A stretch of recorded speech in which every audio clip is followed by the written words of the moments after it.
You know, the all case rate started in 2013. Pagkatapos po maipasa yung Republic Act 10606. Prior to that, nagkaroon na po ito ng pagsisimula ng 2010. Ngayon, pagkaklaro lang po, for the record, 2005, 2009, doon po kayo naging kalihim ng Department of Health. Bumalik kayo ng 2017. Noong 2017 po, at maging noong of course, alam naman po natin noong 2019, yung COA report ng 2018 ay wala na. Dahil nga ang sabi lang, hindi na makapasok yung mga COA doon sa mga end claims computerization. No, I just wanted to ask you, Mr. Secretary, bakit po noong 2017, 2018, hindi na po natin nabigyan ng panahon o pagtingin itong nagiging corruption sa all case rates na yearly since 2013 ay meron po kayong COA report?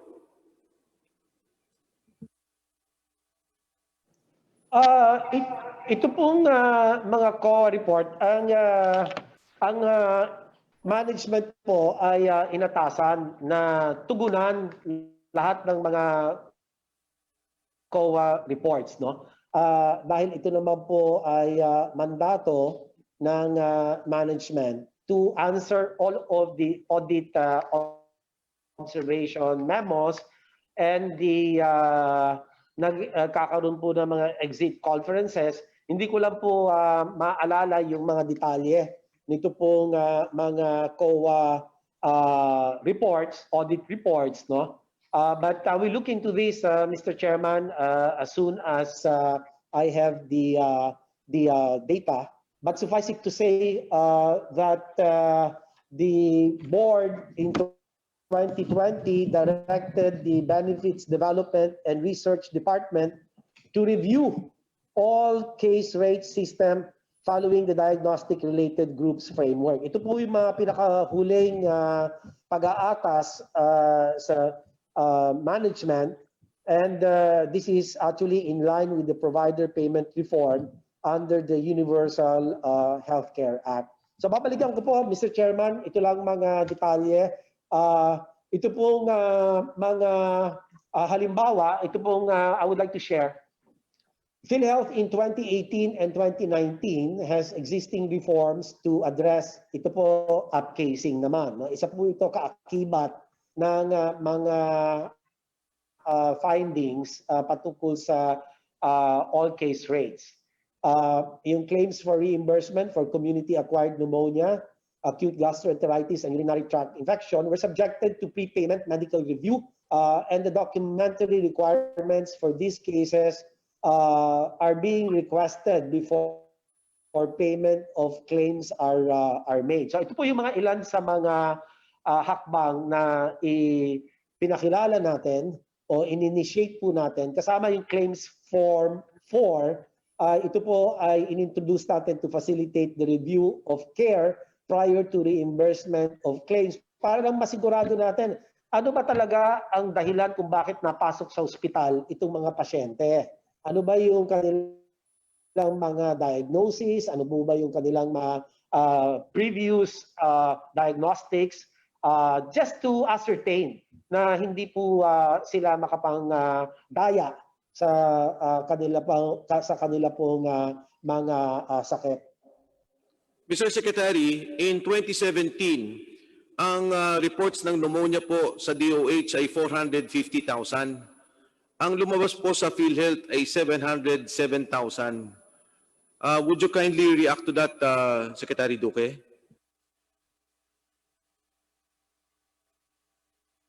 Maraming salamat. Yung pong ang akin pong recollection dito, yung pong mga datos na pumapasok sa Department of Health, galing po ito sa mga public health facilities. Yung pong mga RHUs,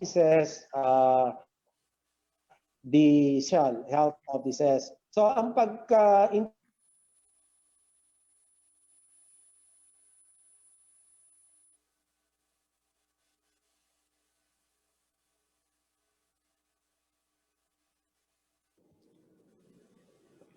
Secretary Duque, I think we lost the good secretary.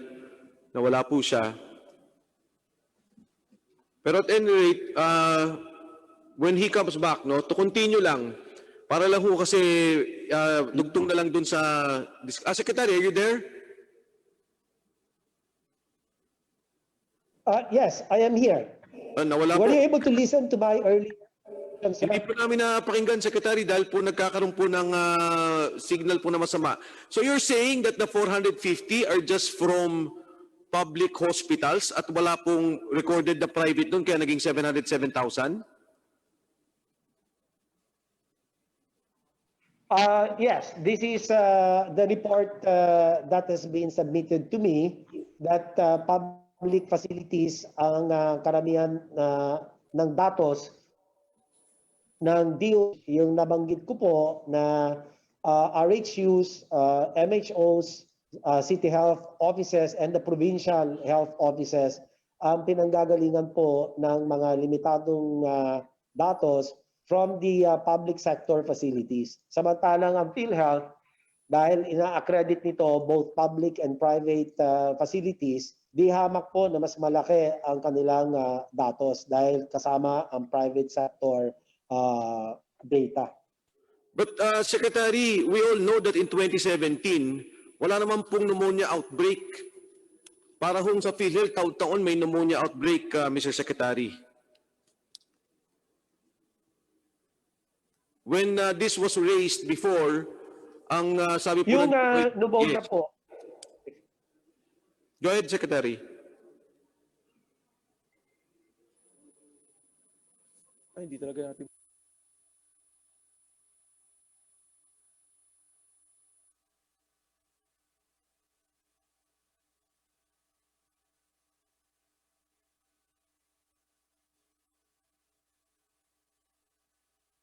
Sorry ho, Mr. Secretary, talaga pong masama signal. But anyway, yun na lang pong last point ko. Would you be willing to have to grant the President emergency powers para ho ayusin ang PhilHealth? opo. Maganda po yung inyong panukala na ibigyan po ng karagdagan na kapangyarihan si Pangulong Duterte para mas mabilis ang reforma na isailalim ang Philippine Health Insurance Corporation. Mr. Secretary, just to inform you, the committee is inclined and we are already discussing about the emergency powers to be granted to the President. But at any rate, Mr. Secretary, pasensya na ho dahil hindi ko rin po talaga naririnig yung mga reply, but some of the colleagues here would like to ask questions. The Honorable Barsaga is recognized. Magandang po, Secretary Duque. Good morning. Magandang umaga po. Magandang umaga po, Your Honor. Yung konting paglilinaw. Katulad ng nasabi niyo kanina at katulad din ng nabasa namin sa payagan, inyong binanggit na hindi kayo kasama sa approval ng IRM. At pangalawa, it would be unfair na isama kayo sa mga asunto na sinasabi ng Senado. Ngunit sa pag-iimbestiga ng Senado at saka ng Kongreso, nakita namin ang mga violations when it comes to the implementation ng IRM. Katulad ng nagkaroon ng mga releases as early as March 23, ang board meeting ay sinagawa lamang noong matatapos na ang buwan ng Marso. Sa circular na inilabas, it is intended to address fortuitous event, pero ang aming nakita, pati mga dialysis clinic at mga birthing facilities, all of them are private, ay kasama sa IRM. Amin ding nakita that except for the circular, up to now, walang implementing rules and regulations yung IRM. At ang sabi nga ni Deputy Speaker Mark Colecta, it was only on June 11 na yung in-inform ang official gazette ng UP Registry ng IRM, which is also in violation. Bagamat kayo ay hindi kasama sa board na pumirma dito sa IRM, Sa tingin nyo ba mayroong violation sa pagbibigay at pag-i-implement ng IRM taking into consideration yung mga nakita ng Senado pati na ng Kongreso?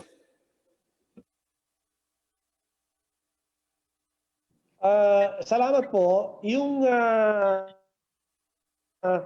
layunin po kasi nung implementa nitong IRM ay para siguraduhin lang hindi po mapapatid. Lalong-lalo na po doon sa mga may nangangailangan ng dialysis or with end-stage renal failure. At kasi noon po nga mga panahon na yon, hindi po masukat ng management yung tindi ng COVID-19 pandemic dahil it is an evolving situation at kaya yun po ang naging pasya ng mga nag-implementa ng IRM. At ngunit ito naman po ay dumadaan sa paglilipaso o review para gumawa po ng mga adjustments sa implementation ng IRM. Ngunit gusto ko lang pong bigyan diin na ang kanila pong pakay o layunin ay hindi naman po masama dahil nga gusto lang po nilang siguraduhin na ang mga pasyente na may mga malubhang karamdaman ay meron po silang maaabot na serbisyo sa panahon ng pandemya na hindi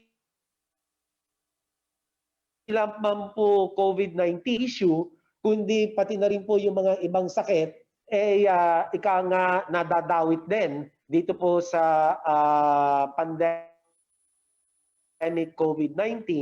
Bakit ulit? Kasi po nga, yung mga pasyente ay may mga takot at may mga alinlangan na pumunta sa mga ospital dahil sa ospital po, alam natin doon po ang dagsa ng mga COVID cases. So sila po ay napunta dito po sa mga private facilities, hindi naman po nasa loob ng ospital. Yun po pagkakaintindi ko, Your Honor. Yun po ang aking pagkakaintindi rito. At gusto ko lang pong sabihin na sinuspindi po namin ang board sino mga nakaraan na 2 linggo ang implementation ng IRM subject to review and to squarely address the following issues, no? Yung sinasabi pong paratang na yung wala daw legal base, tapos may palakasan, tapos yung optional liquidation, and yung withholding tax of the IRM. So ito po ay isa-isa pong tinutugunan ng Philhealth Management, Your Honor. Yun lang po, Your Honor, ang akin lang pong masasabi sa ngayon. Salamat po, Your Honor. Just a follow-up, Secretary. So sa madaling sabi, sinuspende ang implementation ng IRM in spite of the fact na itong IRM ay ginawa because of a fortuitous event. Sa pagsususpindi ba ng implementation ng IRM, tama ba ang aming konklusyon na mayroong pagkakamali ang Philhealth officials in the implementation or in the grant of IRM kaya kinakailangang suspendihin to? Ito po ay kasalukuyan na tinutugunan ng Philhealth Management dahil nga malinaw po itong mga paratang at ang board naman po ay inatasan sila na linawin kung may mga malalabo pong mga pagpapaluwanag, baka kulang sa paluwanag, kulang po sa pag-uunawa nitong mga issues na ito. Kaya yan po ang ginagawa ngayon ng management at ang alam ko po meron po tayong mga senior vice presidents na kasama ngayon na pwede po silang direktamente tumugon dito po sa inyong tanong, Your Honor. Sa ngayon, yung mga nabigyan ng IRM, pwede silang mag-liquidate for any hospitalization expenses even if they have not treated any COVID patient. Will that be correct, Mr. Secretary? Well, yung liquidation po will include both yung pong nagastos ng ospital against which they will charge the IRM releases, and also kung hindi naman nagamit ay kailangan maluwanag din po sa kanilang liquidation ang unutilized, kung may excess na pondo na na-release sa kanila, dapat ipaliwanag po nila yan at magpapakita po sila ng mga katunayan kung bakit itong pasyenteng ito ay nakatanggap ng ganitong serbisyo. Meron naman po silang clinical case records, meron naman po silang mga documents, at ito naman po ay alinsunod sa operating guidelines ng Philhealth. Na sa liquidation dapat malinaw po ang pagsumite ng mga dokumento.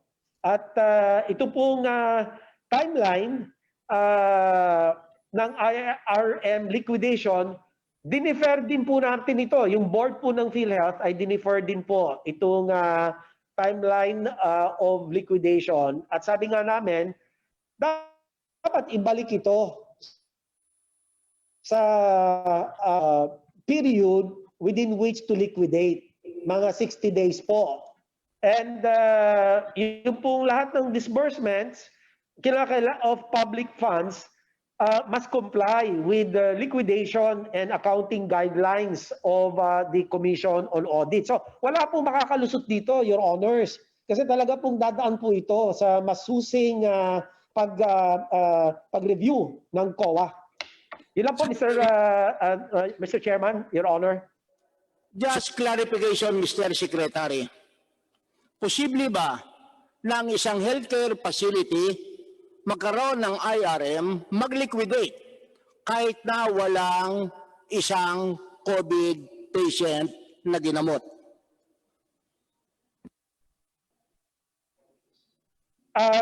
Ang aking pong pagkakaintindi dito sa IRM, hindi lang po siya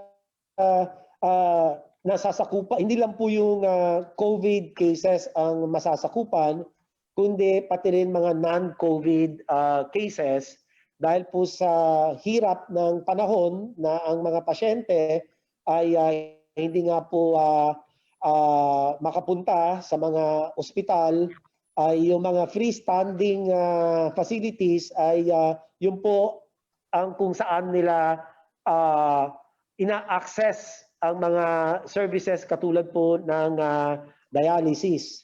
So yun po pagkakaintindi ko, Your Honor, ngunit gaya po ng nasabi ko kanina, ay ang pagbubuo po ng IRM, Philhealth Board Resolution, ay hindi ko po ito kasi hindi po ako nakasama sa pag-aaral nito nung unang panahon, dahil po sa tindi naman ng akin pong trabaho bilang chairman ng Interagency Task Force, na ang amin pong tinutugunan ay yung mismong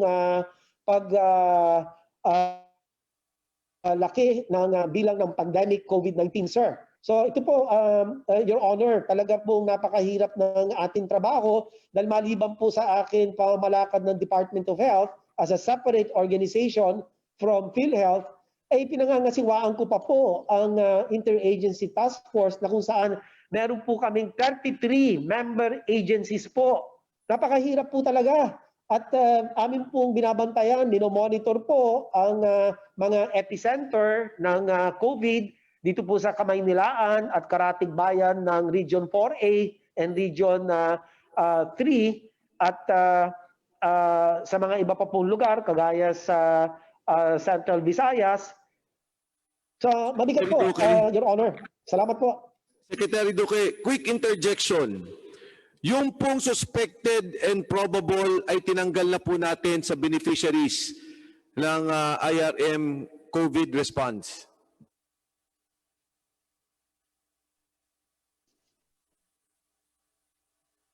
Secretary Duque? Akin pong i-validate lang po with Philhealth Management kung ito po ay yung inyo pong direktiba na tanggalin po ito.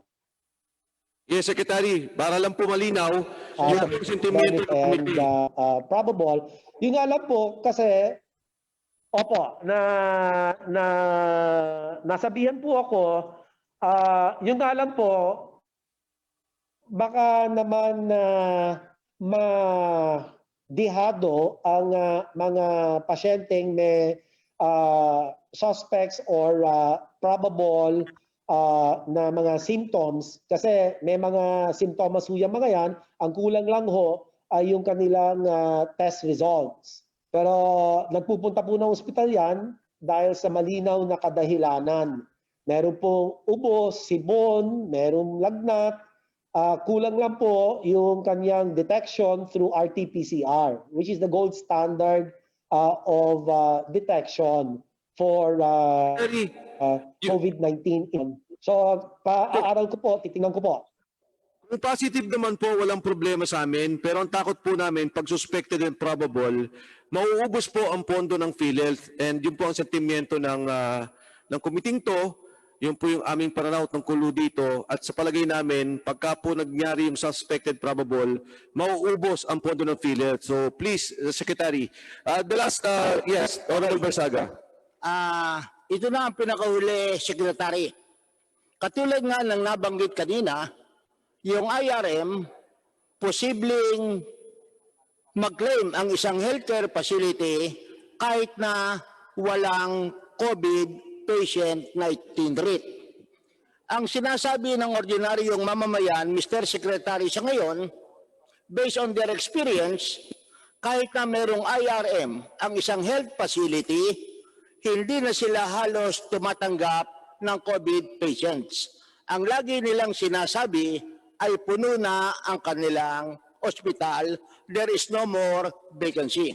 Kaya marami sa ating mga kababayan, sapagkat walang espasyo na ang mga ospital, at yan naman ay nababasa natin sa payagan, marami sa kanila pumupunta na lamang sa quarantine facility ng mga LGU, sa mga isolation center, at kung minsan sa bahay na lamang namamatay. And because of this observation coming from our citizens, po pwede ba, Secretary, na magbigay kayo ng report dito ng lahat ng healthcare facilities? Number 1, yung merong COVID triads. Number 2, yung merong COVID ward. Pati na ang mga pasyenteng nakakompine sa kanila, pati na ang number ng patients, para man naman malaman ng ating mga kababayan na marami pa palang healthcare facility na pwede nilang mapuntahan kung sakasakaling meron silang kamag-anak o kasama sa bahay na magkakaroon ng COVID. Because this is the purpose of the IRM. Na sa nakikita ng ating mga kababayan ay hindi na Opo, arin po na IRM.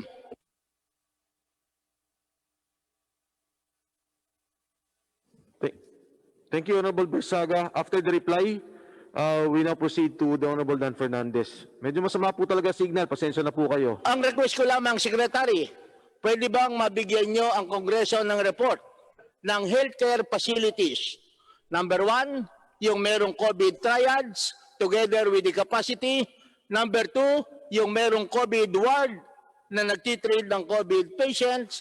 At nang sa ganoon malaman natin kung totoo o hindi ang sinasabi ng ating mga kababayan, pag COVID suspect pa lamang, wala nang tumatanggap na healthcare facility.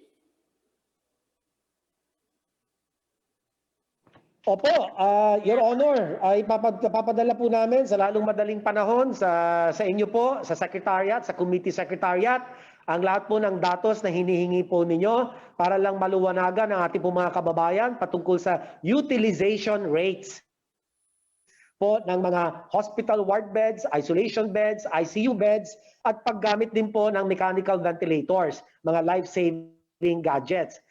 Yun po, susundin po namin yung inyong pong direktiba, Mr. Chairman, Your Honor. Yun lang po maiksing kasagutan kay interjection po ni Secretary, ni Chairman Defensor. Yung po kasing suspects and probable, meron po tayong tinatawag, Your Honor, na clinical evaluation. hindi lang po sila suspect or probable na the way we must understand, meron pong clinical evaluation kasi pwede naman pong hindi lang COVID ang pwede nilang maging sakit. Kung hindi pwedeng halimbawa beginning bacterial pneumonia or beginning viral pneumonia. Napakadaming pong sakit eh. Doon lang po sa bacterial pneumonia, pwede mag-umpisa yan doon sa Streptococcus pneumoniae. This is a kind of an adult pneumonia na kapag nagawaan po ng mga pagsusuri o test at maging negative man siya sa COVID, hindi po nangangahulugan na wala na siyang sakit. Meron pa po rin siyang ibang posibleng sakit dulot ng iba't ibang mga mikrobyo, viruses, and bacteria po. At in the exercise po ng mga pasyente of their benefit rights, kinakailangan po na asikasuhin pa din po sila. May COVID man o iba ang sanhi ng sakit. Salamat po, Mr. Chairman. Secretary Duque, alam nyo, yung pong sakit na yan, wala naman po tayong problema na tulungan ng Philhealth. But under the case rate ng COVID, ang pinakamababa nyo ho, 44,000 pagka senior. Pagka po at kung may comorbidity, 133,000 na susunod, 333,000 susunod, at yung pinakamataas, 766,000. Pagka po ipinasok sila sa IRM based on the suspected and probable cases, doon pa lang po sa bigla ang tingin, almost 40 billion na po ang mawawala sa PhilHealth. So, Mr. Secretary, I'm sorry ho, on that point, I think the committee stands firm that suspected and probable cannot be part of the program. At any rate, Mr. Secretary, I'll recognize the Honorable Dan Fernandez. Maraming salamat po, Mr. Chairman. Mr. Secretary, may katanungan lamang po ako. Moving forward po tayo, no? Tungkol po dun sa mga vaccine na posible po nating makuha na ng ating bansang Pilipinas. Ano po bang update dito sa vaccine natin? Well, meron po ang nakikipag-ugnayan po sa mga representatives o kinatawan ng mga vaccine manufacturing companies na nandito sa Pilipinas. Ang atin naman pong panel, ito po yung Department of Science and Technology, kasama po ang Department of Health at ang World Health Organization at ang Coalition for Epidemic Preparedness Innovation or Sept, kasama din po ang Vaccines Expert Panel. Sa ngayon po, meron na recorded 142 vaccine candidates in the preclinical trial phase. 142 po yan. At sa kasalukuyan din, meron pong 31 vaccine candidates na asa iba't ibang stages of clinical human trials. Meron po kasing 4 na stages po ito, no? Clinical trials phase 1, 2, 3, and 4. So ito po ay meron pong 6 na mga bakuna mula sa China, yung Sinovac and Sinopharma, yung pong AstraZeneca sa England, at yung Pfizer naman po with BioNTech, at meron pa pong 2, hindi ko lang po maalala, sa stage 3 na po sila ng kanilang clinical trials. So ito po, Your Honor, ay binabantayan ng inyo pong kagawaran at ang DOST at ang WHO, sinisiguro po na hindi tayo magpapahuli sa access po sa mga bakunang ito. Kaya todo bantay, todo tutok po tayo, Your Honor. So in other words, Mr. Secretary, medyo nakaprepared po tayo doon sa in any eventuality na dumating na po yung vaccine sa Pilipinas, nakaready na po ang ating pong gobyerno sa pag-store at pag-distribute nitong pong mga vaccine na to. But Mr. Chairman, Mr. Secretary, alam niyo po kasi yung Administrative Order number 2013, 0027 na promulgated by your office, the Department of Health, and this was adopted from World Health Organization tungkol po dun sa distribution practices of pharmaceutical products, no? Pagdating po dun sa pag-storage po ng ating pong mga gamot, compliant no? Ito po regulated natin. Ang nagiging problema po natin dito, Mr. Chairman, yung pagdi-distribute, yung good distribution practices ng ating pong mga pharmaceutical companies. Kasi, Mr. Chairman, Mr. Secretary, I heard na yung ating pong mga pharmaceutical companies, okay sila. Regulated sila. Ang problema, yung kinukuha po nilang mga service providers na nagtatransport ng ating pong mga gamot, yung mga hinahire nila service providers are not compliant. In other words, kung ang ating pong mga gamot na dideliver, yung potency and efficacy po ay nagsasuffer.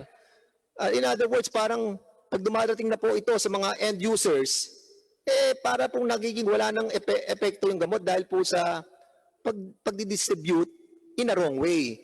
Mr. Secretary, you have to find ways in order to regulate these service providers, especially kapag dumating na po itong mga vaccine na to.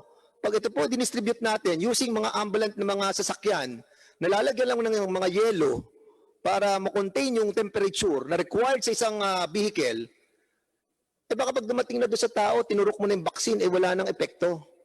So, dapat po, Mr. Chairman, Mr. Secretary, let's be more compliant and let's regulate itong mga service providers natin. Otherwise, yung distribution po natin ng ating pong mga vaccine ay mababaliwala, pati na po yung paggastos ng ating gobyerno dito po sa ating pong mga vaccine.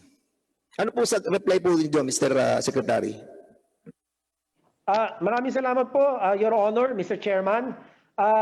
Tama po yung sinabi ninyo na kinakailangan na malinaw na meron pong certificate of good distribution practice or CGDP.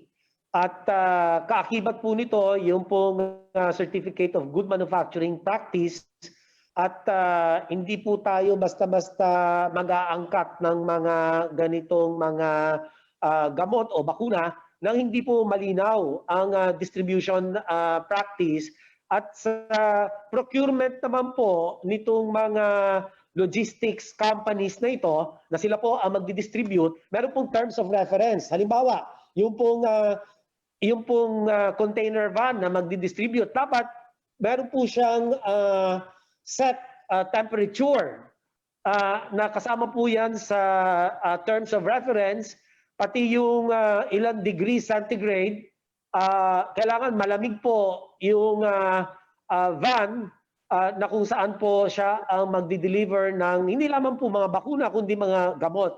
So malinaw po ito sa proseso ng Department of Health, Your Honor, Mr. Chairman, na meron po tayong hinihinging Certificate of Good Distribution Practice at yung pong mga Pasensya na po kayo, Mr. Secretary, mahina po yung signal nyo, saka mauubos na po yung oras ko. I would like to remind the good secretary that the good practices ng distribution po ay dapat po ay i-regulate po natin. Use our logistic companies who have the capability in securing the temperature of all the vehicles that will be used in transporting all the vaccines. Yun lang, Mr. Chairman. At the same time, Mr. Chairman, ay siguro ay kailan po darating ang vaccine, Mr. Chairman? Mr. Secretary, alam lang po, pwedeng ito po ay wala pang malinaw na date of arrival. Ang alam po natin, halimbawa yung sa Russia, yung sa Gamaleya, ay ang kanila pong stage 3 clinical trial, mag-umpisa lang po na October 1. So ito po ay baka mga April 1 pa para po sa mga ibang bakuna, although depende po yan kung matatapos kaagad yung mga stage 3 clinical trials na nag-umpisa na po yung stage 3 clinical trials.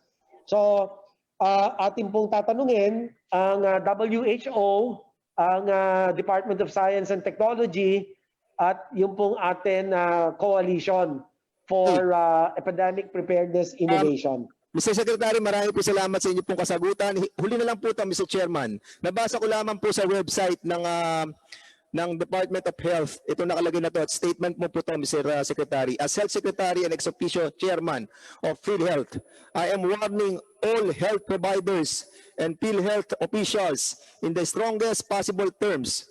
Do not cheat the system, nor even attempt to do it. I will ensure that justice will be served to those who defraud the system. Mr. Chairman, Mr. Secretary, I hope this is true, no, na yung mga PhilHealth officials mananagot. Mr. Secretary, we hope na ito pong sinabi nyo sa inyong website ay maging tunay at makatotohanan. Yun lang po, Mr. Secretary at Mr. Chairman, maraming salamat po. Thank you, Honorable Fernandez. The Honorable Remulla is recognized. The Honorable Marcoleta, I'm sorry, is recognized. Maraming salamat po, Your Honor, Mr. Chairman. Secretary Duque, may ilang pong mga katanungan para sa inyo. Magandang umaga po, Your Honor. Good morning po. Kanina po ay tinatanong kayo ng aking mga kasama tungkol sa IRM. Ang gusto ko pong itanong muna sa inyo, ano po ba yung legal basis po ng IRM, Mr. Secretary?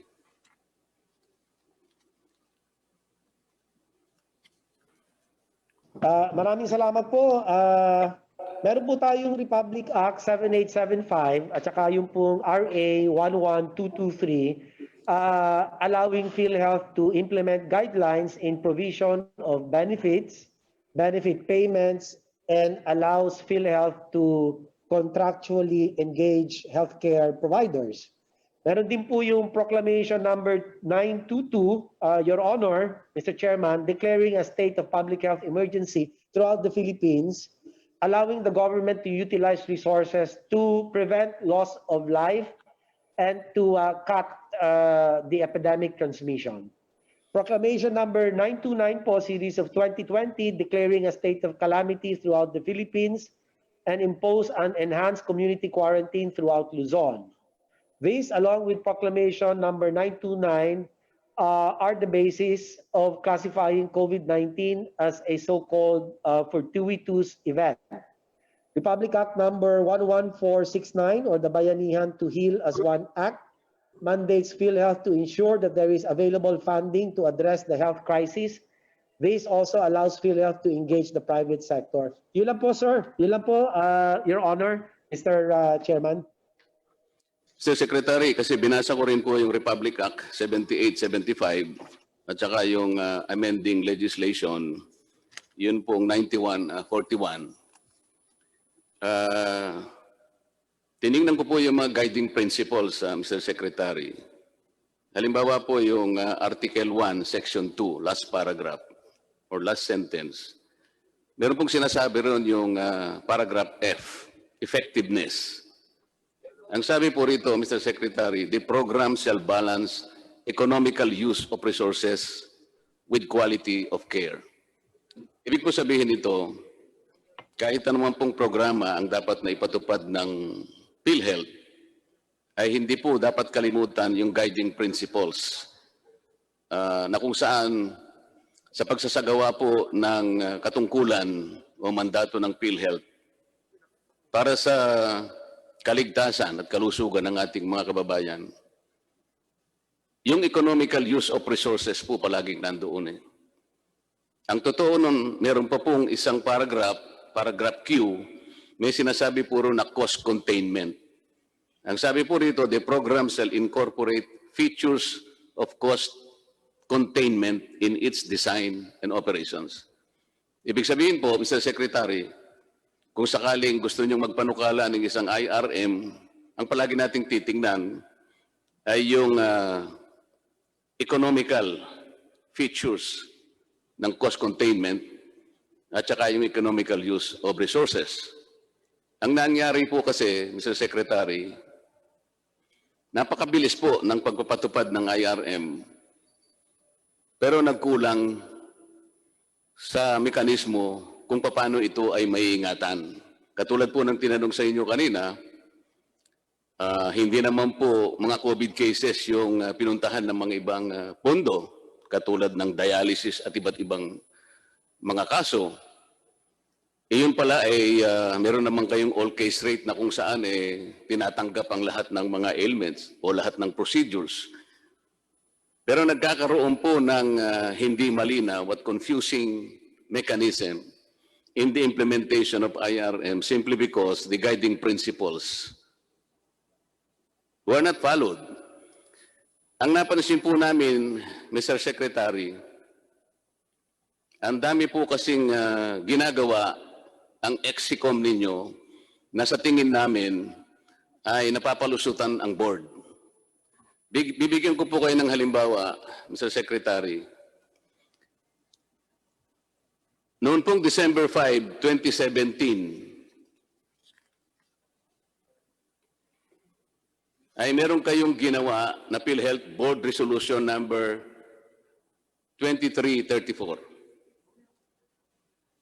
Napakalaki po ng impact nitong resolution na ito sapagkat dito kahit napatunayan po ang isang healthcare provider or healthcare institution na nagkaroon ng maraming paglabag administratibo,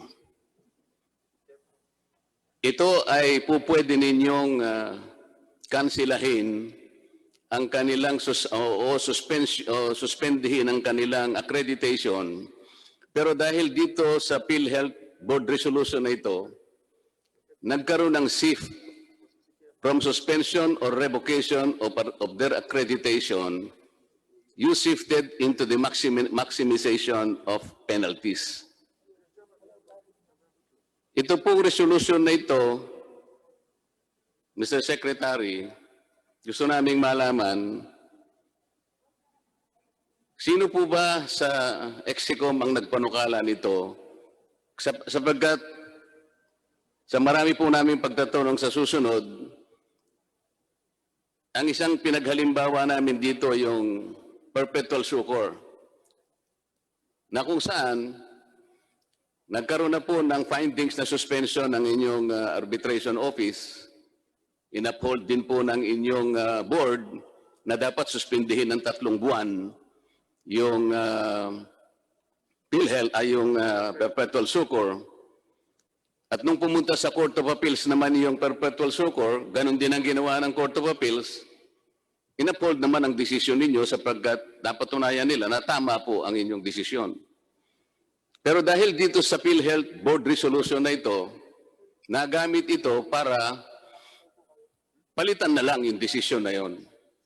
Sa mga tweet, hindi na po ninyo sinispinde ng 3 buwan yung perpetual succor, minaximize na lamang po yung fine at ginawa pong 100,000.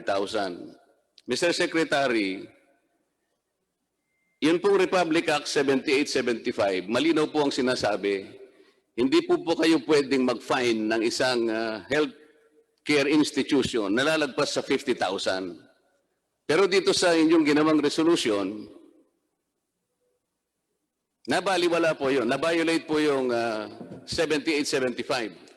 Dahil sa kagustuhan, napalitan na lang ang suspension. Gawin na lang fine. Ito po bang Philhealth resolution na ito, sa tingin ninyo ay legal, Mr. Secretary?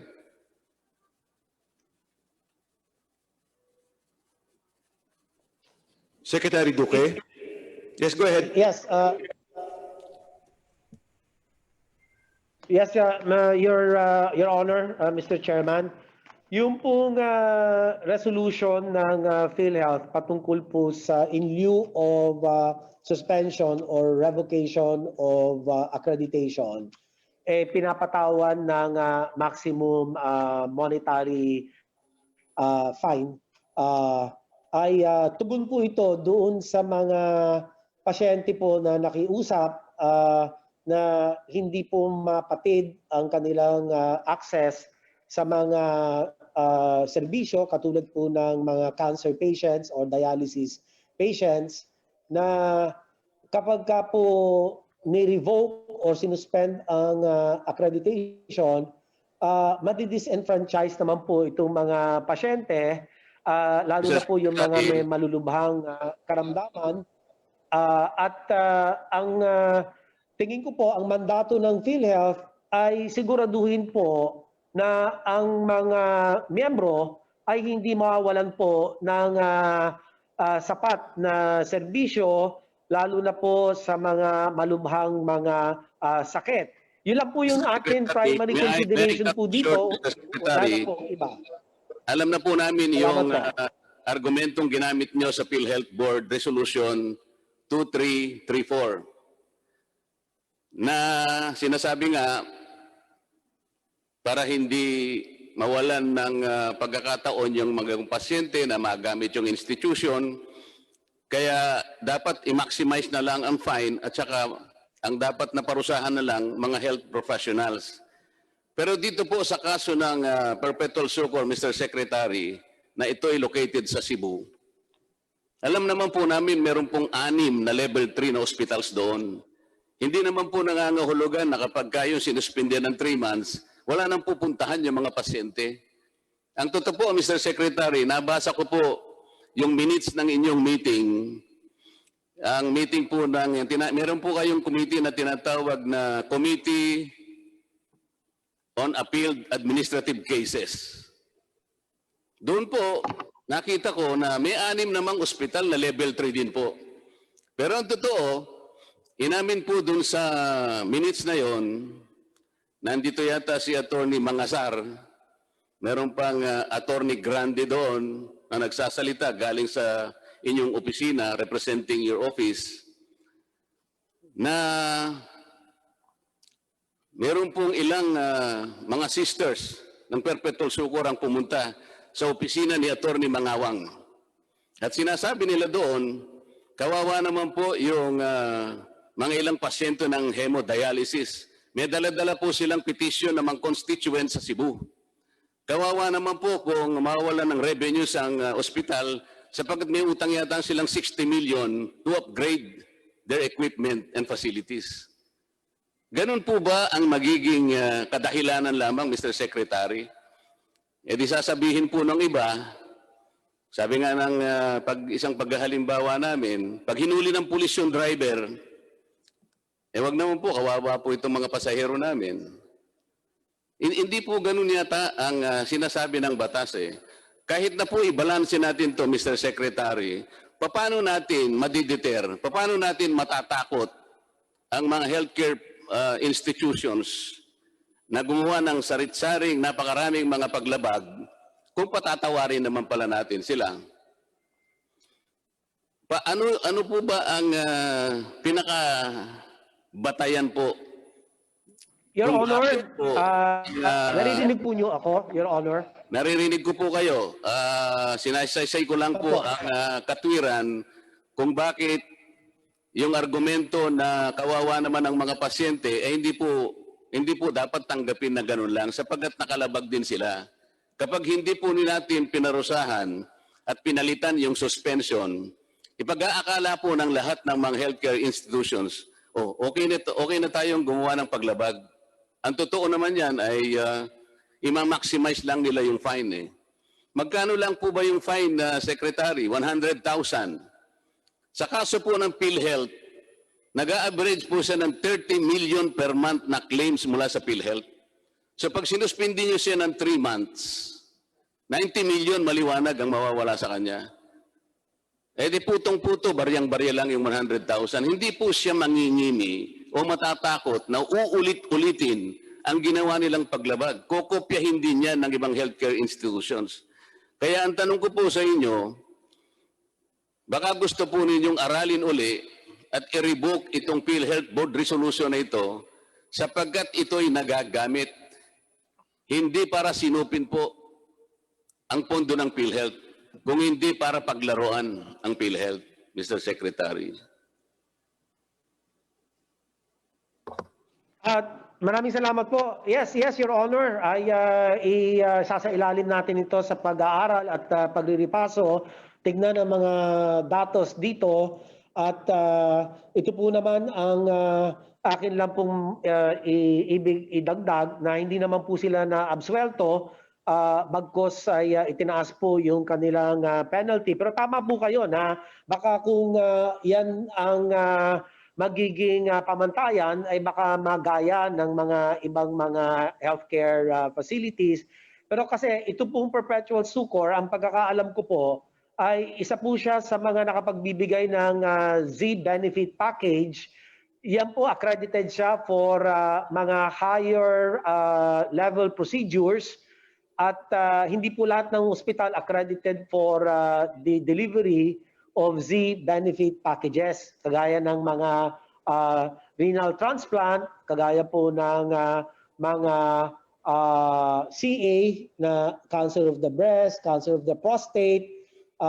Hindi po lahat ng hospital ay may kakayahan na magbigay po ng Z-benefit package at kaya ito po ang isa din sa kadahilanan na in lieu of the suspension or revocation ay itinaas na lamang po yung kanilang penalty o yung fine.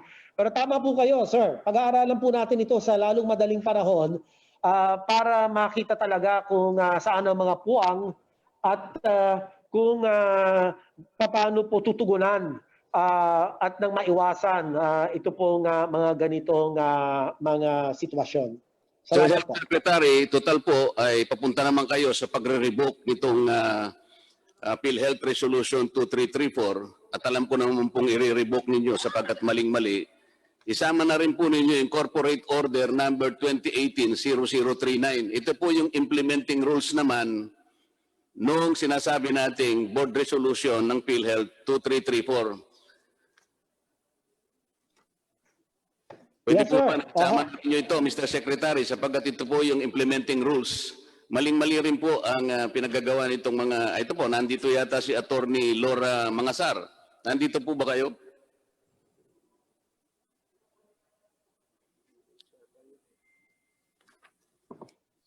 Hindi po kasi magiging mabuti, Mr. Secretary, nasa harap po ng napakaraming administrative na paglabag ng mga HCIs o mga health care centers, ay papalitan nyo lamang basta nawawala po yung inyong quasi-judicial power na nasa Republic Act 7875.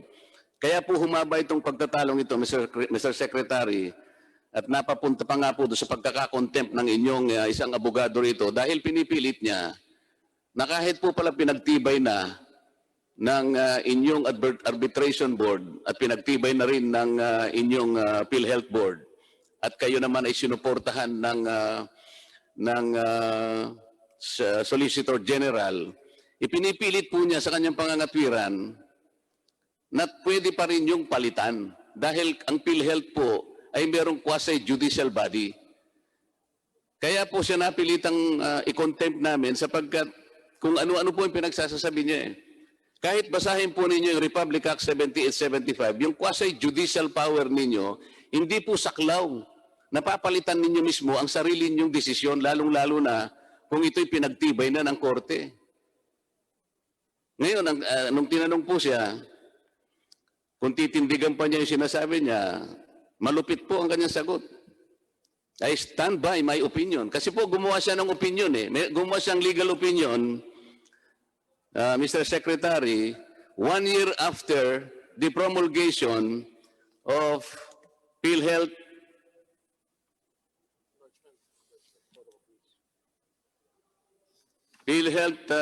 Board Resolution 2017. Ang pinag-uusapan po natin ay PhilHealth Board Resolution number 2334 series of 2017. Pagkatapos noon, gumawa nga po kayo ng IRR June 19, 2018. Ito siguro ang dahilan kung bakit gumawa ng legal opinion ng isang inyong abogado na nagngangalang Attorney Pocalian at kayo po pala ay merong power. Ito po yung salita niya. It is covered by the minutes. Because of the quasi-judicial power of PhilHealth,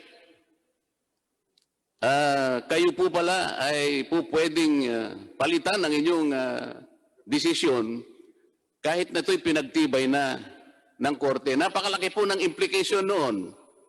At yan daw po namang opinion niya, ipinagtibay pa po ng opinion ng Office of the Government Corporate Counsel.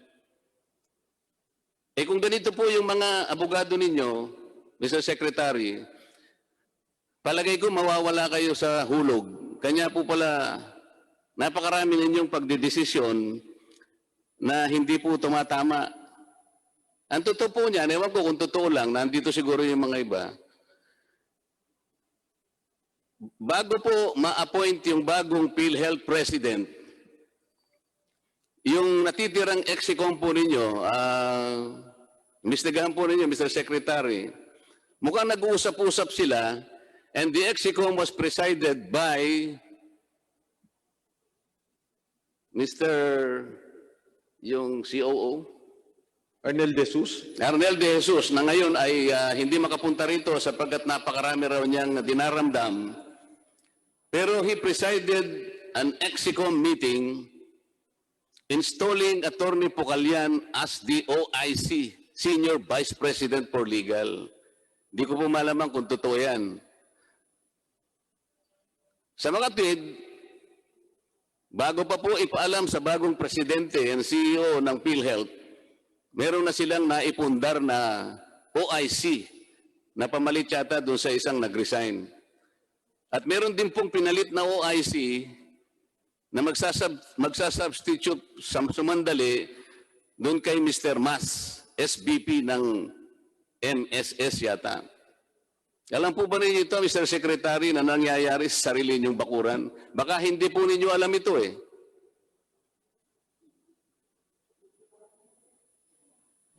Salamat po. Yung pong pagtatalaga nitong mga OIC, ang layunin lang po, ang aking pong pagkakaintindi, ay para hindi po matigil ang day-to-day operations kasi maapektuhan po ang delivery of services. So sa madalit salita, in the exigency of service, ang atin pong COO ay nagkaroon po ng recommendation subject to board approval kung sino po yung mga OIC. Pero yan naman po ay pwede rin baguhin yan kapag mas malinaw na meron mga ibang tao pa na mas may kakayahan para po maipwesto at gawin yung pinakamahusay at talagang yung exigency of service or yung pong hindi maputol ang serbisyo, Mr. Chairman, Your Mr. Honor. Secretary, kayo na rin po nagsabi, para sa exigency ng service, dapat ipalit yung pinakamahusay. Pinakulong nga po namin yan dahil na contempt eh. Ano po ba, parang nililibak po ba yung House of Representatives at siyang nilagay ulit dyan na OIC? Wala na po bang mas pulpul kaysa dyan, Mr. Secretary? Hindi na nga po namin maintindihan yung kanyang legal opinion eh. Isip-isipin po ninyo, ang sinasabi niya, even the finality of judgment, the immutability of judgment can be changed. Sinabi po niya yung kadahilanan. Isa po clerical error, ang isa po non-pro tunc. Yung minsan naman po ay invalid, void ang judgment. Yung iba po naman ay buhay at kamatayan ang pinag-uusapan. Yung isa ay technicality. Alin man dito po ay hindi magagamit kung ang pag-uusapan po yung kaso ng perpetual succor sapagkat itong mga bagay na ito ay clerical errors lang. Tinanong namin siya kung clerical errors ito, kung void ang judgment ng arbitration ninyo. Hindi. Kung meron technicality, kung merong negligence, wala po. O bakit mo pipilitin ngayong palitan? Ang tanong po namin, hindi naman pala nyo sususpendihin ng perpetual succor, bakit nagrigudon pa kayo at umabot pa kayo sa Court of Appeals, doon din pala ang tuloy. Hindi po bang kasabihan natin, pagkahaba-haba man ng prosesyon, Secretary, sa simbahan din pala ang tuloy.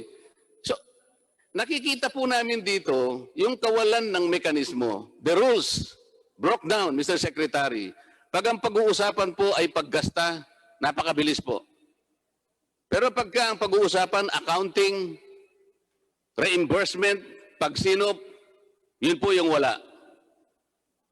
Meron pa nga po akong nakopya ng chat ng mga abogado ninyo eh. Kung aaminin lamang nila, alam po ba ang sabi niyo doon sa chat? Nag-chat-chat si Atty. Del Rosario, merong Atty. Bandurio, merong isa pang, basta tatlo sila, Mr. Secretary. Hindi lang daw kami pwedeng idemanda, pero mali daw yung basihan ni Congressman Barsaga. Hindi naman daw pinalitan hindi naman daw ni-reverse ang Court of Appeals. Mr. Secretary, hindi natin pinag-uusapan ng reversal. Ang pinag-uusapan natin, yung pagpapalit ninyo ng desisyon sa kabila ng napatunayan na nga na ito'y nakagawa ng pagkakasala, bakit pa ninyo in-uphold at bakit pa ninyo pinayagang pumunta sa Court of Appeals? Di dapat sinuspindi nyo na lang. Total suspension eh. Ang ginawa ninyo, pinalitan ninyo yung suspension. Yun po yung issue. Kaya ang sinasabi ni Atty. Pucalyan at ang inyong magagaling na mga abogado, pwedeng palitan. Doon po sumasabit ang mga regulation, Mr. Secretary. Yung po pwede. Yung case-to-case basis. Doon papasok yung discretion. Doon papasok ang corruption, Mr. Secretary. Kaya hindi po malinaw, hindi po istrikto ang pagpapatupad. Yun lamang po ang aming observation, Mr. Secretary.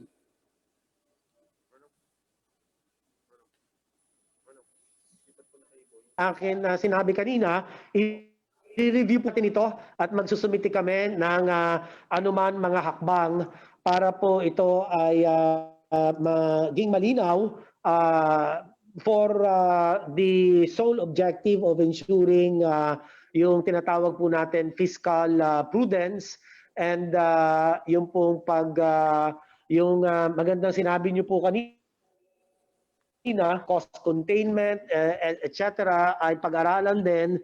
At makakaasa po kayo, Mr. Chairman, na ito pong resolution na ito ay riripasuhin natin at titingnan kung ano pa ang pwedeng gawin para mas maisaayos. Ngunit gusto ko lang pong ibalik doon sa pagtatalaga ng OC, Your Honor, Mr. Chairman, ito naman po ay hindi nangangahulugan na hindi sila pwedeng palitan pa.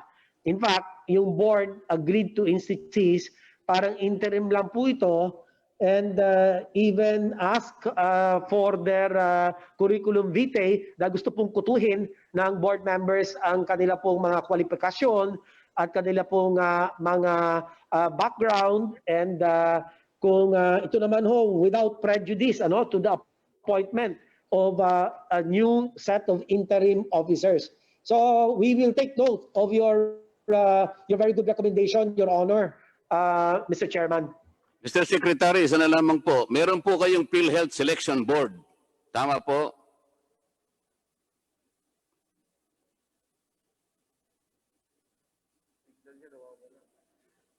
Mr. Chair, kasi meron silang Philhealth Selection Board.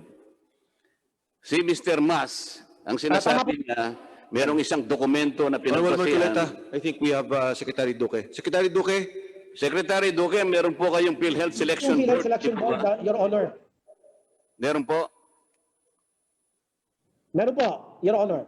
Opo, kasi nung isang pagdinig namin, hinahanapan namin ng proseso.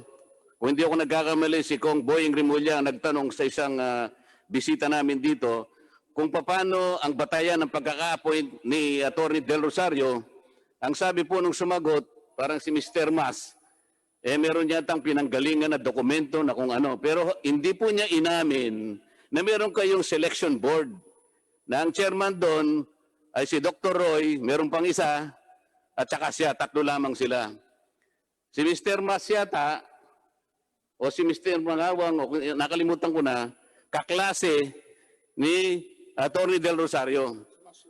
Ha? Hindi yun. Si Atty.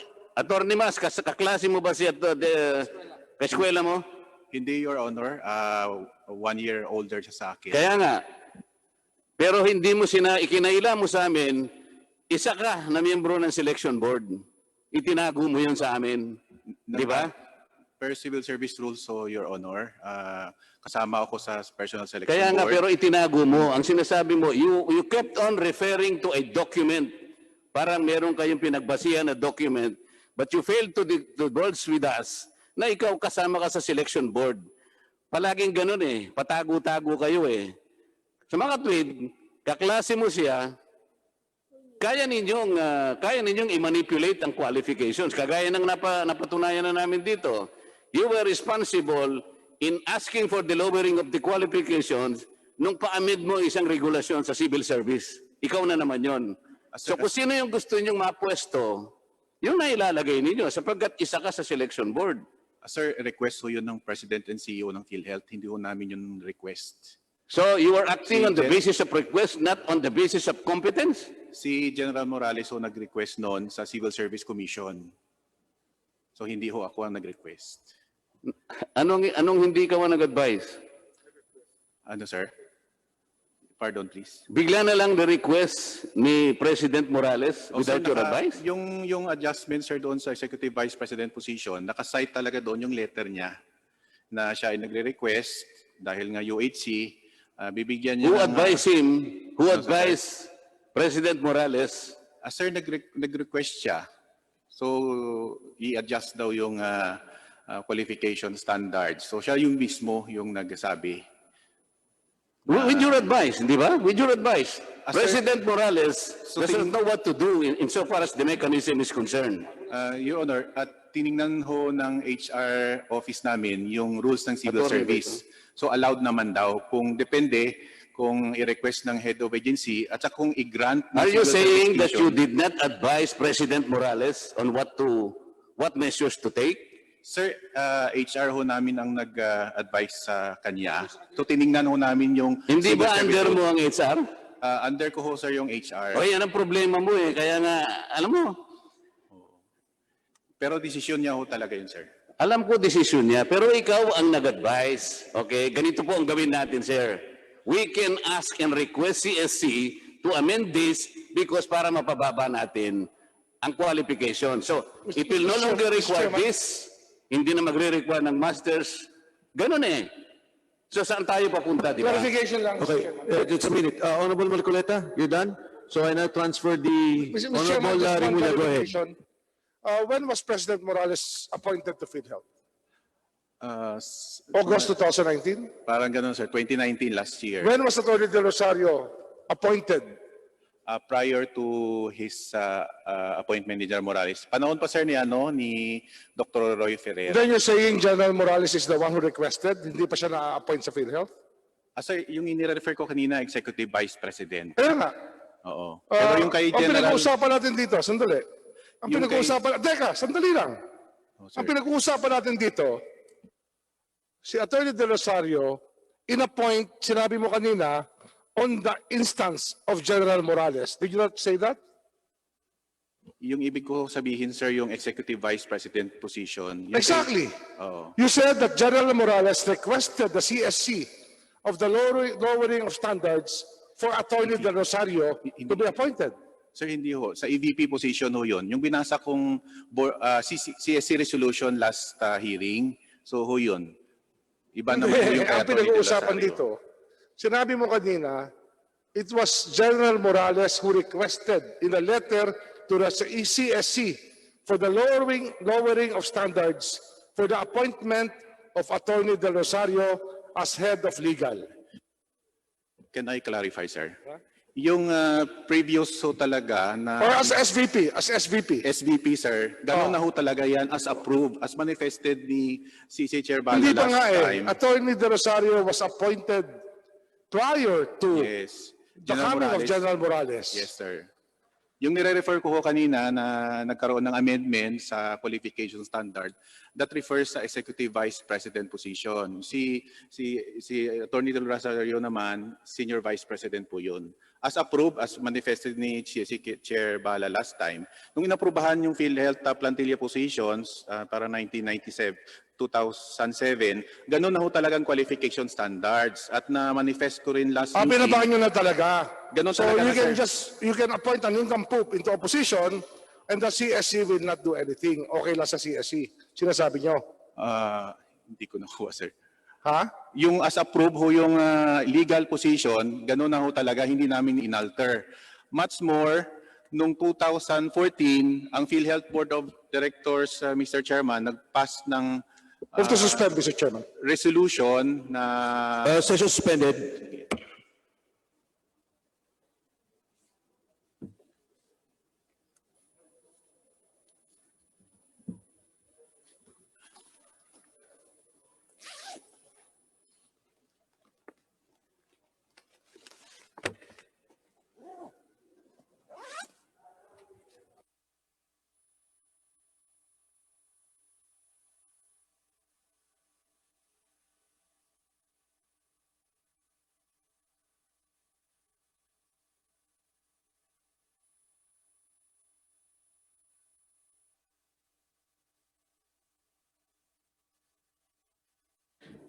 Session resume.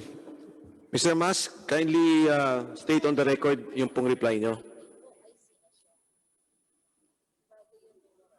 if you will allow me to clarify, Your Honor, ang sinasabi ko kanina na may request talaga no si General Morales dated September 11, 2019. Di nakalagay ho yun sa resolution ng Civil Service.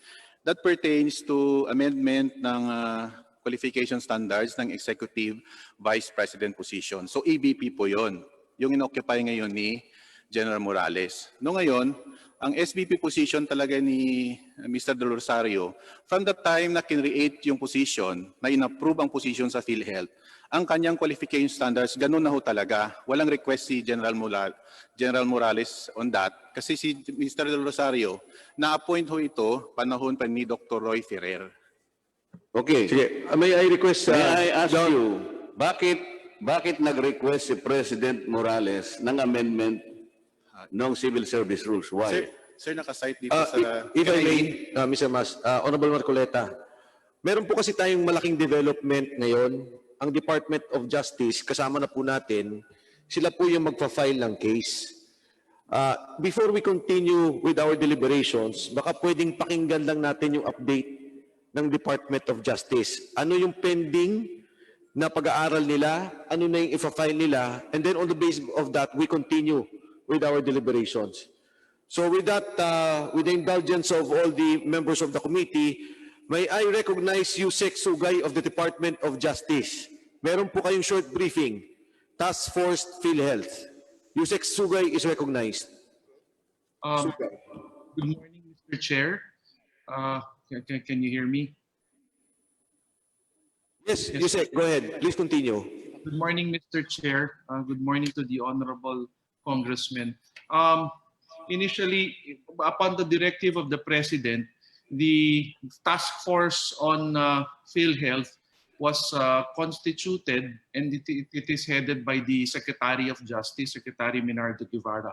Mr. Chair, we've already had several meetings together with the other members of the task force. We've already interviewed and spoken to a number of resource persons. Many of these resource persons are in fact today present. Mr. Chair, I understand, like for instance, the senior vice presidents of several senior vice presidents of Philhealth, among others. We've also spoken to the corporate board secretary and other officers of Philhealth, Mr. Chair. Sa ngayon po, siguro po meron pa kaming mga isa o dalawang meeting para kumausap pa ho ng ibang mga resource persons para mas lalo po naming maintindihan kung ano po ang mga issues sa Philhealth. And among others po, ang aming tinitignan dyan, yung pareho naman po, mga tinitignan ng iba, the matter of yung interim reimbursement mechanism, yung mga concerns po nila sa claims, yung mga nakita po namin na mga issue sa legal sector nila, no? And also yung kanilang mga information technology concerns. So these are the matters that we are currently looking into. And we hope to submit a report to the President within the deadline po given to the task force, which is by the middle of September po. And we also hope to be able to file the necessary complaints, the necessary cases against those whom we find are complicit dito po sa mga issues, no, na kinakaharap ng PhilHealth. There have also been there's an agreement also that all cases to be filed will be coursed through the task force para ho talagang maayos lahat, properly coordinated. In fact, one of the members of the task force ay ang Office of the Ombudsman po. And si Ombudsman Samuel Martires po has undertaken, no, to only entertain complaints filed through the task force. So yun po ang ginagawa ngayon ng task force. And if there's anything that the task force can do to assist po Congress and this committee in their investigation and in ways to find out kung paano po maayos ang palakad ng PhilHealth, the task force on behalf of the chairperson, si Secretary Guevara, hereby signifies its readiness to assist po. Thank you, Mr. Chair. Before that, Yusek Sugay, one question, several questions. Did you conduct a special audit of PhilHealth? Sa ngayon po, ang COA po is the one undertaking the audit. No? Ang Commission on Audit po is part of the task force. Okay, based on the audit, ano na po yung mga kaso nakikita ninyo? Kasi meron kaming 2013 to 2018 audit, random audit. But if you will be conducting a comprehensive special audit, nakikita nyo na po ba yung pag-file ng plunder case based on this?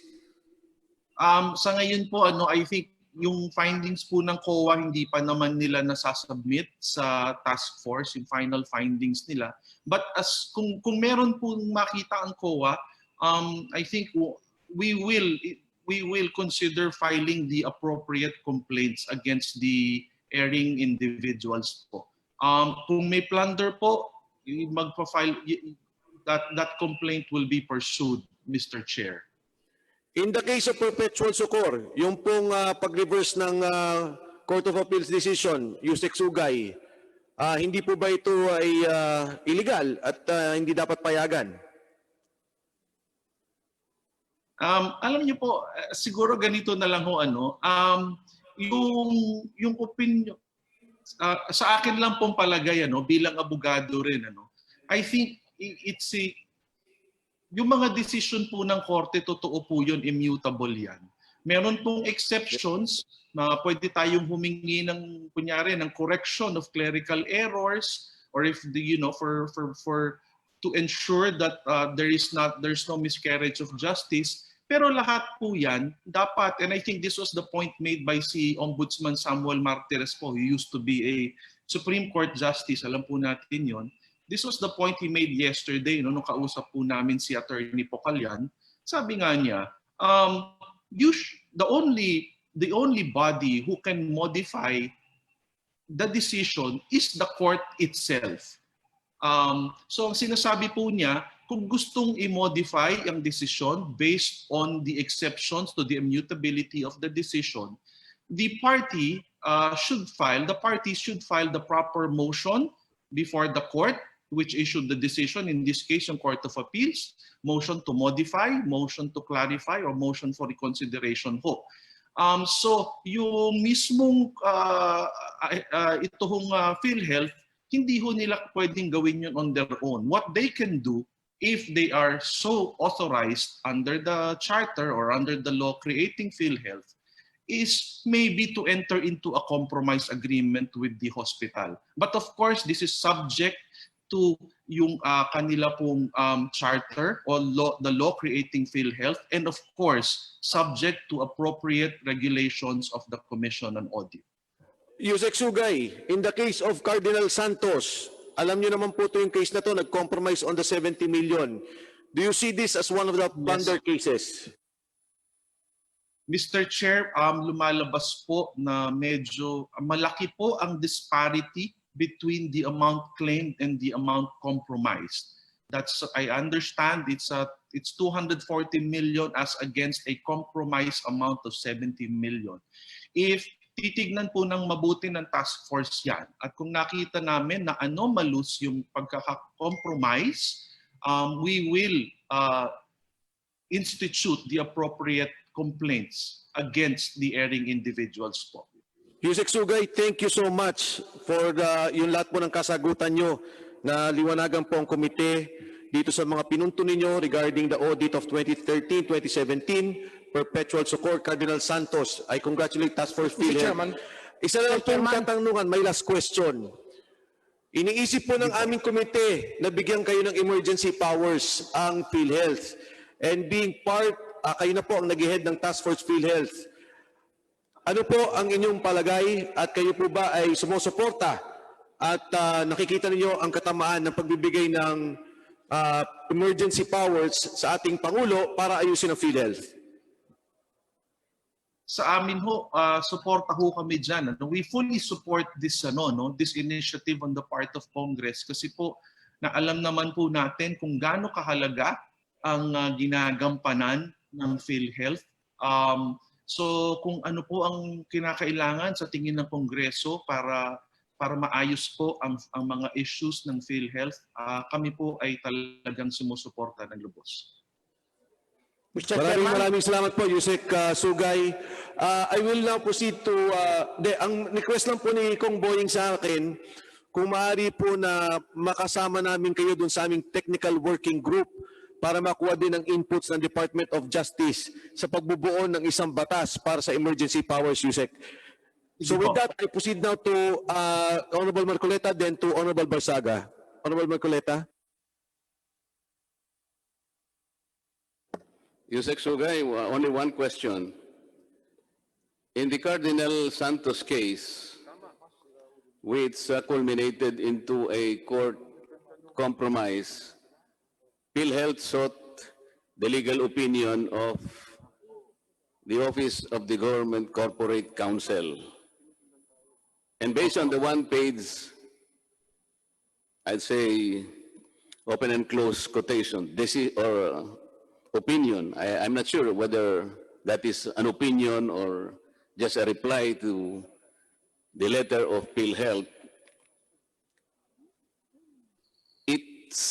The opinion says something like this: if it is based on your own judgment, on your own perception, or if the data are within your, or if you have investigated the data, something like that, then the compromise agreement can be given due course. To me, that is not even an opinion. The OGCC simply threw the ball to the PhilHealth. And in summary, he said in one sentence that he believes that this is the way to protect the interests of PhilHealth. I don't know how could that be a decision, Yusek, but it is for you to appreciate. And if you believe that that decision can be taken also as one of the exhibits, I think the liability also can extend to the office of the corporate or government corporate counsel for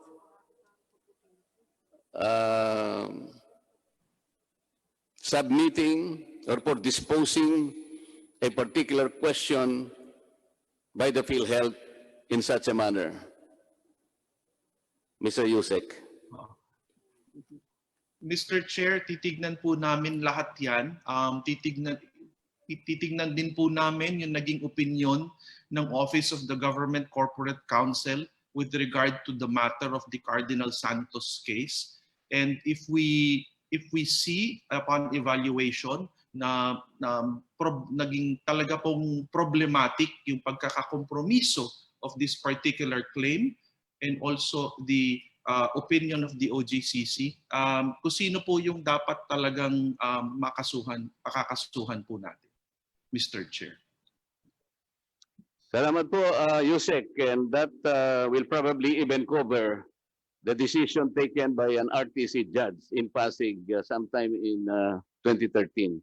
You can probably look at that decision because in that decision, Mr. Chair, there was no findings that the remaining 170 million uncollected, unrefunded to Philhealth was judiciously investigated or determined that every cent or every centavo was found to be remitted or to have benefited the last member of Philhealth. There was no such an order, there is no such a finding. It was just a statement that the basis of Philhealth was inaccurate and Philhealth surrendered its position to the better judgment of YsM-I at the time. I think it is worth looking into, Mr. Yusek, considering that the compromise amount of 170 million, pera ng bayan po yun, pera ng miyembro, is not only illegal, but it is immoral. Mr. Yusek, salamat po. Yes, Mr. Chair. Thank you, Mr. Chair. Thank you for that, Honorable Marcoleta. Thank you for your replies, Yusek Sugay, Honorable Barsaga. Magandang umaga, Yusek Sugay. Una-una, hindi ako magtatanong sa status ng mga kasong inyong iniimbestigahan in order that you will not disclose prematurely the results or the conduct of your investigation. Ang clarification ko lamang, number one, nababasa ko sa pahayagan na si Attorney Kate at saka si Director Cabandig up to now ay wala pa sa Witness Protection Program ng ating pamahalaan. Kung ito ang nababasa ng ating mga kababayan, including government employees, baka mahirapan na tayo sa mga kawani ng pamahalaan na magsabi ng katotohanan at anomalya sa kanilang mga tanggapan kung hindi natin sila mabibigyan ng karapatang proteksyon under the Witness Protection Program. Maaari po bang marinig ang inyong comment o kasagutan sa isyong to? Mr. Chair, papatignan po namin kaagad yan. Sa akin mong pagkakaalam, kung hindi pa po napoproseso ang kanilang application, alam ko meron na ho yatang na-admit na ho yata one of them. But in any case, papatignan ko po kaagad yan at i-report ko po sa komite ang resulta ng aming pagsusuri tungkol dyan. Agaran po, nasasagutin namin yan. Maraming salamat, Yusek. Pangalawa, well-publicized ang anomalya ng Philhealth regarding sa dialysis center ng WellMed. At amin ding nabasa sa mga pahayagan na ang kaso ay na-file sa Regional Trial Court, ngunit ito ay na-dismiss sapagkat ang sabi ng husgado, ang filing of the case should be only before the MTC. Ano po ang status nitong WellMed case? Mr. Chair, na-file na po yan sa MTC. Nandoon na po yan, pending po ngayon yan. It's undergoing trial po. As a follow-up lamang, Opo. Yusek, nabasa ko rin sa pahayagan na ang sabi ni Secretary Roque, yung dalawang witness, si Edwin Roberto at si Lisel Eileen De Leon, ay hindi sinama sa Witness Protection Program sapagkat ang sabi daw ng ehensya ng ating pamahalaan, ang Witness Protection Program would be available only for those serious crimes that were committed at kung ang kaso ay sa MTC, it will not be considered a serious crime. What can you say about this statement? Mr. Chair, totoo po yan, as much as possible, especially considering the very limited resources po ng ating Witness Protection Program.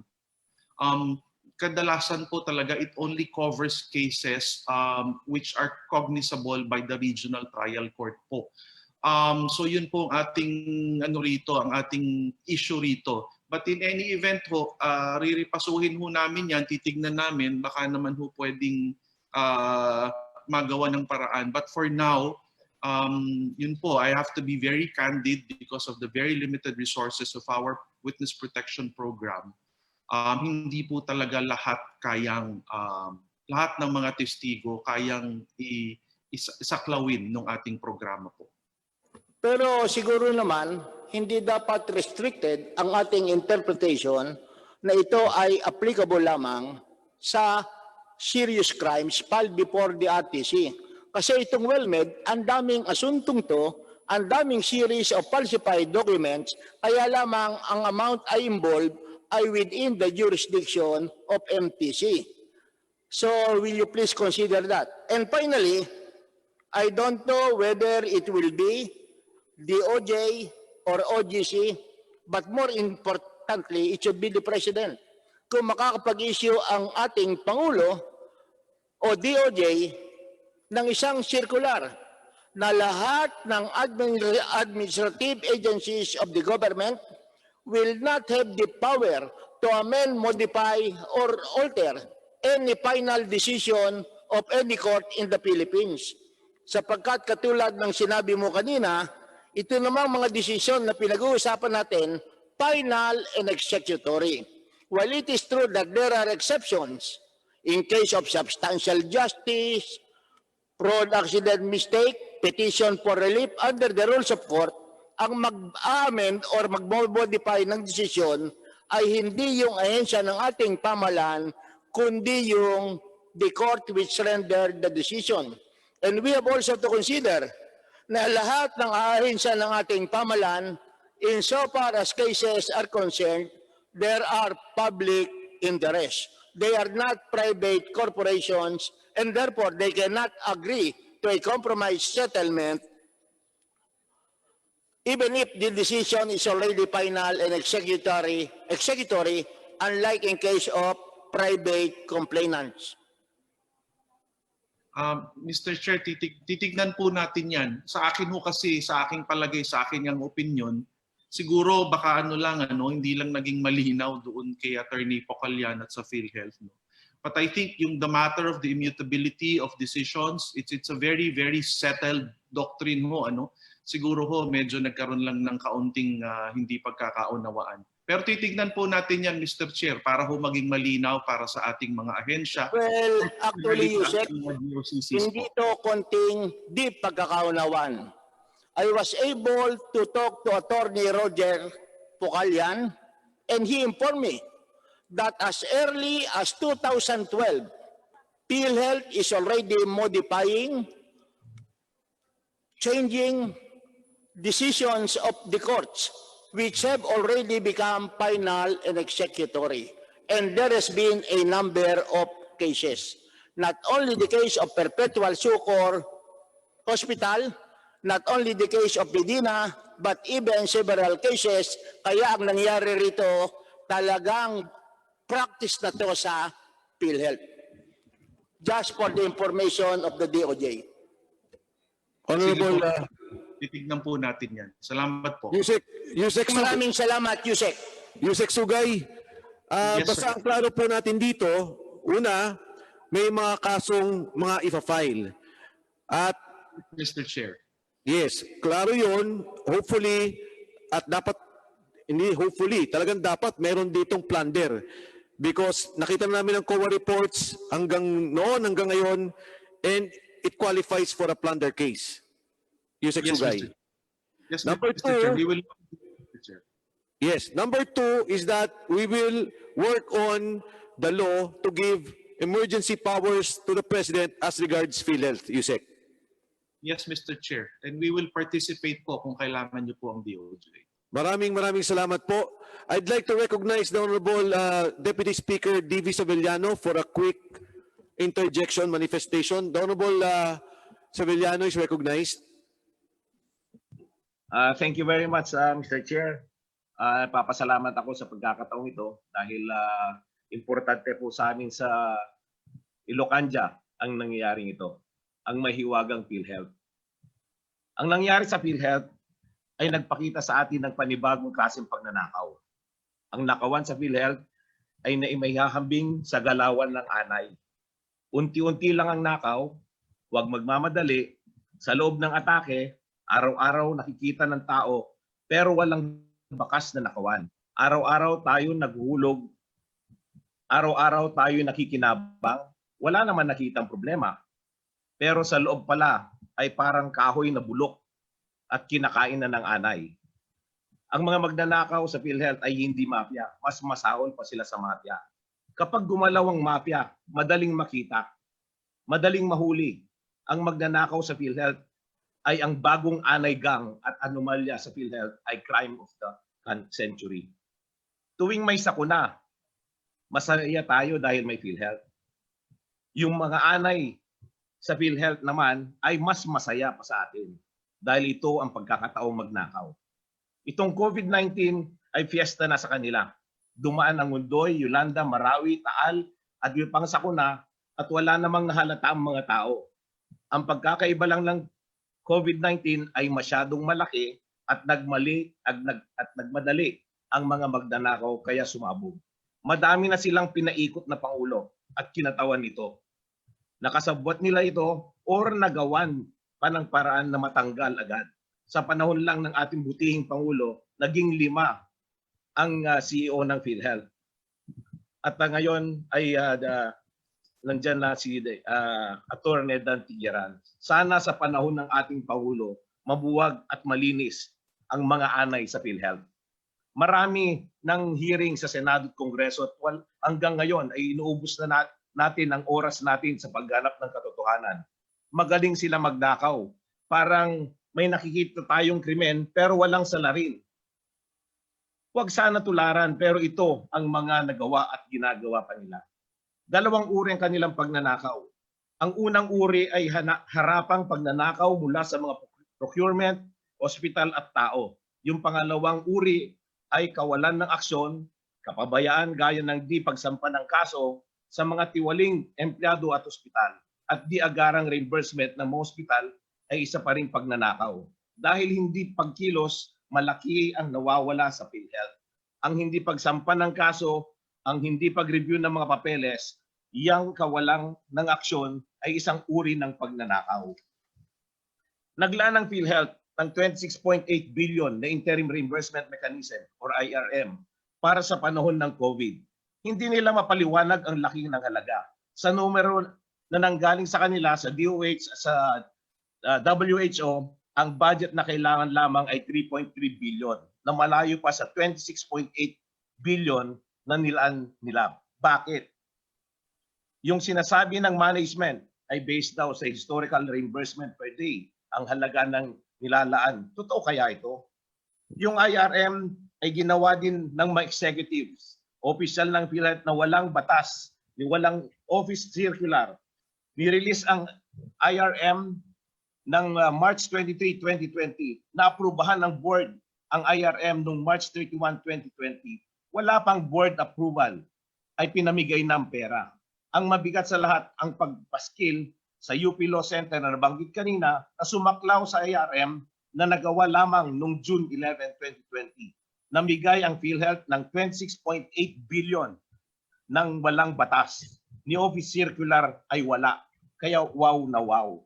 Sa IRM na ito, 14 billion ay binigay sa 729 healthcare facilities. Higit sa 5,000 ang healthcare facilities ng ilan lang ng nabigyan.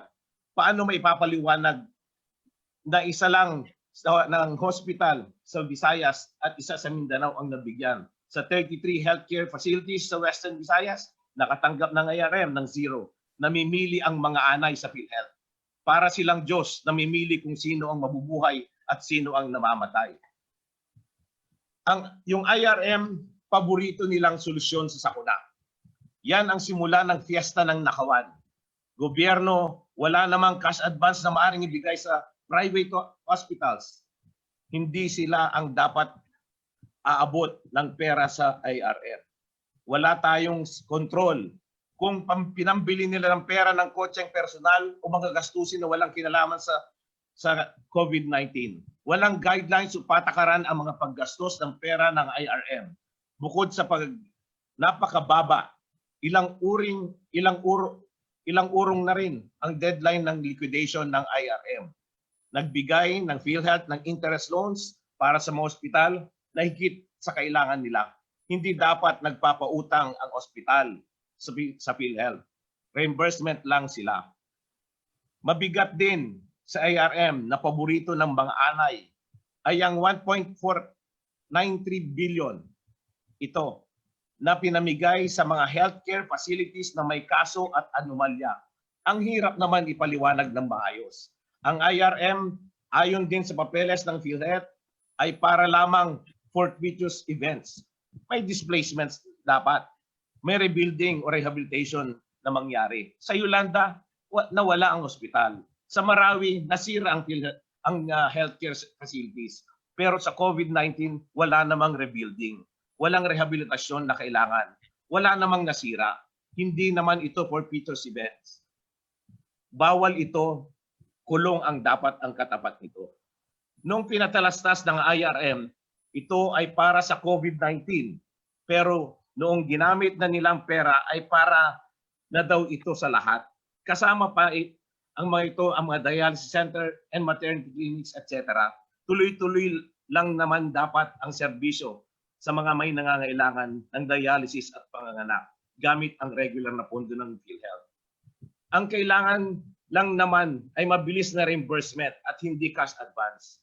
Sa board meeting din ng Philhealth, ang inaprubahan ng kukunan ang pera ng IRM sa special savings. Pero ang ginawa ng mga opisyal, kinuha nilang pera sa corporate operating budget. Gumastos sila ng pera na nakalaan para sa iba. Malversation po ang tawag dito. Sa laki ng halaga, plunder na po ito. Kapag nag-release ang mga anay ng IRM sa mga ospital, hindi nila ibinawas ang expanded withholding tax. Dapat yan ay kinakaltas ng Philhealth na tatanggap ng pera. Hindi nila ginagawa, inaabunuhan pa ng Philhealth. Bakit? Kasi kapag nag-withhold ay madaling mahanap ng pera ng COA at BIR. Ayaw ba nila mangyari to? Bakit di nila nalang ayusin ang proseso ng claims? Sa mga pampublikong ospital, madami ang utang ang Philhealth. Pero ang pribadong ospital, may overpayment pa na 153 billion mula sa 2003 hanggang ngayon. Bakit? Dahil ba sa pampublikong facility, may COA, ang mahirap mag-magic? Sa private hospitals, may arregluhan bang nangyayari? Iipitin at gigipitin lang ng mga reimbursement ng mga anay, areglado na po sila. May isa pang anomalya. Yung naka-enroll na asawa at may anak na i-enroll ulit nila. Doble-doble ang enrollment. Bakit nila pinapalobo ang listahan ng mga enrollees? Sa salita ni General Morales, may 5,000 na katao, ang higit na 130 years old na nasa listahan at may benepisyo pa. World record nga ito. Matagal nang minungkahin ng Philhealth sa Philhealth na kumabit sa listahan ng PSA, Philippine Statistics Authority. Kapag pinanganak, kasama na sa Philhealth. Kapag namatay, tanggal sa listahan. Wala nang tatalo sa listahan ito. Nandyan na din at libre na. Pero siyempre, pag may masama kang balak, hindi mo ito gagawin. Bakit hindi kumabit ang Philhealth sa PSA? Ayaw ng PSA ng automation. Ayaw ng Philhealth ng automation. Ayaw nilang i-outsource ang accounting at information technology na minungkay pa noon. Bakit? Ayaw ba nilang may nakakasilip ng financial records nila? Wala ba itong checks and balance? Sa Philhealth, madaming krimen pero walang nakukulong. Yung mga nabanggit kanina, yung perpetual super hot, ay pinatawan ng Court of Appeals ng 3-month suspension at 10 days, 10,000 na fine. Sa ibang apelan lang, sa ospital, sa board, ay sinuway at binago ng Philhealth Board ang desisyon ng Court of Appeals. Naging 100,000 ang fine, pero walang suspension. Ano ba naman ng 100,000 na fine? Monthly collection sa hospital na ito ay 33 million. Bale walang 100 million sa 99 million na papasok sa ospital. Ang alam ko, ang Supreme Court lang ang nagpapabago ng desisyon ng Court of Appeals. Matapang ang mga anay sa Philhealth. Yung sikat na WellMed, sino ba may-ari nito? Ay sinuspindi noong January 2019 dahil sa pag-claim para sa mga patay na pasyente. Pero hindi pala suspendido. Noong Enero hanggang Hunyo 2019, nakakolekta pa sila ng 2.24 million. 2 days lang ang reimbursement nila. Super bilis. Naloko na naman nila ang bayan. Paano naman itong nangyaring ito? Huwag kayong malingat. Kahit mahaba pa itong nasabi ko ay hindi naman pag natitinag ang mga anay. Ilang hearing na ang dinaanan nila, ilang request ang impormasyon na hindi naman nila naibibigay. Masanay na po sa mga sagot nila. I will have to check. I have no private to that matter. Wala pa naman yan nung nangyari yan. Hindi po ako na nakikita ng documents na yan. Ngayon, may bago. Mahina ang signal. Mr. Chair, bilang kinatawan ng unang distrito ng Ilocos Sur, kami ang pinakamalas sa aming region dahil kung saan ang pinakamalaking contributor sa Philhealth dahil sa produkto naming tabako ay maraming hiwagang nangyayaring pagnanakaw ng mga anay. Magkabit ang bitukan ng Philhealth at industriya ng tabako. Mahigit 2 milyong katao ang umaasa sa tabako. Mula sa pagtatanim, pangangalakal, pagbubuo ng pagtitinda. Noong 2019, ang excise tax pa lang ng tabako ay nasa 147.6 billion na at wala pa dyan ang VAT, local business tax, income tax at iba pang buwis na lilikom ng gobyerno. Nung pinasa ang RA 10351 o sin tax law noong 2012, nagtaas ang excise tax ng tabako. Mula 2012 hanggang ngayon, tumaas ng 1,554% ang excise tax. Mula sa 2.72 pesos na nakatax ng kaha, nasa 45 pesos na ngayon kada kaha. Pinataw pa natin ang RA 10963 o train law noong December 2017. RA 11364 noong June 2019 at RA 11467 noong January ng taong ito. Tumaas ang excise tax mula 2017 hanggang 2020 ng 50% mula 30 pesos kada kaha hanggang 45 pesos kada kaha sa lahat ng binuwisan ng excise tax. Ang tabako ang pinakamalaki ang pagtaas. Ang mga magsasaka ng tabako ay sumalo ng hirap ng mga buwis nito. Nabawasan na ang mga magsasaka ng tabako mula 55,763 noong 2014 na nasa 29,839 na lang ngayon ang kanilang bilang. Mula sa 38,000 hectares noong 2014, ngayon 18,000 hectares na lang. Lumiit ang industriya ng tobacco. Ngunit lumalaki naman ang kanyang kontribusyon sa DOH at Philhealth na ninanakaw dahil sa sin tax law. Ang budget ng DOH ay tumatalon ng 42.2 billion noong 2012 hanggang 122.6 billion noong 2016. Dahil sa mga batas na mula hanggang 2017 hanggang 2018 na aking nabanggit, nadagdagan pa tayo ng 30.5 billion noong 2014, 33.7 billion noong 2017, 62.7 billion noong 2016, 59.2 billion noong 2017, 71.2 billion noong 2018, at 90.9 billion noong 2019.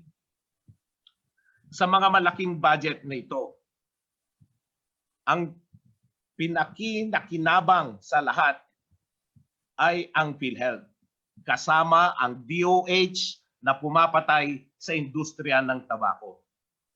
Dahil dito, nanggagaling ang pinambabayad sa premium ng mga miyembro ng Philhealth ng mga sumusunod na halaga. 22.7 billion noong 2014, 24.5 billion noong 2015, 31.3 billion noong 2016, 40.6 billion noong 2017, 48.8 billion noong 2018, at 54.7 billion noong 2019. Sa taong 2020, labis po ang sama ng loob namin at nanggagalaiti dahil dahil papalo na sa 71.3 billion ang nakalaan sa Philhealth.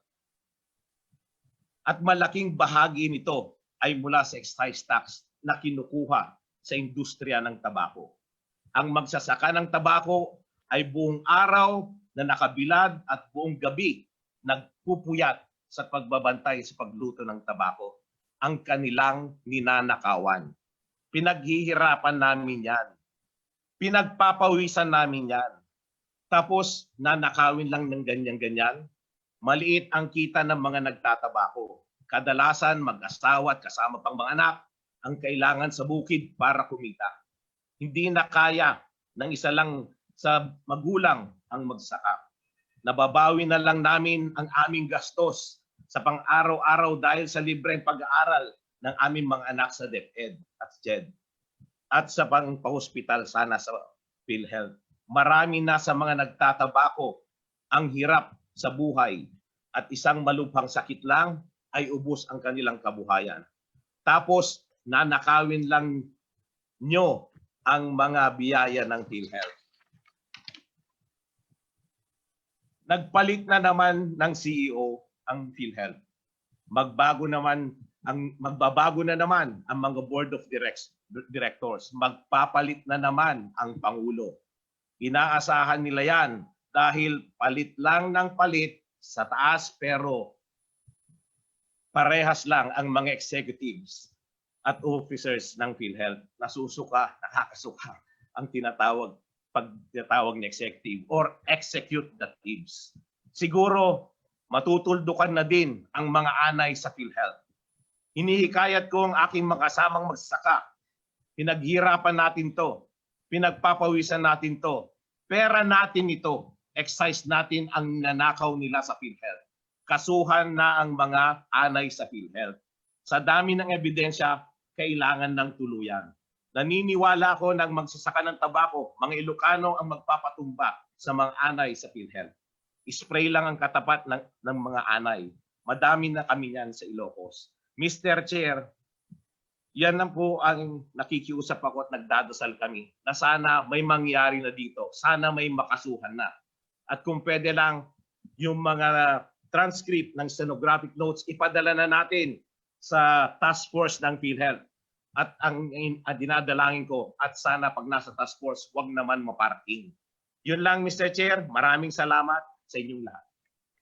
Thank you so much, Deputy Speaker Sabeliano. Nakita na po namin ang buong kasaysayan ng inyong distrito, Ilocos, ang tobacco industry na malaki ang kontribusyon sa pondo ng ating PhilHealth.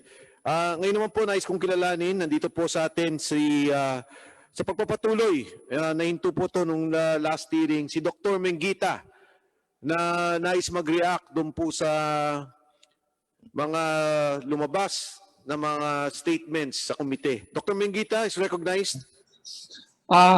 Magandang araw po sa mga kagalang-galang po na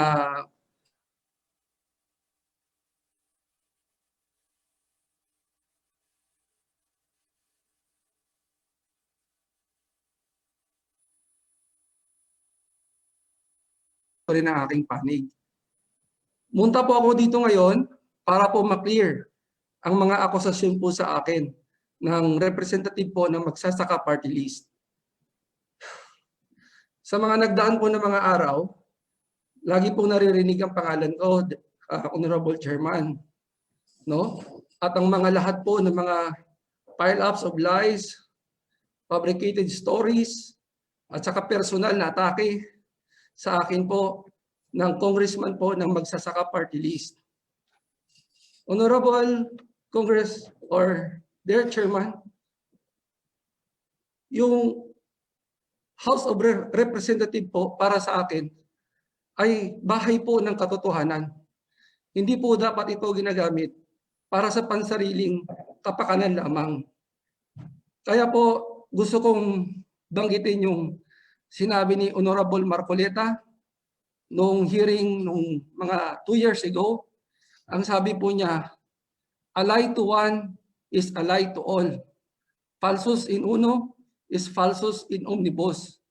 So isa lang po ang kailangan kong mapatunayan, na lahat po ng ibinintang sa akin ay pawang kasinungalingan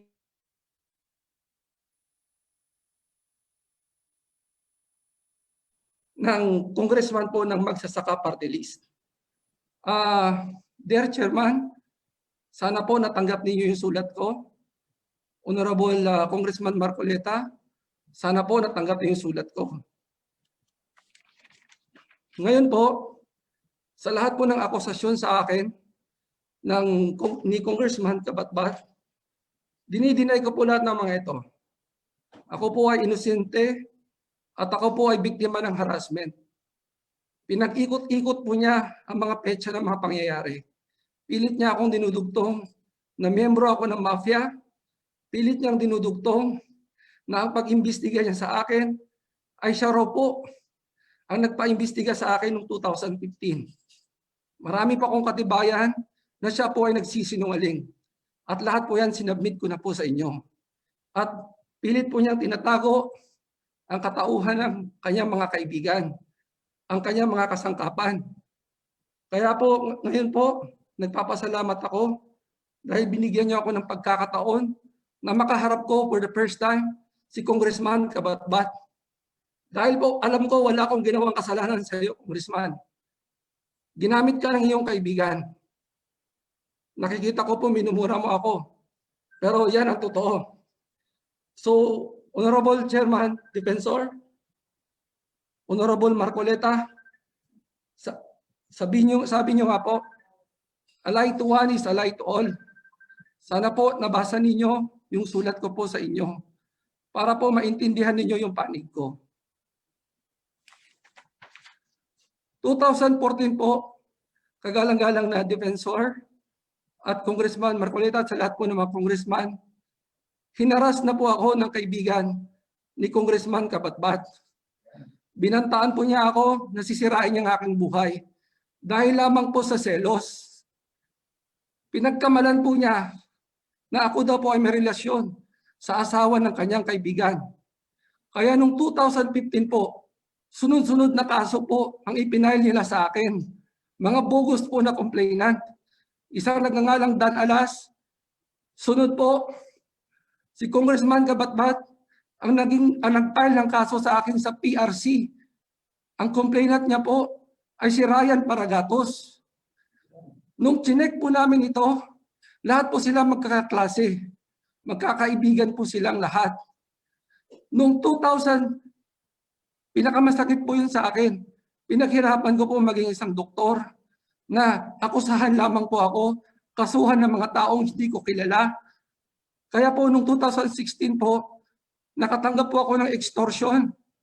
Humihingi po yung kaibigan ni Congressman Abogado ng 10 million sa akin para po i-atras lang ang lahat ng kaso na ipinail nila sa akin. May affidavit po akong ipinadala sa inyo. Ngayon po, hindi nila ako tinantanan. Talagang sinira nila ang aking buhay. Sinira nila ang aking pamilya. Kaya noong 2015 po, hindi po totoo na si Congressman Kabatbat ang nag-file sa akin ng kaso sa PHIC Region 12. Pinapalabas lang po niya yan. Nakita po ninyo yung affidavit complaint.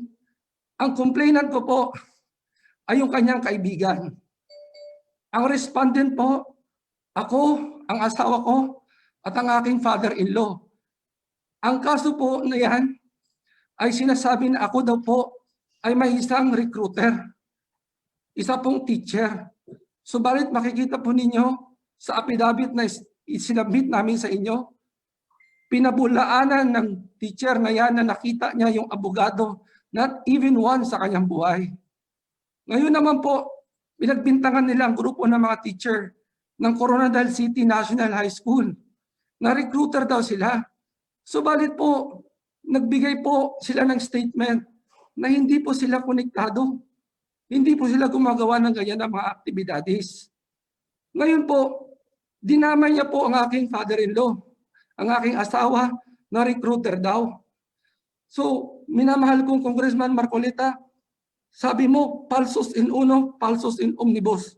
Sabi ni Congressman Kabatbat, meron daw akong puting van, pero never niyang flinash kung ano yung itsura ng van na yan, ano yung plate number ng van na yan. Kaya puro po kasinungalingan yung sinasabi niya. Yung sabi naman po niya na merong wellness program si Dr. Mingita and Congressman Mike Defensor, sabi mo, peking pasyente. Sir, nililito po kayo ni Congressman. Totoo po na may pasyenteng na-admit sa pagkakataong iyan. Yan po ang mother of all cases. Yang admission ng isang nagngangalang Cecilia Tadora po. Yang si Cecilia Tadora po ay nanay po ng driver ng kaibigan na abogado ni Congressman Kabatbat. Ngayon po, another kasinungalingan ni Congressman. Sabi niya na dismiss yung kaso dahil po galit lang daw ang complainant. Pero hindi po yan ang totoo. Ang kaso gumulong, nag-imbestiga sila. Ngayon po, yung na-admit po na pasyente, kung makikita po ninyo sa aking mga dokumento, pumunta sa klinik ko 1 day before, mataas ang BP, nahihilo, hindi makalakad na maayos. Ngayon po, nagpa-admit siya sa kanyang sariling kagustuhan. Contrary sa sinasabi ni Congressman Kabatbat na pineke ko yung taong yan, na wellness yung taong yan. Hindi po, kung titignan po ninyo sa isinumiti kong dokumento sa inyo, umirma mismo si Saril Tadora na yung nanay niya ay physically incapacitated. Kaya po isang kasinungalingan po yung sinasabi niya na illegal yung wellness program na ginawa ko kasi wala naman po akong ginawang wellness program. May totoong pasyente po na nagpa-admit. Ngayon naman po, para po maintindihan ninyo pong lahat, kapag ang isang pasyente po ay na-admit, umipirma po sila ng waiver at sinasabi po nila na sila ay magpapagamot. At kapag naman sila po ay lalabas, umipirma naman po sila ng waiver at nagsasabi na naintindihan nila ang kanilang mga sakit. Ngayon po, mahal na Congressman, umaakyat po yan. Mr. Chairman. Yes, Honorable Rimulya. In other words, Dr. Mengita is denying all the allegations against him. Yes, Your Honor. Then let's proceed with our other matters because I think it's taking too much of our time.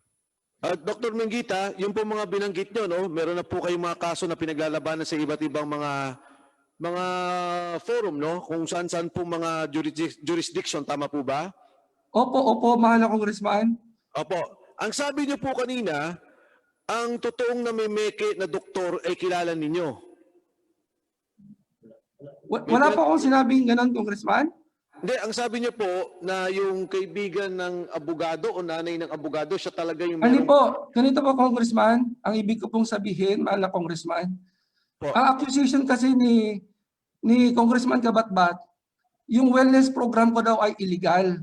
Despite sinabi po ni Dr. Pamonag na wala silang nakitang wellness talaga. Ang sinabi niyo po kasi last time na nag-a-admit ng peking pasyente. Ngayon po, nilito po yan ni Attorney Kabatbat. Kasi po, totoo pong merong pasyenteng na-admit at that time yung kaso namin sa Region 12. Kaya na-dismiss po kasi hindi po totoo yung aligasyon nila na walang pasyente. Kaya, So wala po kayong nalalaman na merong mga ganyang ginagawa na ibang mga grupo at kayo pinagbibintangan, wala po kayong nakikitang ganyan? wala po, mahal po na chairman. So far po, sa practice ko po, wala po ako nakitang ganyan. Mr. Chairman. Before we proceed to the, before we proceed to the question of the Honorable Kabatbat, we have not yet administered the oath. I will take the oath. We have not, yes. Dr. Mengita, Yes po, chairman.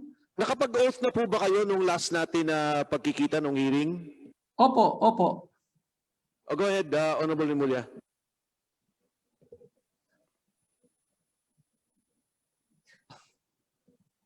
Mr. Chairman, ang tanong ko lang kay Dr. Mengita, and which we can validate with Philhealth, are you still accredited by Philhealth up to now? Dr. Hindi na Mangita? po, mahal na Congressman. Bakit hindi na kayo accredited? Ang nangyari po, ang totoo po niyan, kaya nalito po kayo last hearing. Ang Philhealth ko po, nag-expire po siya basically noong August 31, 2019. Ngayon po, August 27 po, sinubukan ko pong mag-renew dahil po advice po sa akin ng aking mga abogado na wala naman po akong kaso pa na napapatunayan nila na guilty ako. So nag-renew po ako. Subalit, natanggap ko lamang po yung denial noong January 2020 na po. Ngayon, Kaya question ko, Mr. Mangita, when was the last time na tumanggap kayo ng cheque mula sa Philhealth? Kailan kayo huling binayaran ng Philhealth para sa inyong mga reimbursements? sa pagkakaalam ko po, mahal na Congressman, ang PhilHealth po kasi, yung pagbayad po nila, depende po, no? Minsan, after 1 year, yung iba po inaabot ng 2 years. Sa aking pagkakaalam po, wala po akong alam kung meron akong PF ngayon kasi hindi pa naman po ako tinatawagan ng hospital na meron akong cheque. Yun po yung katotohanan, mahal na Congressman. Mr. Chairman, can we ask Philhealth kung meron silang record ng payment kay Dr. Mangita? Kay Dr. Mangita, the last payment given to Dr. Mangita. Alam niyo naman yan, Mr. Pargas, di ba? Kailan siya huling binayaran ng Philhealth? Ano yung last payment sa kanya? The last 5 checks issued to Dr. Mangita.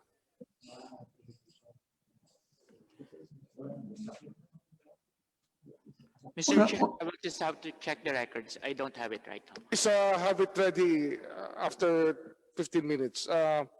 We'd like to recognize Attorney Kabatbat now, Congressman Kabatbat, for his interpellation. Thank you, Mr. Chair. First of all, siguro I have to apologize to Dr. Mangita. Kasi kanina nung nagsasalita siya na wala daw siyang kasalanan sa akin, medyo napamura ko. Dahil alam na alam ko sa sarili ko yung kasalanan niya sa akin . Alam mo ba, Dr. Mangita, yung nasagasaan kong hitman, yung nang ambush sa akin, bago siya mamatay, tinanong ko kung sino nag-utos sa kanya . Alam mo ba kung sinong sinabi? Dr. Mangita. Sinungaling. Sasabihin mo sa akin na wala kang kasalanan. So sa this akin. was a dying declaration in terms of what the law Yes, may provides? dying declaration, Mr. Okay, Chair. okay, Hindi continue. ko lang nabanggit yun. Anyway, Congressman. kukunin ko muna yung mga punto niya na sinasabi niya na una wala siyang white van. Ikalawa, na-dismiss na raw yung kaso na isinampa sa kanya. Yung dinismiss ni Pamonag sa ni Attorney Lubaton. Tapos meron daw siya mga affidavit na yung mga witnesses ay yung mga, ano nga ba yun, Dr. Mangita, ano yung mga affidavits na pinagmamalaki mo? Hindi ko yung pinagmamalaki, Congressman Kabatbat. Hindi mo kasi sinasabi ang totoo. Address the chairman. Sorry po, I'm really Dr. sorry. Mangita, address the chair whenever you answer. Sorry po.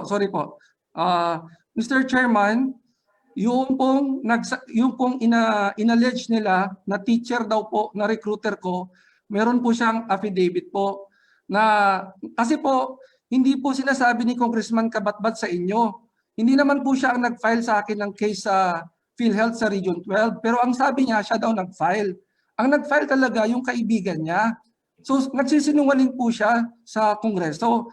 Ngayon po, yung teacher po na yon nag-issue po ng affidavit, binigyan po ng copy si Congressman Mike Defensor, sabi ng teacher po, never pa ko pang na-meet yung attorney na yan sa buong buhay ko.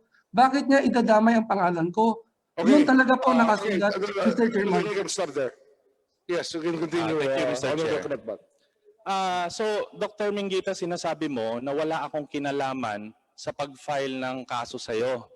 Kung hindi, Ang sinasabi ko po, Mr. Chairman, yung katotohanan po na kiniklaim kasi po ni Congressman Kabatbat na siya ang nag-file para po mapalabas niya na kunyari iniimbestiga niya ako pero hindi po siya nag-file sa akin ng kaso sa Philhealth noong 2015 sure po. are you, Mr. Chair, Dr. Yes. Mangita, Yes. na wala akong kinalaman sa pag-file sa'yo ng kaso? Sinasabi mo nga, kaibigan ko yung abogado nag-file sa'yo.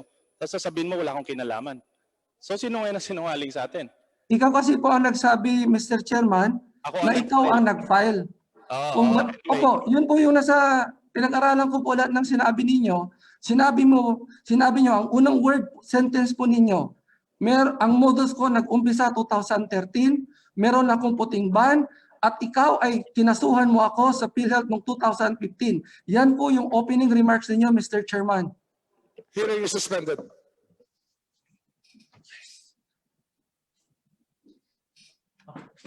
Suspend mo.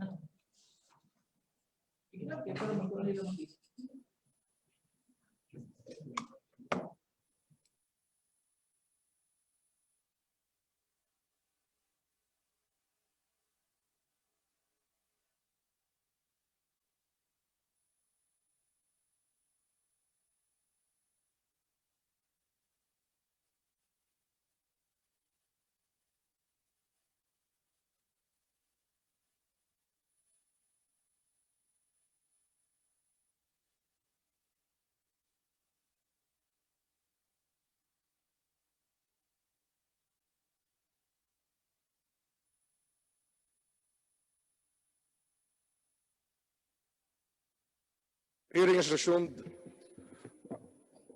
The Congressman Kabatbat has the floor.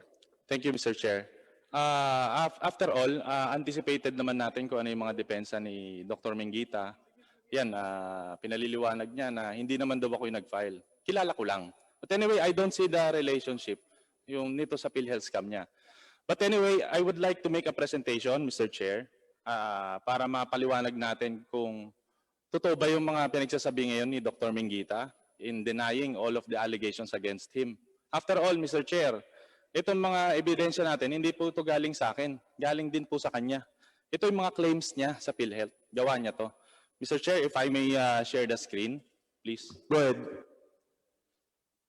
Next slide. Pasok po muna tayo dito sa hydrocephalus niya. Sinasabi ng,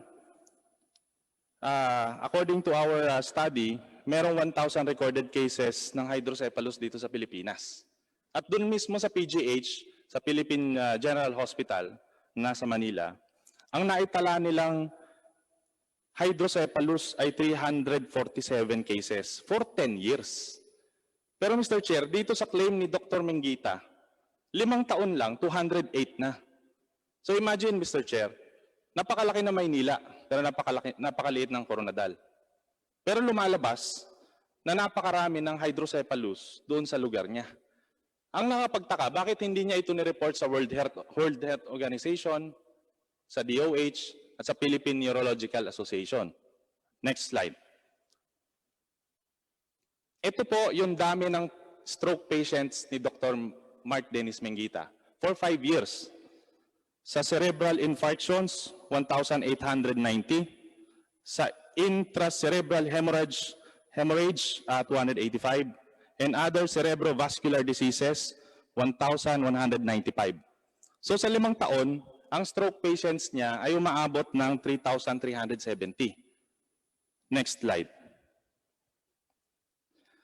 According to the Philippine Neurological Association, na mga kaibigan ko ron, no, 70% ng stroke ay yung tinatawag na infarction. Ang infarction, yung bumabara lang yung ugat. Pero yung hemorrhage, 30%, 293 patients. Sorry.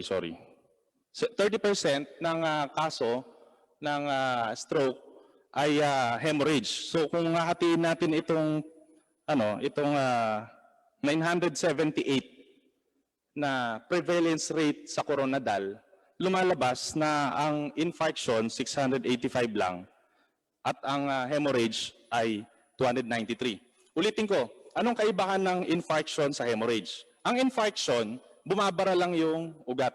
Hemorrhage, dumudugo na talaga yung utak. Ngayon, base sa experience ng mga neurologists, Mr. Chair, 20% ng mga nai-stroke, hindi nakikita ng neurologist, hindi nakikita ng doktor. Doon lang sa bahay, tinatamaan. O kaya naman, may traditional medicine sila, so hindi na naidadala sa ospital. Then, 20% din ay hindi na nagre-require ng hospital admission. Next slide. So lumalabas, Mr. Chair, of the 3,130 stroke patients, yun lang dapat ang na-admit. Tingnan po ninyo, balik tayo sa slide kanina. Sorry.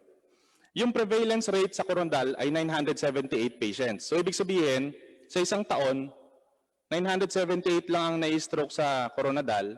I-times mo yan ng 5 taon. So dapat ang stroke doon sa Coronadal ay nasa 4,890 lang. Next slide.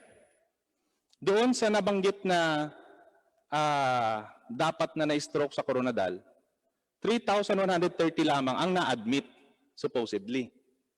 So, hindi naman lahat ng na-admit, Mr. Chair, ay nakikita ng neurologist. 40% dyan, ang nag-a-attend ay internal medicine physicians. And 60% ang natututukan ng neurologist. So lumalabas, Mr. Chair, ang dapat na nakita ng neurologist sa Coronadal ay nasa 1,878 stroke patients lang.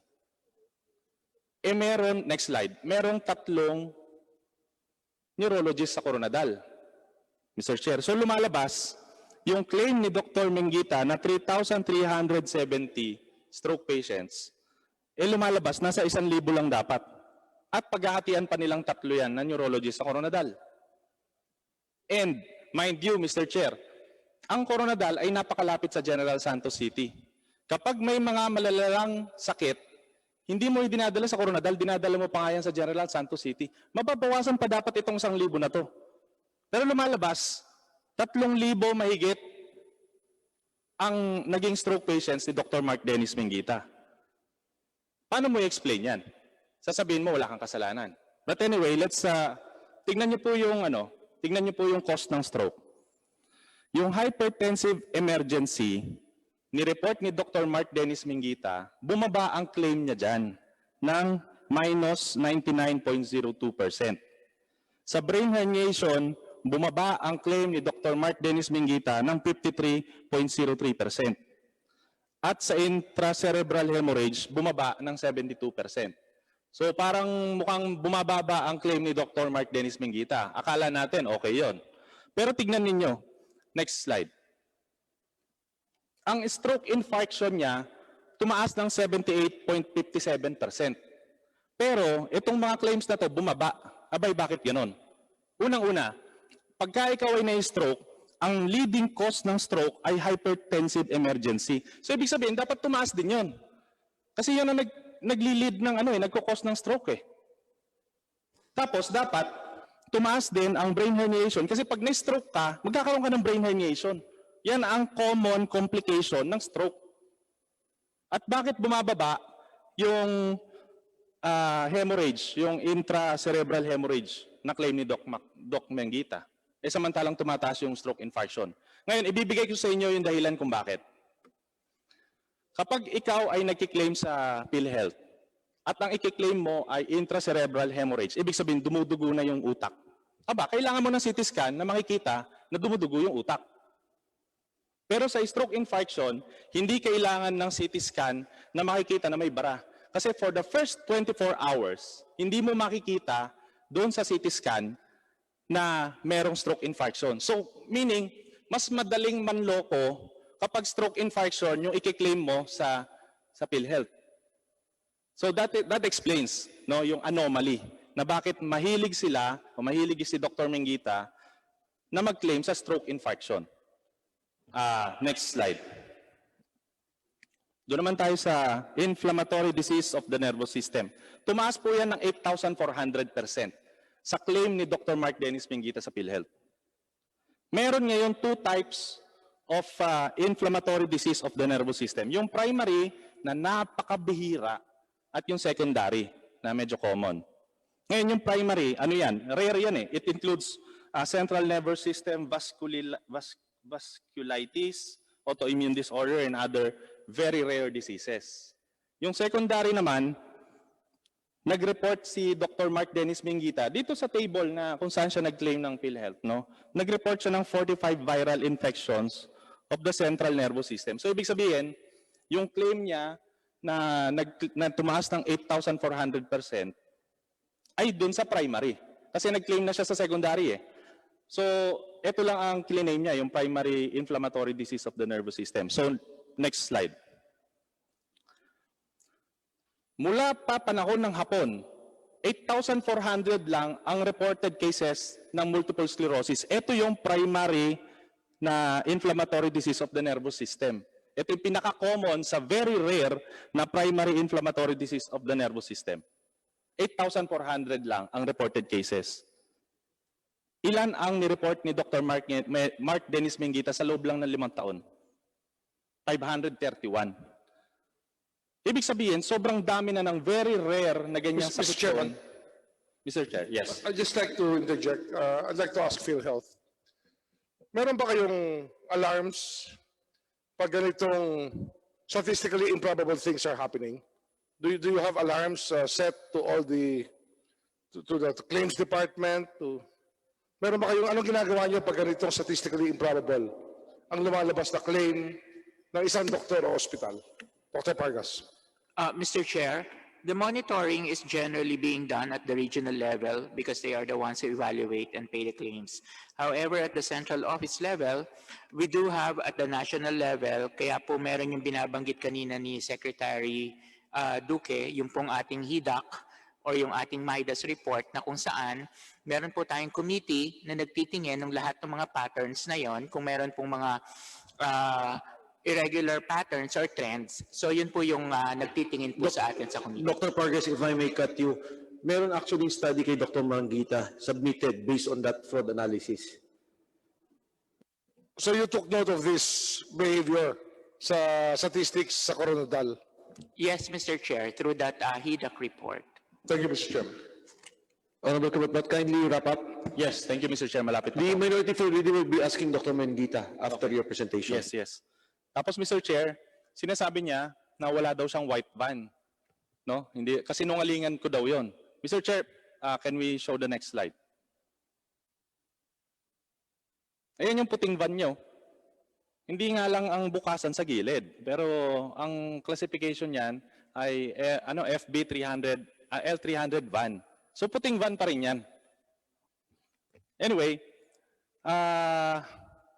pinagmamalaki ni Dr. Mingita na na-dismiss daw yung kaso sa kanya. Nung nandito si Director Pamonag, siya na mismo nagsabi na bawal ang wellness program at nagkaroon siya ng information dissemination against the wellness program. Tapos sasabihin ni Dr. Mingita na walang masama sa wellness program. And pwede ko bang itanong, Mr. Chair, kay Dr. Mingita, na-dismiss na rin ba yung criminal case sa kanya na isinampa ni Dan Alas? Okay, before I make Dr. Mangita answer, I'd like to recognize the Honorable Minority Floor Leader, Congressman Benny Abante. Congressman Abante. Magandang umaga po, Chairman Mike. At magandang umaga po mga kasama ng mga congressman. Ilang tanong lang gusto ko itanong kay Dr. Mingita, no? Sapagkat pero point of order, Chairman Mike, no? Allowed ba ang resource speaker na mag-accuse sa mga congressman sa any committee hearing? Allowed pa po siya na mag-accuse? Gusto ko lang po itanong. Technically, the Honorable Abante, hindi po pwedeng payagan yung ganoon dahil nga ano po tayo, no? Investigation in aid of legislation. That's right. And hindi po sila pwedeng mag-reply in that manner because that would be in contempt not only of the member of the committee but of the entire committee, Mr. Congressman Abante. I would like to request the committee to hold Dr. Mingita in contempt for verbally accusing one of our congressmen in this committee hearing, Mr. Chair. Thank you, Honorable Abante. Motion by the Honorable Abante to declare Dr. Mangita in contempt without discussing first what penalty Are there any objections? There being none, motion is carried.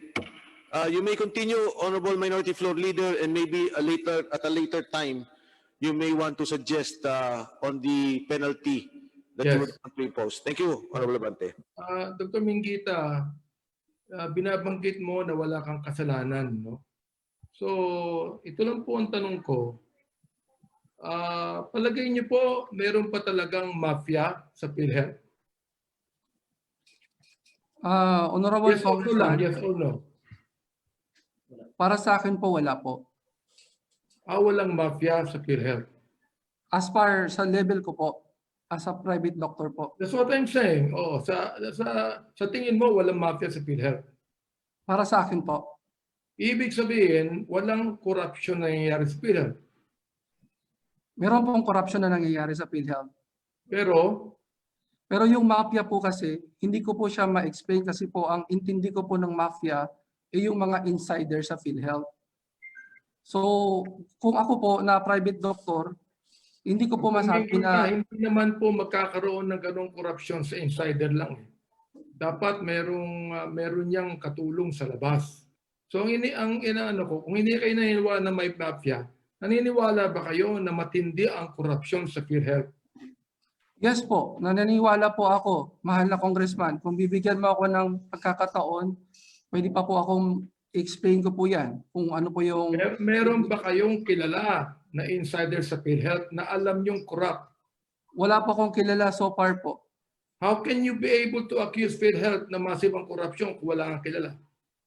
Kasi po yung ginawa po nila sa akin po, para sa akin po ay isang corruption yon. Yung ginawa po ng PhilHealth Central. Kung ginawa sa inyo yung corruption na yan, ibig sabihin, kilala nyo yung mga taong gumawa niyan.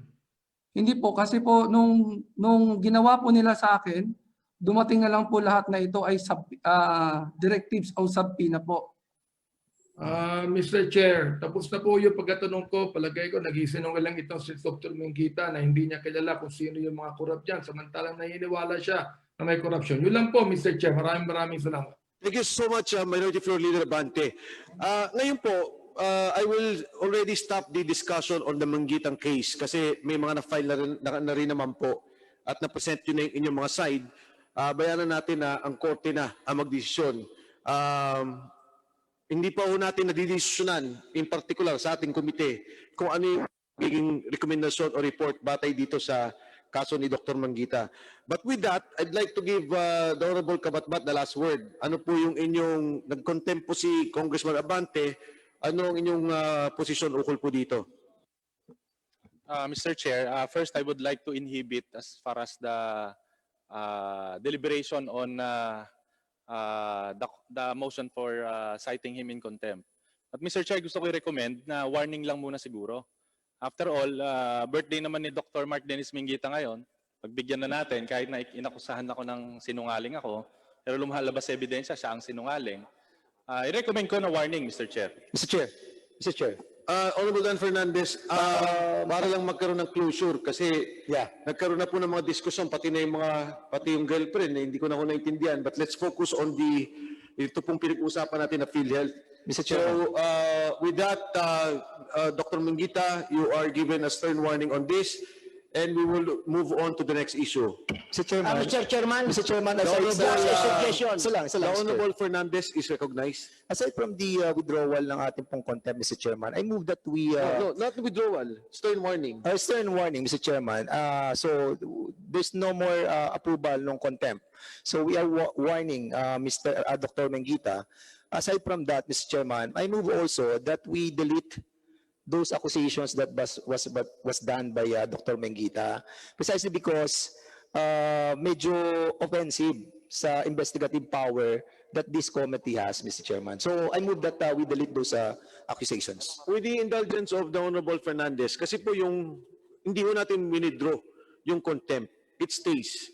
But what we said is that we warned him. If we delete what he said, then there will be no basis for the contempt. In fact, yung pong contempt ng committee is already a rejection of his statement, Honorable Fernandez. With that explanation, Mr. Chairman, I withdraw my motion. Thank you, Mr. Chairman. Honorable Barsaga. Well, medyo serious ang allegations ng ating kasamang si Congressman Kabatbat.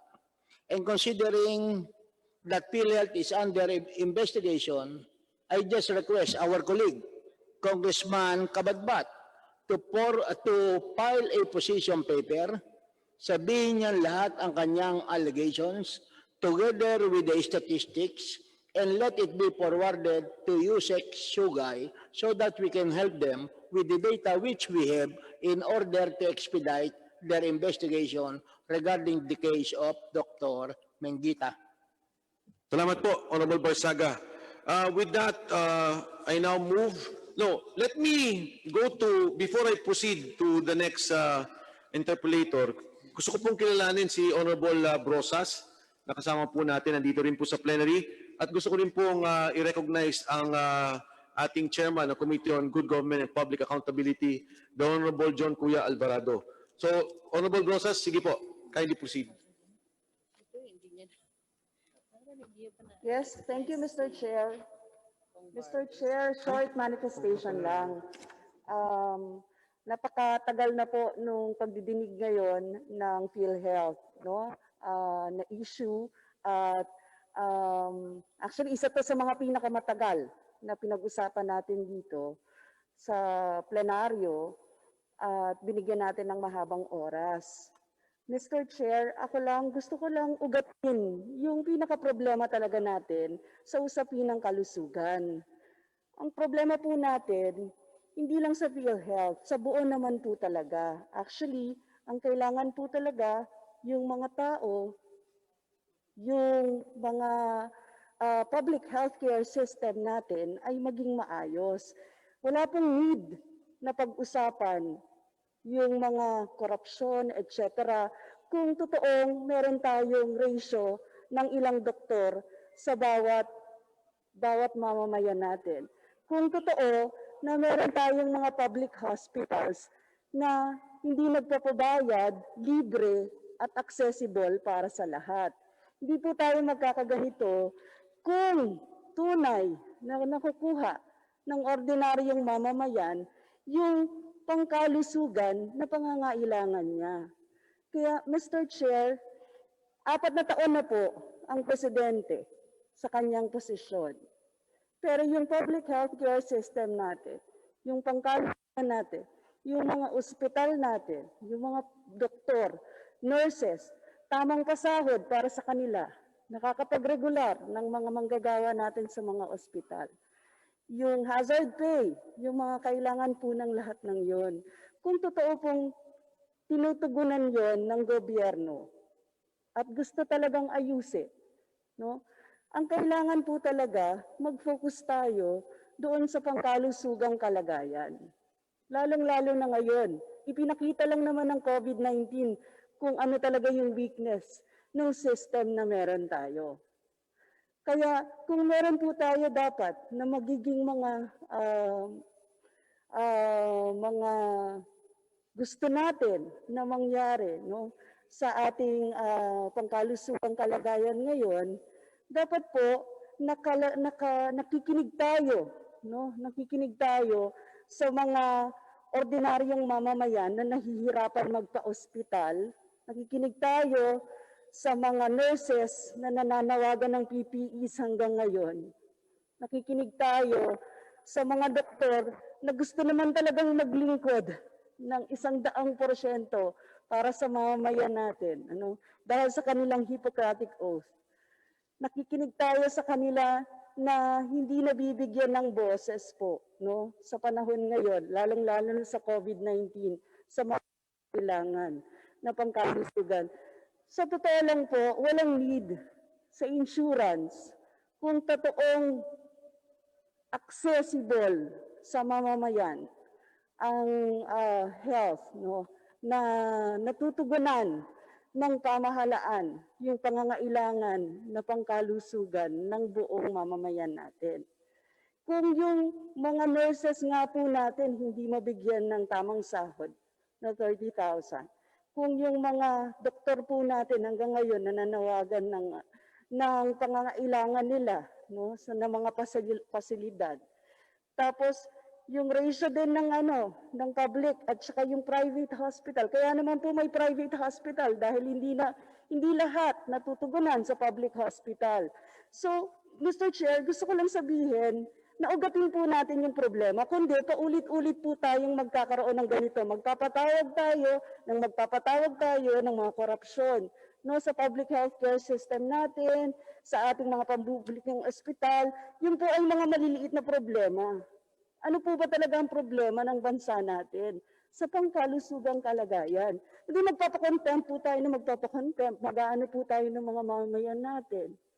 Ang gusto po natin, masolusyonan talaga yung pinaka-problema ng Pilipinas. Ano bang meron tayong pangkalusugang kalagayan ngayon? At yun po talaga yung dapat tugunan. At yun dapat ang pagsimulan, no, ng mga pag-uusap para maging maayos. Mr. Chair, yun lang. Maraming salamat, Mr. Chair. Thank you so much, Honorable Brosas. Ngayon po naman, nais kong kilalanin ang ating Deputy Speaker Dan Fernandez.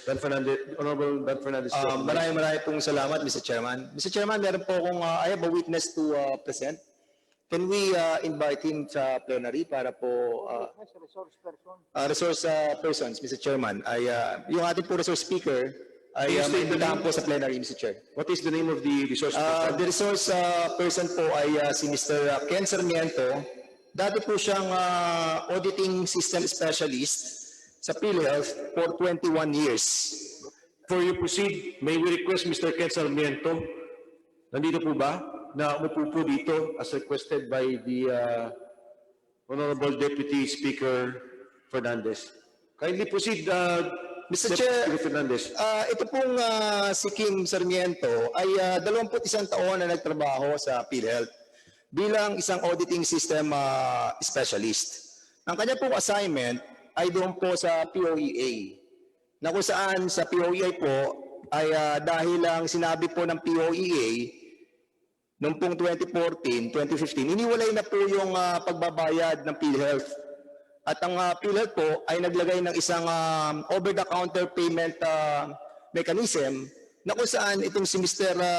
Ken Sarmiento, siya ang naatasan ng Philhealth na magbabantay ng mga premium ng ating pong mga OFW na binabayad ng mga hiring agencies ng POEA. For the record, Deputy Speaker Fernandez, si Ken Sarmiento ay auditor. Yung auditing system specialist po. He is part of the internal audit assigned to POEA. Yes, Mr. Chairman. Okay, Siguro po, proceed. Mr. Chairman, mamaya bigyan po natin siya ng pagkakataong magsalita para i-explain po niya yung naging modus operandi ng na kanya pong na-discover. No? Mr. Chairman, kasi po, I came to this problem kasi nung binabasa ko yung COA report, Mr. Chairman, yung pong ating pong mga accredited na mga collector agents sa buong Pilipinas, yan po ay 7,468 na mga ACAS, mga tinatawag nating accredited collector agents.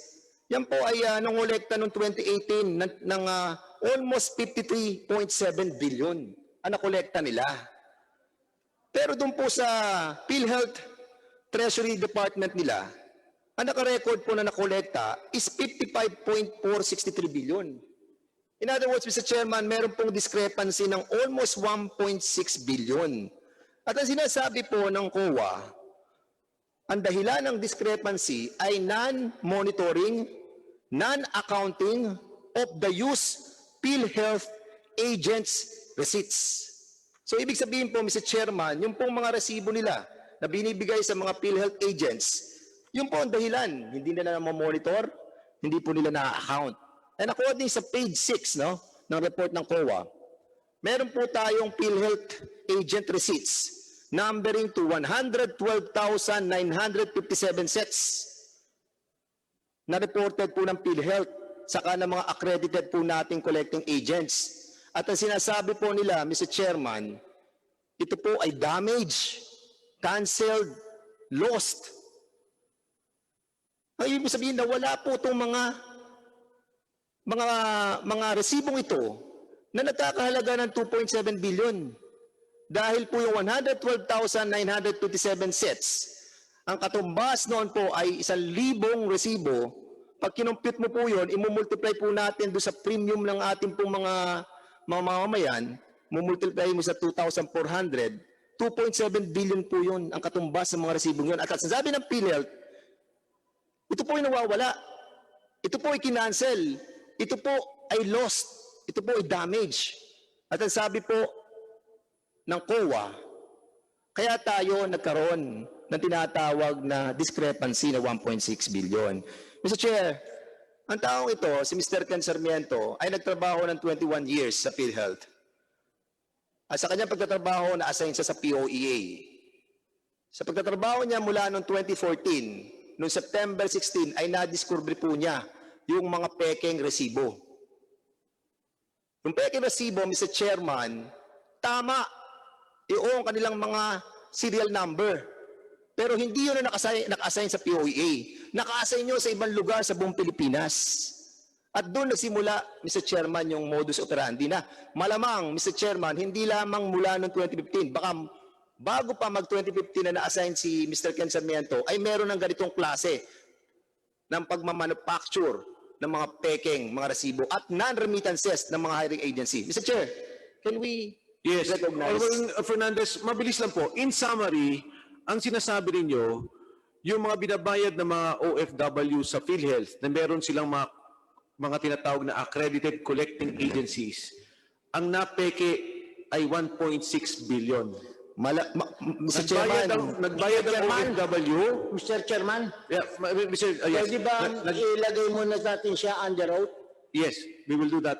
Nagbayad ang OFW pero hindi na ipasok sa PhilHealth. Mr. Chairman, kasi nga yung mga peking... No, it's just a question. Yes, Mr. Chairman. Thank you. So before we proceed, can we ask the committee secretary to administer the oath to Mr. Ken Sarmiento?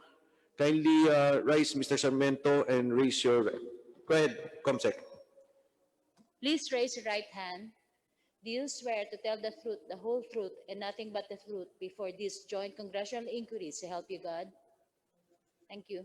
Go ahead, Mr. Sarmiento. Siguro magpatuloy na kayo as pointed out by the Honorable Fernandez. Mr. Sarmiento, can you kindly give us your full name, yung iyong naging trabaho sa PhilHealth, at nasaan ka na ngayon, at at the same time ay briefly ikwento mo yung na-discover mo at ginawang aksyon para dito sa mga pekeng, resibo at non-remittances ng mga hiring agencies, na mga recruitment agency na hindi na-remit yung pera ng mga OFW.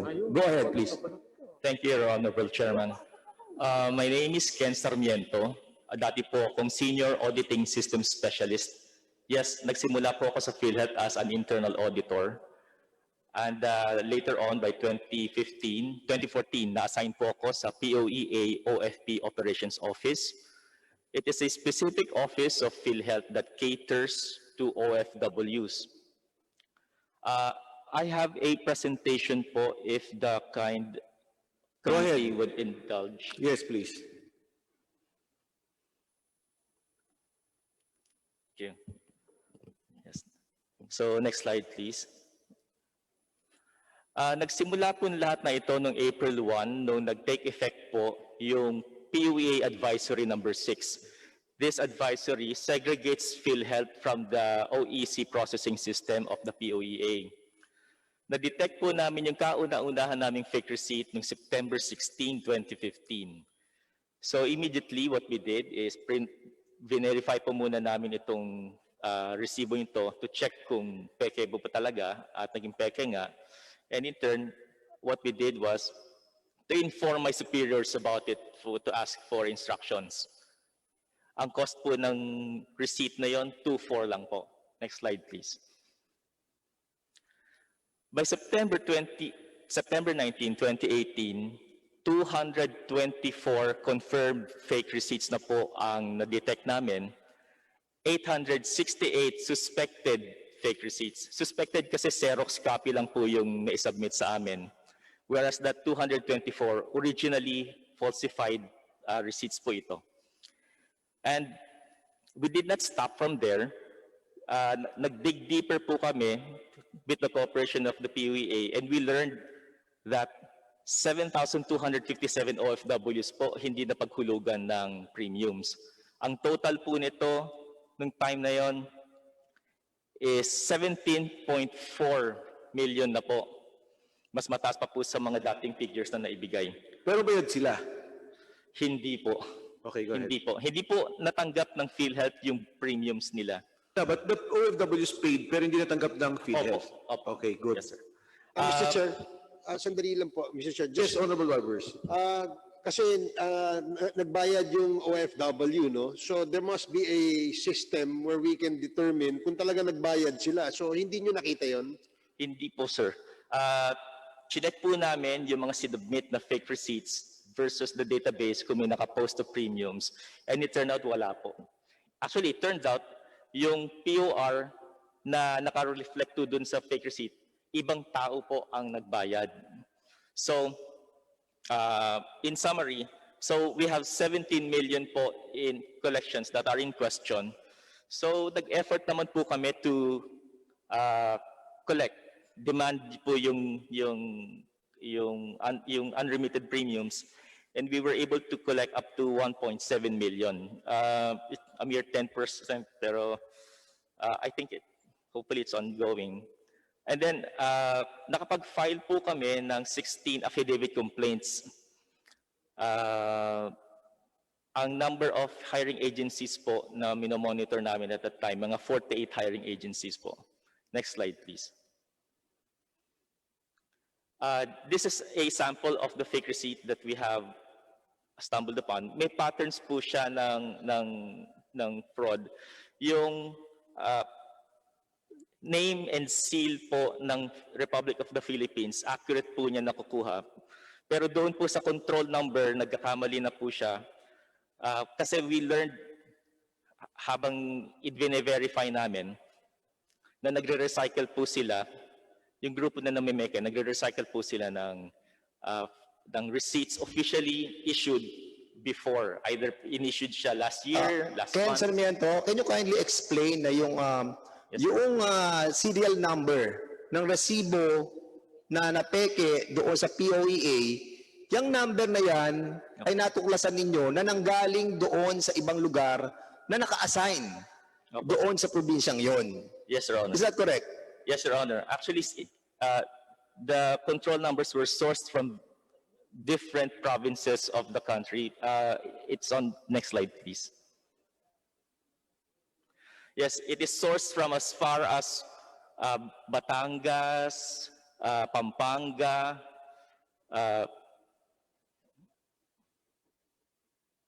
Iligan, and in the course of our fact-finding, we were successful enough to determine kung sino po yung mga persons of interest involved. With the permission of the body, I anonymized po yung mga names and names of the persons of interest and the hiring agency they represented during that time. Ken, itong mga parang medyo binura mong mga pangalan na sinasabi natin mga persons of interest, ito po, Mr. Chairman, yung mga tinatawag na mga liaison officer na kumbaga sila po ang inuutusan noong mga recruitment agency para magbayad sa POEA doon po sa ating pong over-the-counter ng Philhealth. Sila po nagdadala ng bultong pera. Yung bultong pera, dinadala ng liaison officer doon, ibinabayad nila po doon sa conduit runner ng Philhealth. Yes, Your Honor. As alleged doon sa iyong presentation. Kindly Yes, Your continue, Ken. Yes, thank you.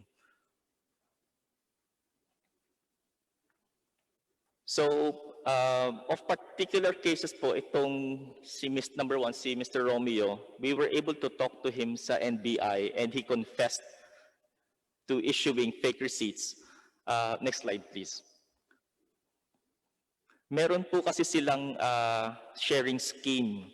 We learned through the number of cases that we have gathered na meron pong nagre-recruit sa kanila para i-distribute yung fake receipts sa OFW na dinideploy ng ehensya nila.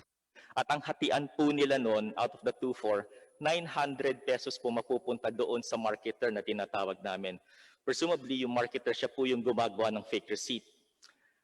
Tapos yung yung liaison officer, siya na po ang napupunta sa kanya, o yung 1,500 pesos. Yun po yung na-describe niyang sharing scheme nila. So we know who they are, and we know na more or less yung structure ng, well, kasi it's based po kasi sa POA-RRR, more than 5 people involved in a questionable act can be described now as a syndicate. We discovered about 40 plus of them, and we were able to document at least 12 or 13 of them. So we can fairly say that meron pong sindikato. We just don't know kung meron pa po siyang third layer, kasi po yung skill set needed to manufacture and falsify a receipt is different from the skill of marketing and convincing your fellow recruitment agency na i-distribute nila ito sa Paano nyo OFW chinek, nila. Mr. Sarmiento, yung mga resibo na sinasabi nyong peke? Anong mga validation na ginawa ninyo para masabi nyo na peke talaga itong mga resibong to? Yes, Your Honor. We conduct 2 levels of verification. The physical, we check for the presence of the security watermark in a genuine receipt. And then we also conduct database verification wherein we verify each detail of the POR. Mula po sa control number, sa Philhealth ID number ng member, and yung details ng transaction, yung amount. Doon po namin nakikita na sa ibang tao nakapost or hindi po nakapost. Okay, Mr. Sarmiento. Okay. Nung mangyari to noong September 16 na nalaman mo na may ganitong klase ng fake na resibo, at base dito sa report mo noong September 23, meron ka pang na-discover uli na 163 na peke pa uli ng mga resibo. Yes. At ito yung nanggaling sa iExcel. Yes, Your Tama Honor. ba yan? Yes, So itong Your Honor. iExcel na to, ito ba ay kusang loob nilang binigay yung mga resibo, or talagang kinuha ng inyong department para maimbestigahan? Ano nangyari dito sa mga resibong peke na galing sa iExcel? Yes, Your Honor. Nung na-detect po namin yung case ni Mr. Kalumpong, what we did is we wrote a letter to iExcel to inform them of the matter and for them to explain. And kindly enough, nag-submit po sila pinadala po nila yung operations manager nila, and they were cooperative enough to say na meron din po silang 168 pa na resibo na questionable. So we proceeded to verifying them at nakita po namin na peke rin po sila. So, okay, so kung nakakita mong peke yung binigay sa ng iExcel, so sino ang responsible na tao doon sa iExcel na sinasabing nagdala ng pera para makakuha ng peking resibo? yung operations manager po nila at that time. So yung Mr. operation Teresa manager Poma. nila ay sila ngayon ang inahabol ng iExcel. In other words, Si Mr. Sacoma po mismo is from iExcel. Siya po ang nag-cooperate sa amin para ipa-verify po yung 168 PORs. After that, verify po namin, ni-report po namin to agad sa branch namin hanggang sa regional office po namin. Okay. Honorable Fernandez, Mr. Sarmiento, tapos na po ba ang presentasyon nyo? Hindi pa po, sir. Sige, yes, go ahead. Papa. Para lang tapusin lang natin, Okay, go ahead. the Thank you, Speaker Fernandez. So, we know who they are. Alam na po namin yung mga agencies concerned. Alam na po namin yung modus. Next slide, please.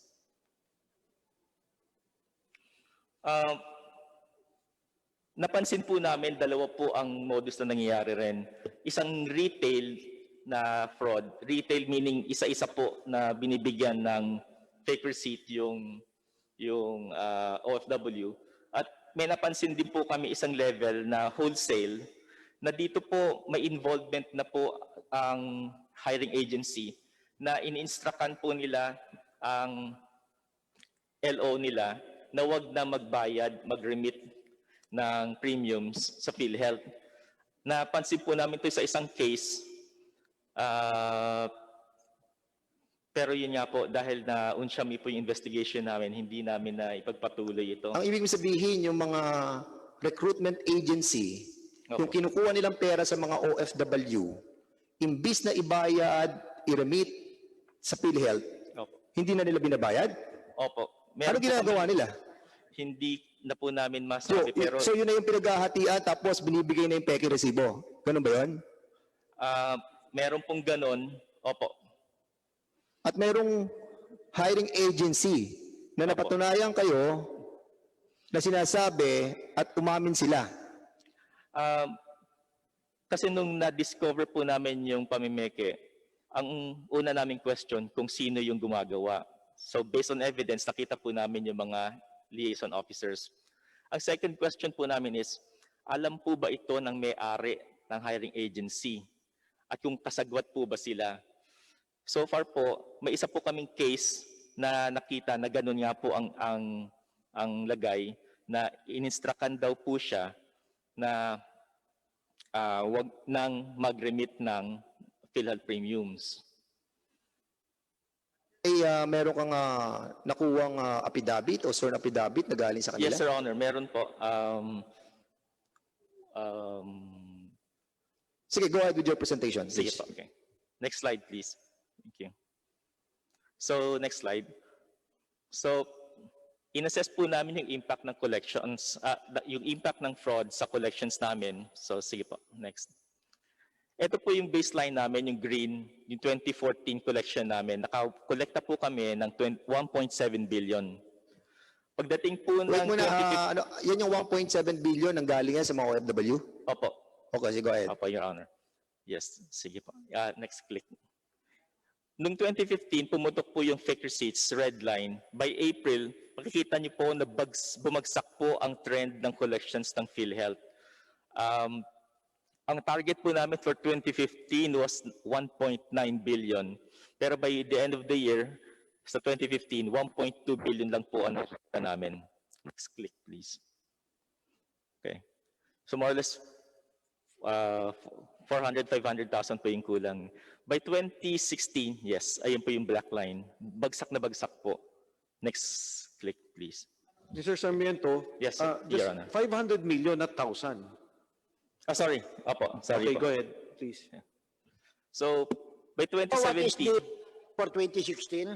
Opo. Kasi binigay mo 2014, 2015, 2016. Ano ang target at Yeah. magkano ang actual collection? ang collections po ng 2016, pasensya na po.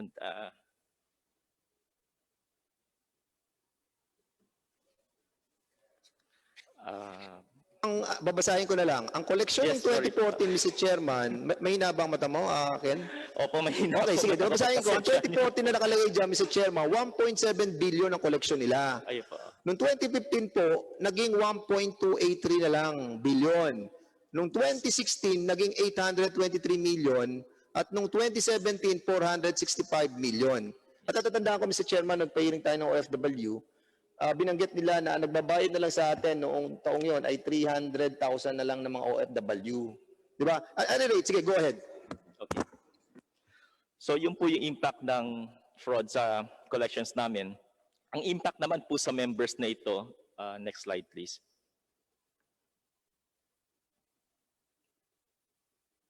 Yes, if the presentation can be loaded again. Thank you. So, ito po, noong 2015, as much as 204,000 OFWs po ang hindi na-cover. By 2016, as much as 191,000 OFWs ang hindi po na-cover. By 2017, 149,000. OFWs po ito na umaasa na na-covered sila ng PhilHealth pero hindi po na-cover dahil po sa nangyayari. Sige pa, next slide please. So nireport po namin ito at may mga recommendations po kami tulad ng pagsasampa po ng Saan mo ito nireport? Nireport, based po sa protocol namin, nireport po ito diretso sa office ng Regional Sino ang Vice immediate President. boss mo? Ang immediate boss ko po si Dr. Cynthia Camacho, OIC. Pinaalam mo kay Dr. Cynthia sa Camacho na Yes, meron Your ganitong Honor. nangyayaring... Yes, Your Honor. Siya po ang immediate superior ko, so nag-report po ko sa kanya. And in turn, i-report po ni Dr. Camacho kay then Regional Vice President Dennis Mas. So, ang Regional Vice President ng... tapos ka na ba sa presentation mo? Almost tapos ka na ba? Last slide na lang po. Okay. Thank you. nireport po namin to, wala po nangyari. After 3-4 years po of conducting fact-finding, wala pong outcome sa ad hoc committee, wala pong outcome na napakulong o na-apprehend, wala pong action doon sa 16 affidavit complaints na na-file. At ang nagawa lang naman po nila na persecute yung dalawa, na tanggal po ko at yung boss ko sa aming posisyon. Natanggal ka sa PhilHealth? Natanggal ka doon sa area mo sa POEA? Opo. Dahil sa na-discover mo, natanggal ka? Opo. Sa lahat po ng antas ng organisasyon namin, humihingi kami ng tulong, wala pong nagbigay ng seryosong tulong sa amin. So lahat ng pagpapile mo sa NBI, pagkukulate mo ng mga dokumento, affidavit ng mga licensed officer at mga hiring agency, it's all you. Yes, Your Honor, wala po nangyari doon. Deputy Speaker Fernandez, Mr. Sarmiento, medyo Yes, Your Honor. seryoso po yung accusation nyo Yes. na because of your discovery, tinanggal kayo. Yes, Your Honor. Sino ho ang pinupunto nyo sa PhilHealth na nagtanggal sa inyo? It was a collective effort po involving then RVP Dennis Mas, former COO John Basa, former chairperson po ng ad hoc committee si Dr. Narisa Sugay, and then regional vice president po ng Pro-NCR si Ms. Hilda Salvacion Diaz. Mga seasoned technocrats po ito mga to. Hindi po Tanong sila. lang, Mr. Hernandez, kailan ka tinanggal? Was there a written termination? And was there any ground for your termination? Clarification lang po. Mr. Chair, Your Honor, if I may. Mr. Sarmiento, go ahead. Sarmiento. Sorry. Yeah, thank you, Your Honor.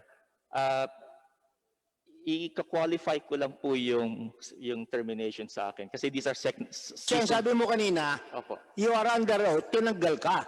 Opo. Opo. Pag tinanggal, alam natin, termination. It is different from resignation. Kaya ang tanong ko, medyo nagbabago na ngayon, tinerminate ka ba o nag-resign ka?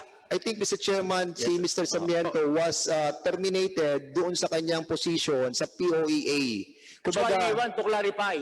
Yeah. So Okay. nalipat siya from POEA, ibinalik siya doon sa NCR. Is that correct? Yes, Yun ang Your Honor. nakalagay sa report eh. Yes, Your Honor. So it was not termination. You were transferred. Your Honor, if I may qualify. Go ahead. O sige. Because these are seasoned technocrats, they do not act in a brazen manner. In a way, I was isolated and removed from my office at POEA OFP Operations Office so that the investigation will stop. Then all manners of promotion. O sa madaling sabi, saan ka nilipat? I was Nilagay ka ba sa freezer? Opo, I was functionally demoted po to the office of the Overseas Filipino Program. It's a desk job. Next question. The civil service has pertinent laws regarding the transfer. Was there a violation of civil service laws for your transfer? No, sir. No, Your None. Honor. So no violation. Mr. Chair, Technically kasi parang ang sinasabi ni Mr. Ken Sarmiento, from an active investigation, inilipat siya sa isang pwesto na hindi naman siya demotion, Yes, Your Honor. hindi naman siya nagkaroon ng civil service violation, pero nawala siya dun sa kanyang active investigation of the case. Yes, Your Honor. Okay, Mr. Mas, you're here. Will you reply? Before I go back to the Deputy Speaker Fernandez. Thank you, Mr. Chair. Magkasama nga kami dati ni Mr. Sarmiento. Siya yung inassign ko dun sa POEA. As regards naman sa sa personnel action sa kanya, reassignment po yung tawag. Na-reassign siya, maraming VP na ho yung pumalit sa akin kasi na-promote ako na sa October 2017 eh.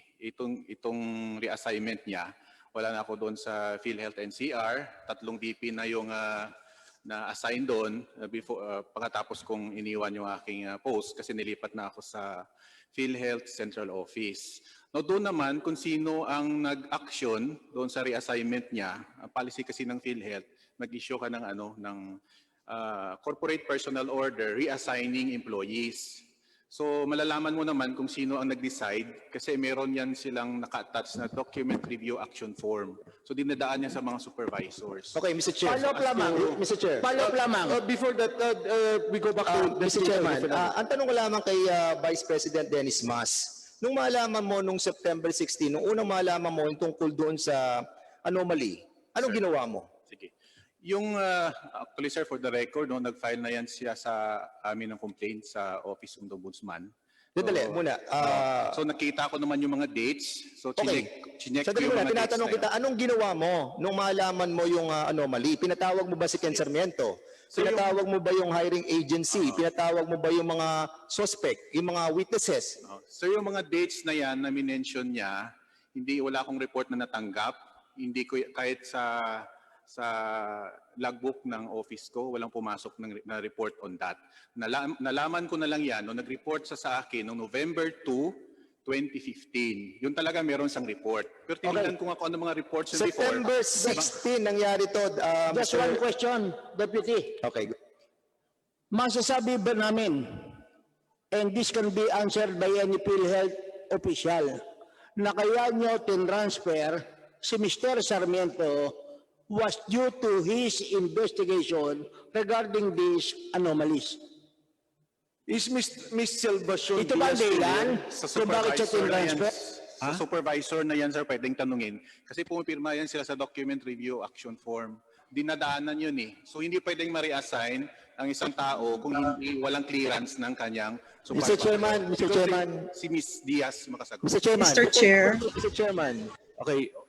Mr. Chairman, Speaker before we Fernandez. proceed, I think this guy is lying, Mr. Chairman. Kanina nung pinutol niyo ako, sinasabi niya November 2, nung lang niya nalaman at nakausap si Mr. Sarmiento. Pero well, in fact, and in truth and in fact, Mr. Chairman, noong September 29, 2015, Vice President Dennis, you officially endorsed yung letter na ginawa ni Ken Sarmiento sa head office ng Philhealth. And I have a copy here of your letter Sir, dated October 27, 2015. yes. At kanina sinabi mo, November yes, 2 sir. mo lang nalaman. Tama yan, sir. I can answer that. Ang letter na yan, pinrepare niya ng October parang 27. Kaya nga, so Pero- ibig sabihin, No, alam mo na. Sir, sandali lang. Sandali muna, ako Okay. nagsasalita. Sinabi ko sa iyo, tinatanong ko kailan mo nalaman. Ang sabi mo, November 2. Eh dito sa sulat mo, ine-endorse mo na siya sa head office. Mr. Mas, okay, go ahead, reply. Stop lying. Kanina ka pa nagsisinungaling eh. Kanina nung tinatanong ka ni Congressman Remulla, di ba? Nagsinungaling ka. Ngayon magsisinungaling ka ulit. Sir, I apologize kung hindi ko na paliwanag ng VP Mas, go ahead. This is a sir, blatant Kindly lies, be Mr. Chairman. forthright and be very clear about these statements. We don't want to declare anyone anymore in contempt. Please. Thank you, sir. Thank you, sir. Go ahead. Sir, ang letter na ho yan, please give me time to explain lang. Ang letter pong yan ay ginawa niya ng October 27. Pero dinala niya yan sa office ko kasama ng report. First time ko nakita yung report, November 2. So meron yan dito record sa logbook ko sa Philhealth. Mr. Mas. Na pumasok Okay, siya. before ng you, November 2. Mr. Mas, October, ayan, October. Before you counter akong that, record dito. Mr. Mas, I'd like, Mr. Sarmiento, go ahead, explain. Thank you, Your Honor. That is a lie.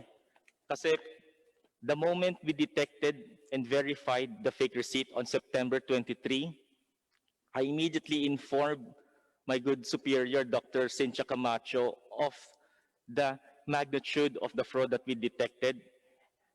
And Dr. Camacho reports directly to our VP Mas. So by that time, by September, he was aware that such fraud is occurring at Mr. the Sarmiento, PUA do you have office. proof that Ms. Cynthia Camacho wrote to Mr. Mas? Is there proof? Or will Ms. Cynthia Camacho testify that indeed September she gave the report to Mr. Mas? I believe, Your Honor, if we invite Dr. Camacho, she would testify to that fact. Mr. Chairman, isa pa po. Yeah. Mr. Chair. Go ahead. Mr. Chairman, ito po endorsement ni Dennis Mas September 23, 2015, ine-endorse po niya, respectfully endorsing herein to Ms. Chona Yap, Senior Manager of the Overseas Filipino Program. Ine-endorse po niya po, ito pong fake receipt issue to OFW Ray M. Kalongkong from Misamis Occidental. September 15, 2015, Mr. Chairman, alam na po niya. Ngayon sasabihin mo, hindi mo alam, Mr. Dennis Mas. Sir, Alam mo, Mr. Chairman, Okay, Deputy Speaker Fernandez, VP Mas, okay. Kasi nagtuturoan tayo kung ano yung nauna, ano yung letters. Nandiyan naman yung proof. oh, sir. Ang tanong ko lang kasi, si Mr. Sarmiento, nandun na siya sa gitna ng investigasyon. Sinabi mo ba sa Philhealth Management na may ginagawa kang ganon at kung pwedeng huwag ka munang tanggalin?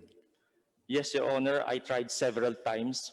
Pero sinusuppress po yung pagdating ng news na yon sa top management level. Kanino mo na i-forward yung ganitong appeal? Nung na-establish na po namin that the regional vice president would not cooperate in the conduct of the fact-finding, naghanap po ako ng back channels. Si Mr. Mas yung Vice President na nire-refer mo? Yes, sir. Yes, Your Honor. Mr. Chairman, Okay. Mr. Chair, can I... dito po sa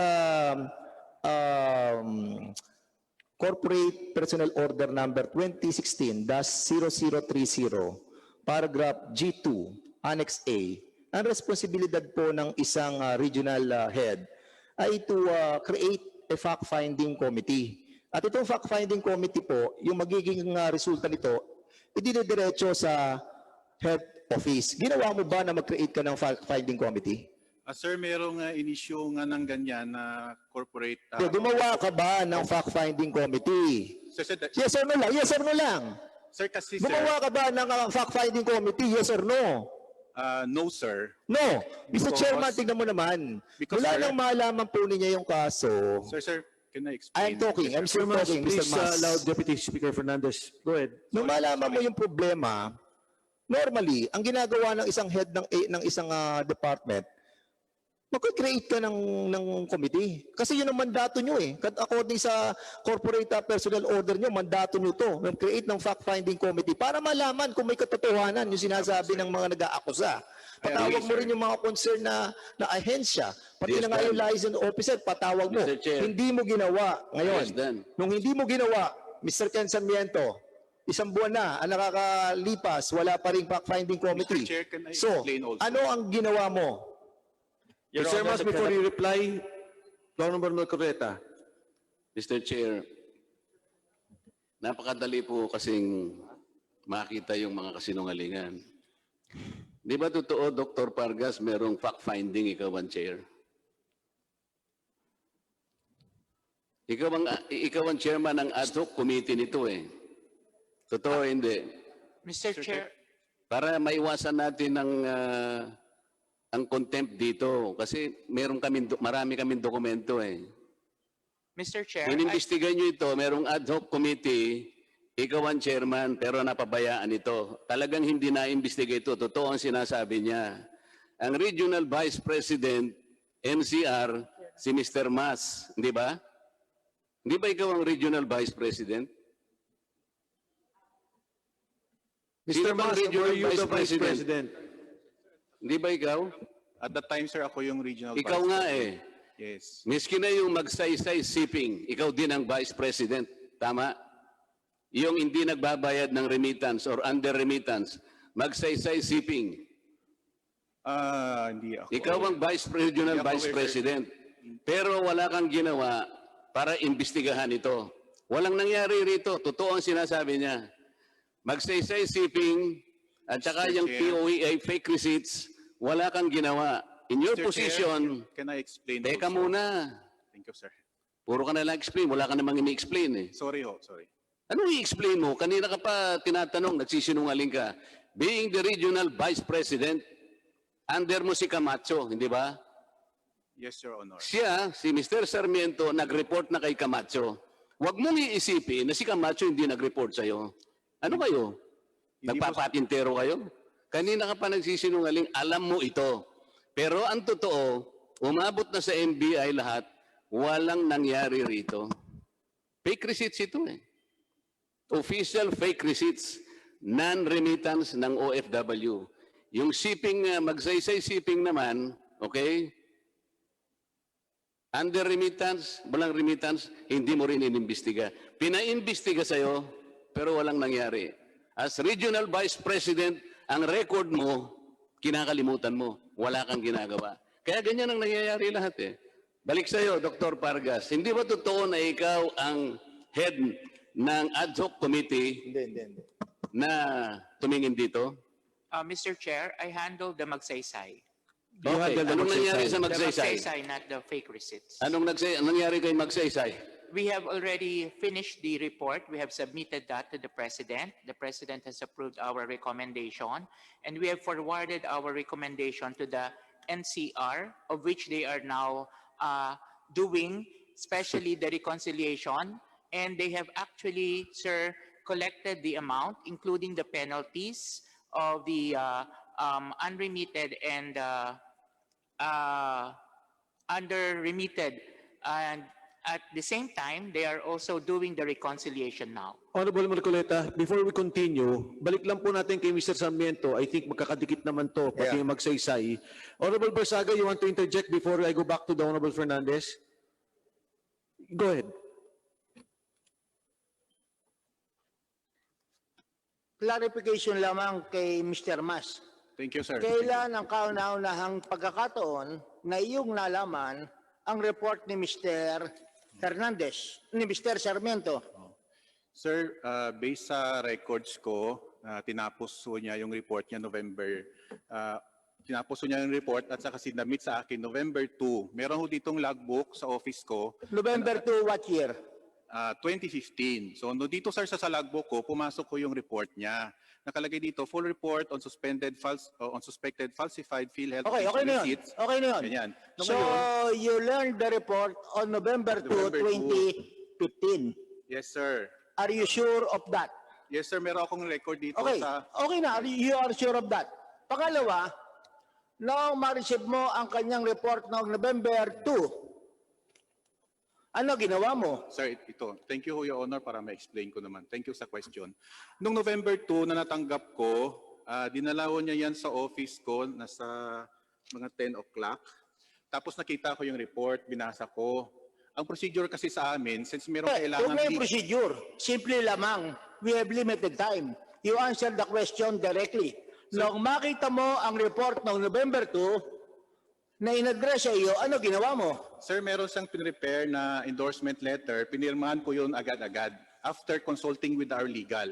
So nakalagay doon sa kanyang recommendation. Hindi, wag na yun. Yung ang ginawa mo, pinirmahan mo lang yung papel. Ni-review ko muna, sir. Binigay ko sa aking legal for review kasi may fraudulent activity na nangyayari. Tapos in-endorse yun namin sa central office. Nung ngayon natanggap yun ng central office namin sa chief operating officer, nirelay niya sa president ng Philhealth. Okay, just to clarify, Mr. Mas, yes, sir. I am just reminding you that you are testifying under oath. Yes, sir. Do you reconfirm na November 2 pa lamang ang kauna-unahang pagkakataon na nalaman mo yung report ni Mr. Sarmiento? Yung report niya, sir, na... Kaya nga, diretsuhin mo tanong. Ang sagot, November 2, lang una mong malaman. As far my memory can recall, sir, kasi medyo... Your memory cannot recall, so you will be changing again your answer. You are not sure. Yung inaksyonan ko, sir, na report, full report niya na, final report. O nga, November 2. November 2. Meron Eh akong kung logbook may dito. pakita ako sa iyong dokumento about the report of Mr. Sarmiento na dated prior to November 2 at pirmado mo, sasabihin mo ba na peke ang pirma mo? Baka nalimutan ko siguro yun, sir. Oo, yan, Na-miss sinasabi lang. ko. Di nagbabago na naman tayo ng Sorry po, sagot. sorry, pero... Oh, I'll baka just hindi show ko you na- this document. Oo. Hindi ko Okay, lang while you're maalala. proceeding. Honorable Barsaga, please sit down. Mr. Mas, can you kindly check the paper of being shown? Sige, sir. Okay, go ahead. Just for the record, So, ni-refer ko yun, sir, sa NBI, yung report this niya. document is dated October 27, 2015. Tama yan, For sir. Ramon Aristosa Jr. Yes. through Cardona. Subject, endorsement of POA OFP Operations Office, Memo number 114, Series 2015, pertaining to 169 cases of falsified PORs surrendered by the hiring agency, IXL Manpower Corporation. For your advisement, Dennis Esmas, PhD, URP, Vice President, PRO, NCR. Sir, Is this your signature? signature ko yan, sir. Ma-explain ko nga yan, sir. Okay, Mr. Chair. Explain mo. Mr. Chair. Kasi niloloko mo kami rito eh. Sir, Honorable Sabi mo Fernandez. kanina, November 2, ngayon, iba. So, which is true? Kailan mo unang nalaman ang report? Sir, tama ho yun na yung report, yung endorsement na yan ay dated nga October 27. Pero pumasok ko yan sa office ko, November 2, nandito ho sa logbook ko. Dandan lang Tapos kayo. yung endorsement. Okay. Ikaw ang nakapirma rito sa letter na to. Ano, sir? Oh, Pwede, Honorable Barsaga, okay sir, na. ma-explain ko ho, nandito lang sa ano. May logbook ko ako kasi. So ang ibig mo sabihin, antedated, pinirmahan mo. Antedated talaga, sir. Antedated. Ito yun, sir, oh. Yes, parehas niyan. Parehas. Antedated. Ito nga, sir, may pirma na nila, oh. Sa ganito. Yan, sir. okay nga. Ano date? 27. Oh, Pero ganito, sir, pumasok yan dito sa office ko, November 2. Antedated yung report. Antedated ho yung report, sir. Mr. Chairman. Maniwala kayo, antedated yung report. Okay. Mr. Chairman, it doesn't matter kung yung sinasabi niya na antedated, the fact na pinirmahan mo yun noong October 27 at may knowledge ka na kay Miss Chona Yap dahil nung sinasabi sa September 15, nagpadala ka ng endorsement at ang sinasabi mo November 2 mo lang nalaman. Sabihin na natin na antedated. Pero dito sa endorsement mo kay Chona Yap na sinasabi mo about sa fake receipts, September 15 pa to. Sir, yung Stop, Mr. Dennis Mas. Pwede ko makita, Okay, sir, kung ano. we will proceed, Mr. Chairman. Alam na natin na nagsisinungaling ka. Mr. Ito Chair. ang tanong ko sa iyo. Ako na. Okay, Mr. Chairman. Ang NBI noong May 16 saka 2016 at ang IXL at yung mga person of interest together with Attorney Abbas, nag-usap-usap po sila. Ang IXL, Mr. Chairman, sila po nag-surrender nung 163 na mga peke, no? In other words, ano sila kumbaga nakikikooperate na sila sa Philhealth. Alam, sabi nga nila, sige, babayaran na namin yung yung nawalang premium ng mga OFW. Yung 405,000, ibabalik na lang namin para yung mga OFW hindi naman kawawa. So ngayon, itong kanilang dating liaison officer na si Mr. Lozano, ang sabi ng IXL, sige, hahanapin natin at ididimanda natin kasi ito yung nagdala ng pera. At true enough, nakita nila Mr. Sarmiento yung tao at nagbigay na siya ng sort na affidavit at sinasabi niya, ibinigay niya yung pera doon sa conduit na taga Philhealth. Ngayon, Mr. Chairman, Chair, tama naman lahat ang sinasabi ni DS Dan. Tama lahat yan, DS Dan. Yes. Pero ang tungkulin natin dito, paaminin na lang natin kasi, Mr. Mas, Sir. kapag hindi ka sumagot ng totoo, ako magmo-motion for contempt sa iyo kasi madali lang tayo eh. Sir Sarmiento, nung una mong ipaalam ito kay Camacho, anong panahon yon? September 2015 Okay. po. Naniniwala ka ba si Camacho sinabi niya kay Mas? Opo, Your Honor. Sapagkat si Camacho, under ni Mas. Opo, Your Hindi ka Honor. naman pwedeng maniwala, lalong-lalo na kami, sinabi mo na ito, napakaseryosong problema nito at yung magnitude ng ginagawa, medyo malaki ito, inaasahan mo si Camacho, sasabihin ka agad sa kanya, tama? Opo, Your Honor. If I may clarify. Hindi nga, yun lang muna. Opo. Ngayon, minamatuwid mo, Mr. Camacho, Mr. Ramas, na nalaman mo lang November, hindi mo kami pa mapapaniwala. Mabuti pa, umamin ka lang, mag-apologize ka sa amin para makapagtanong na ako ng iba sa'yo. Sapagkat pag hindi ka umamin, ako mismo ang magmumoson sa'yo, makukulong I ka. apologize, Your Honor. Okay, I'm so, sorry for... huwag ka magsisinungaling. Nalaman mo kaagad, sapagkat si Camacho, sinabi niya kaagad sa'yo, tama? Na merong nagaganap na investigasyon at nalaman mo ganito yung magnitude. Alam mo na, dahil sinabi sa'yo ni Camacho. Meron siguro, sir, na ganung instance. Huwag mo sasabihin siguro, pakukulong kita eh. Sinabi na nga sinabi na sa'yo ni Camacho alam mo na. Okay? Alam mo na by September pa, alam mo na. Tama? Alam mo na.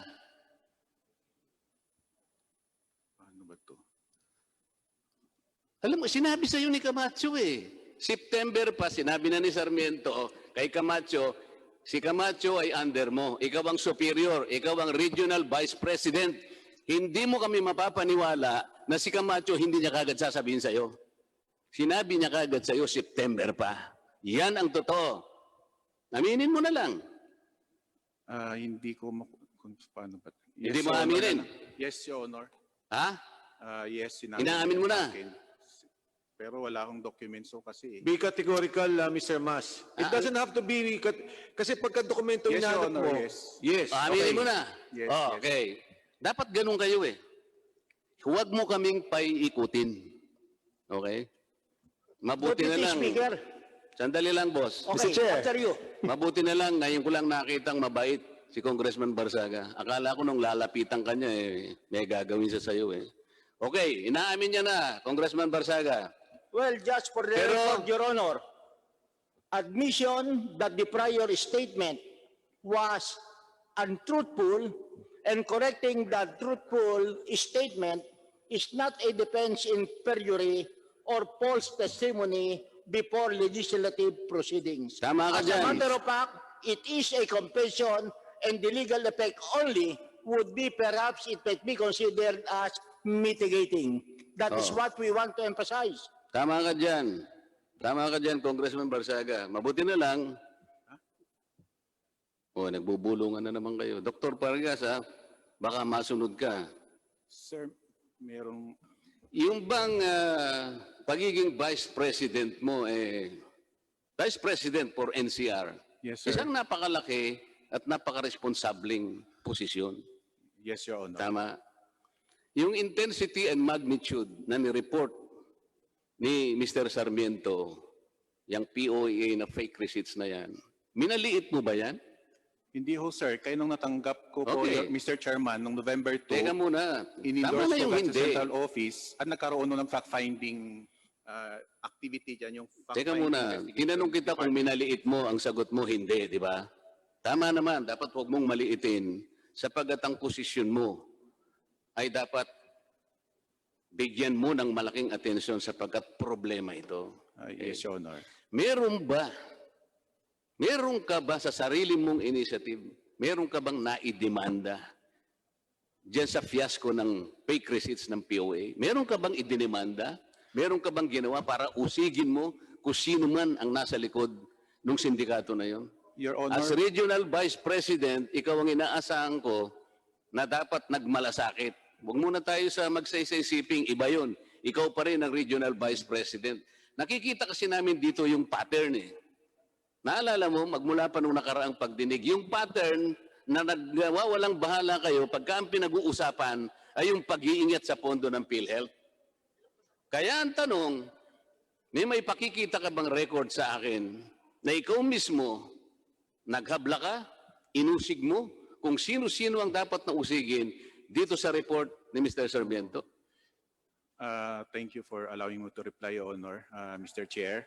Ang Philhealth kasi merong MOA sa National Bureau of Investigation na lahat ng mga fraudulent findings sa Philhealth i-forward doon. Note ng 2015, November, Okay, pinoward ikaw naman bang ng nag-forward? Hindi President kasi and tinatanong CEO ko sa iyo Philhealth kung sa meron NBI. kang personal na initiative. Pabayaan mo kung ano yung nangyari sa NBI. Ikaw ang sinusukat ko ngayon eh.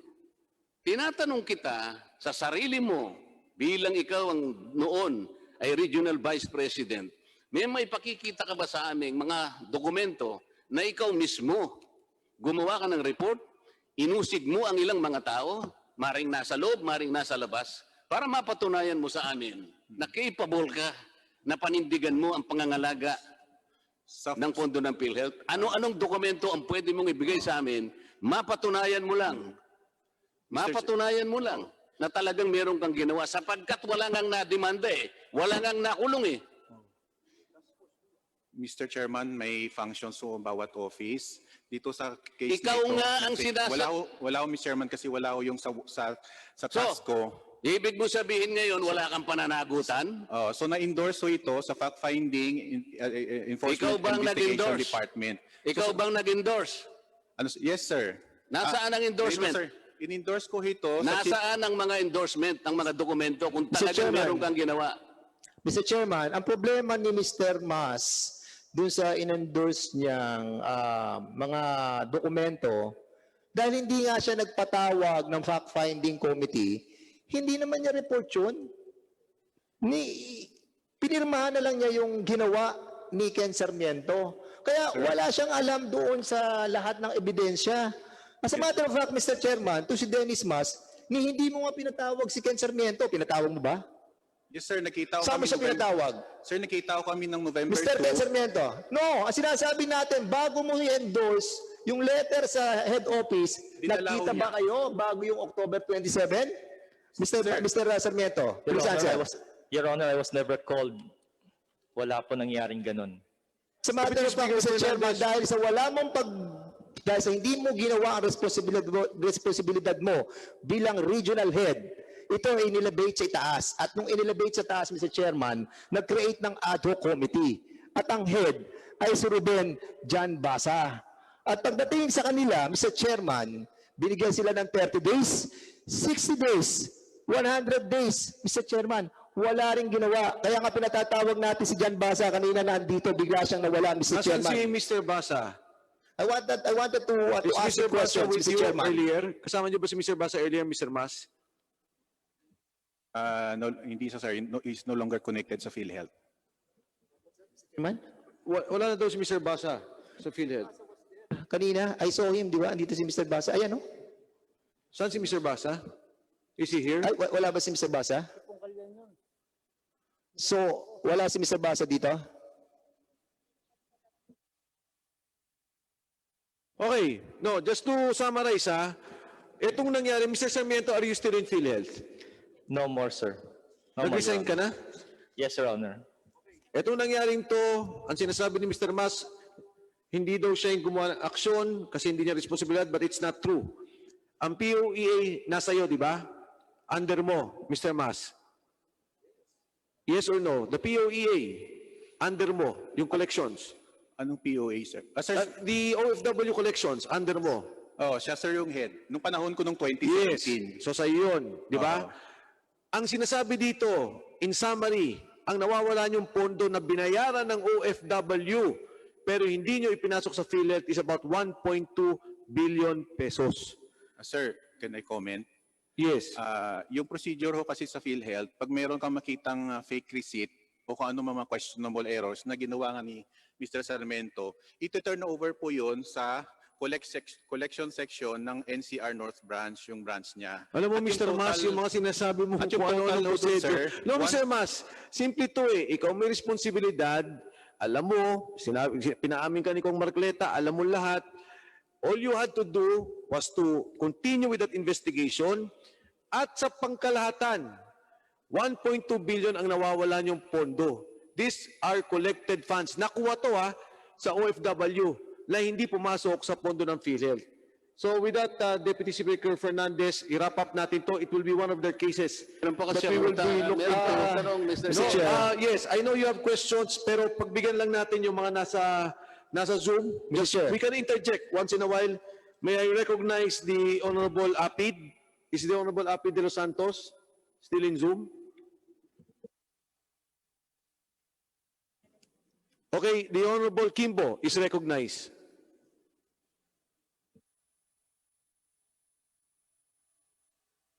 Congressman Kimbo, Nawala na siyang lahat, Mr. Chair. nandyan. Mr. Chair, Ang pala. ako na lang po, Mr. Chair.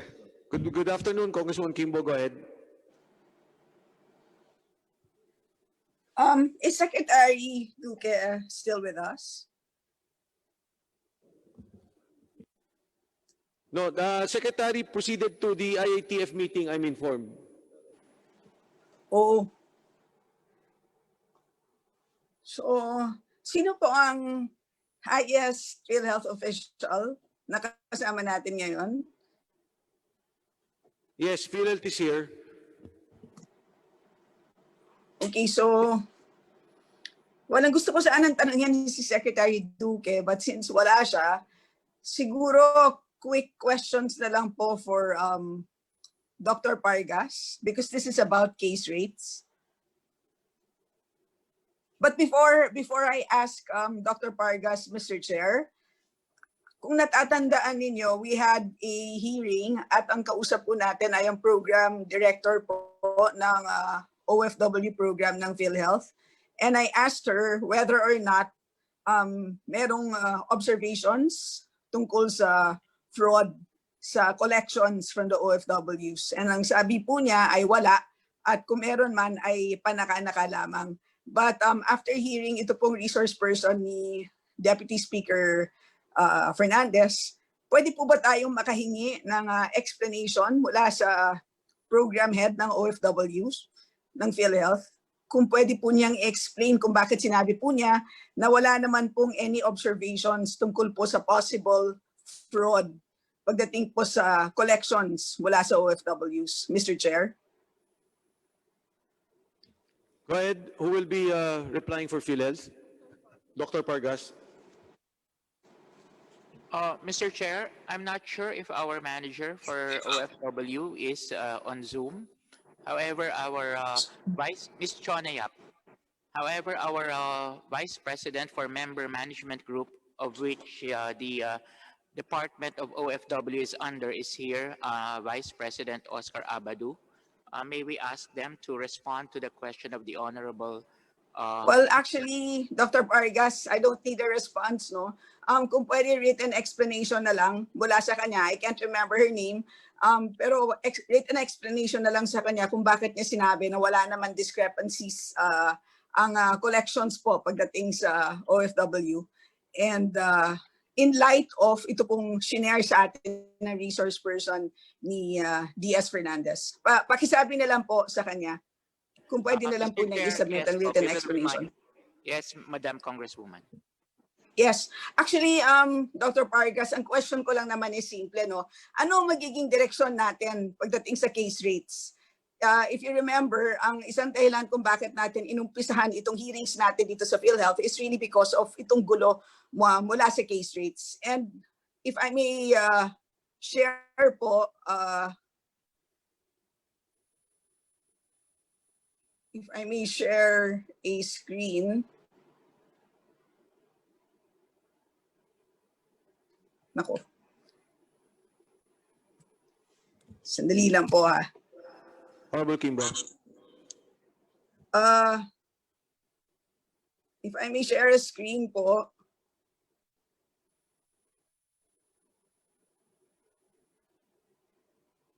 Nakikita niyo pa ba, Mr. Chair? Nakikita namin yung maganda mong picture, Honorable Kimbo. Pero wala yung screen share. Okay. Mr. Chair, is it okay if I yield muna to the next speaker? Ayusin ko muna tong device ko. Okay, go ahead. Would you like us to go back to you? Yes, please. After the next speaker na lang po. Okay. Chair. The Honorable Garin is recognized. Honorable Garin. Thank you, Mr. Chair.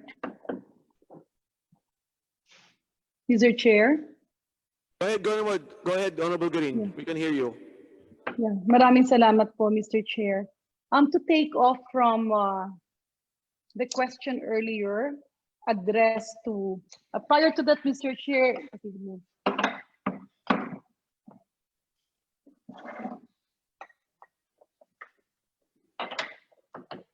Mr. Chair, prior to everything, allow me to express my congratulations to Mr. Ken Sarmiento.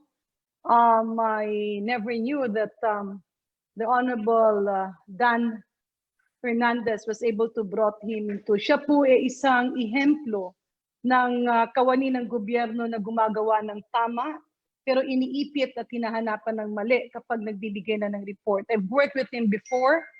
I haven't met him several times in the office, but I've heard a lot of good things that he was pursuing. My next question was, kanina kasi narinig ko si Dr. Ish Vargas when he said, yung mga flags kasi, region ang nakaka-detect nito.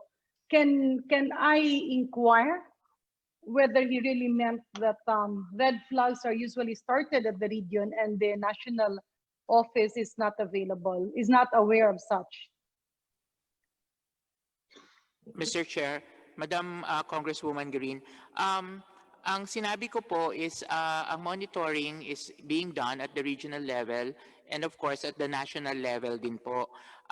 Katulad po ng ginagawa natin, pagdating po sa mga evaluation ng claims ay ang atin po, kaya po meron tayong medical prepayment review for some of the cases, and of course for some of the cases po yung pong post-audit, doon po ay nakikita na kaagad or maaaring makita na through the monitoring na ginagawa kung meron pong mga ganitong patterns. At the national Okay, level naman, yeah.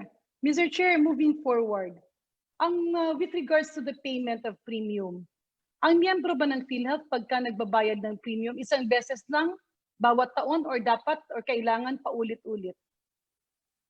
Please answer with a yes or no because we're constrained with time. maaari pong paulit-ulit, maaari din pong taunan ang pagbabayad or gaya po ng pwedeng semestral or quarterly po. Yeah, Mr. Chair, allow me to repeat my question. Ang tanong ko po kay Dr. Ish Vargas, kapag ba nagbabayad ka ng premium paulit-ulit, meaning when you pay for your annual premium, do you have to pay it again or hindi?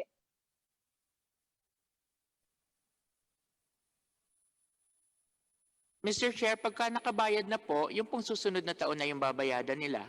Yes, thank you for that. So balik po tayo dun sa premium na sinasabi nyo.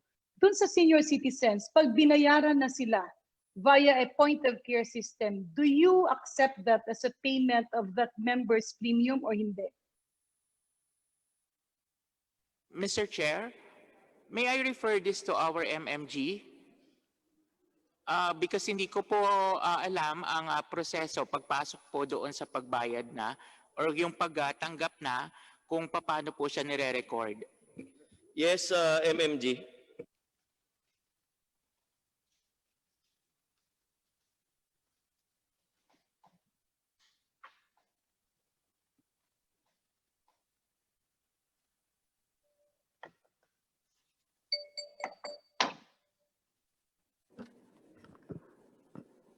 Good morning, Mr. Chair. Madam, the question is whether or not we still collect premium if they are confined through point of service. Am I correct, ma'am? The question is, if a member is already enrolled via point of care, yung nangyari sa senior citizens dati, binayaran ng ospital or ng DOH ang kanilang premium sa pamaraan ng point of care dahil wala kayong lista ng mga senior citizens. So pagka may senior citizen na nagkakasakit, agad na binabayaran yung kanilang membership with the hope that it will be re-enrolled or that member will now have, it's a methodology by which Philhealth will be able to generate a database of senior citizens.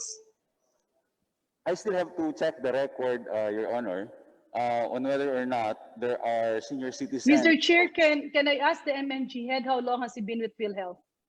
I've been with Philhealth for 20 years, but I was just reassigned to MMG in October of Mr. Chair, can I go back to Dr. Ish Vargas? Kasi alam ko pong he was very much involved with the point of care payment in Philhealth sometime in 2014 and 2015.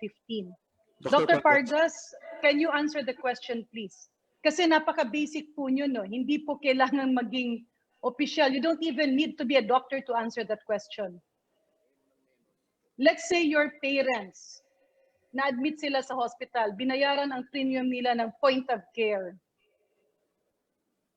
Are they considered members already? Are their premiums considered paid or not? Sa pagkakaalam ko po, kung babayadan na po ng ospital during that time, then the member, then the patient already is a member and with qualified premium contribution. Okay. So in other words, if that senior citizen has already been paid through the point of care system, there's no point that you have to collect to DBM for another premium payment. Yes or no, please, Ish? Dapat po. Okay. Balik po tayo. Paulit-ulit po kasi sinasabi na nilustay at ninakawan kayo ng 10.6 billion na allocation daw ng senior citizen. Can you explain if this is true or not? Yes or no, please? Mr. Chair, Hindi po kasi ako ang humahawak dun sa pondo. So hindi din po ako ang may knowledge kung Mr. papaano Chair, ang let me rephrase ilalagay. my question. Are you a member of the MANCOM or the EXECOM, right? So andun ka sa reports. Ano po, Mr. Chair? You're a member of the EXECOM, you're a member of MANCOM. Yes, Mr. Chair. So andun ka pag nagbibigay ng reports. Mr. Chair, yes. Yeah, and I remember you were in many meetings with the former President de la Serna. And you were also there in the meetings when we discussed the 10.6 billion alleged na sinasabi niyong nawawala. Kaya mahirap namang sabihin na hindi mo alam yon. So are you aware na merong mga alegasyon na ganon or hindi? Mr. Chair, alam ko po na may mga aligasyon at ito naman po ay nasa mga news din po. Okay, my next question is this. Having had that in several meetings where you were present, did the amount of 10.6 billion enter the coffers of Philhealth? Or let me rephrase it. Sa General Appropriations Act ba, meron bang pondo na 10.6 billion specifically earmarked for Philhealth? And let me further ask, did DBM release to you that amount or not? Mr. Chair, hindi po ako familiar. Honorable Green, if I may cut you, we have a deadline at 2 o'clock for your last question. Yeah, Mr. Chair, allow me to point that I'll produce documents during meetings if Dr. Vargas was there or not. Can we have the finance officer of Philhealth, please, if he's present? Sir Limsiaco, Mr. Chair, Your Honor. go ahead. Hapon po. Okay, Mr. Limsiaco, can you please answer the question? Meron po bang earmark na sa General Appropriations Act, as what Gordon keeps on claiming na natanggalan daw kayo ng 10.6 kaya kumonte yung pondo nyo at hindi raw ito dahil sa fraud? Do you have an allocation in the GEA specifically earmarked for payment of PhilHealth premiums, specifically earmarked for you? And did DBM release 10.6 billion for PhilHealth? Mr. Chair, Your Honor, based on record, Your Honor, wala po 10.6 na appropriation from DBM and wala din po na pumasok na pera from the Department of Budget and Management to PhilHealth po. Thank you very much for that, Mr. Chair. Further question. As Honorable finance Green, head, I last apologize. question po. Okay. Last question po. Because importante po kasi, Mr. Chair, na napag-uusapan ito sa Finance Department. Paulit-ulit po kasi na nagkakaroon ng paniningil, no, ng mga premium. Are you checking whether people enrolled are real people or not? And is there a mechanism in place to check actual members vis-a-vis re-enrolling dependent members and re-enrolling non-existent people?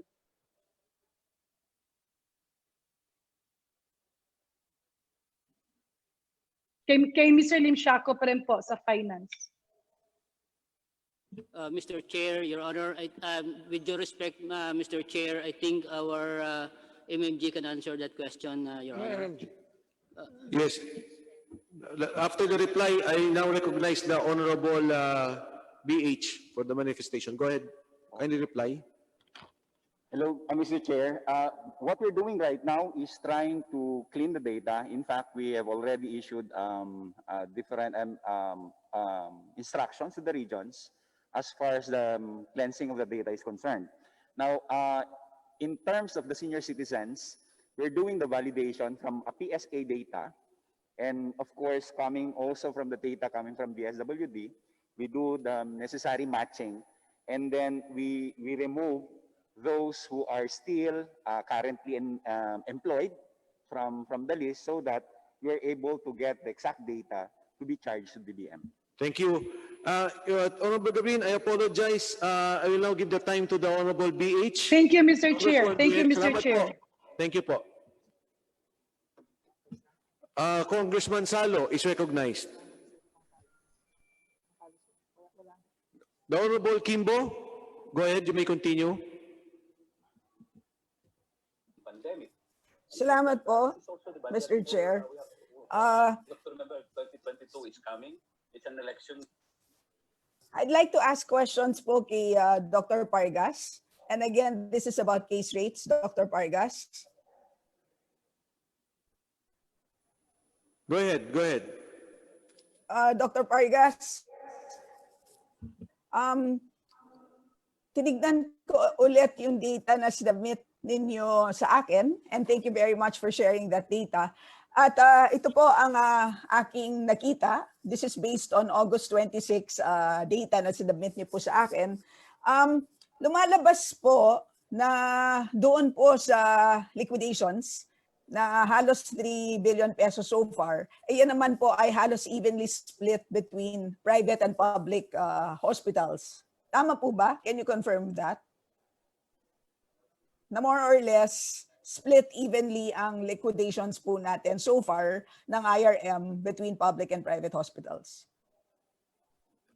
Mr. Chair, the liquidation data po are coming from our fund management section. Okay, but more or less, Dr. Pargas, ito ay galing po sa Philhealth. So I'd like to tell you na more or less evenly split ang liquidations between public and private. At ngayon naman po, nakita ko rin po na ang total IRM liquidations po pagdating sa COVID claims would be as follows. Pagdating po sa private hospitals, this is about 128 million pesos. Pagdating naman sa public hospitals, ito naman po ay 145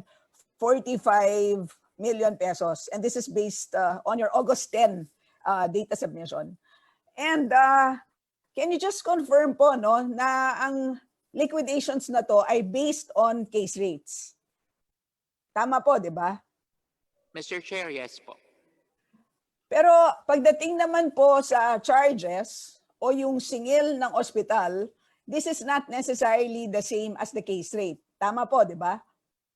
Tama po, Mr. Chair. So ibig sabihin, pwedeng sumobra ang case rate, kaya tinatawag natin ang sitwasyon na yan as merong overpayment.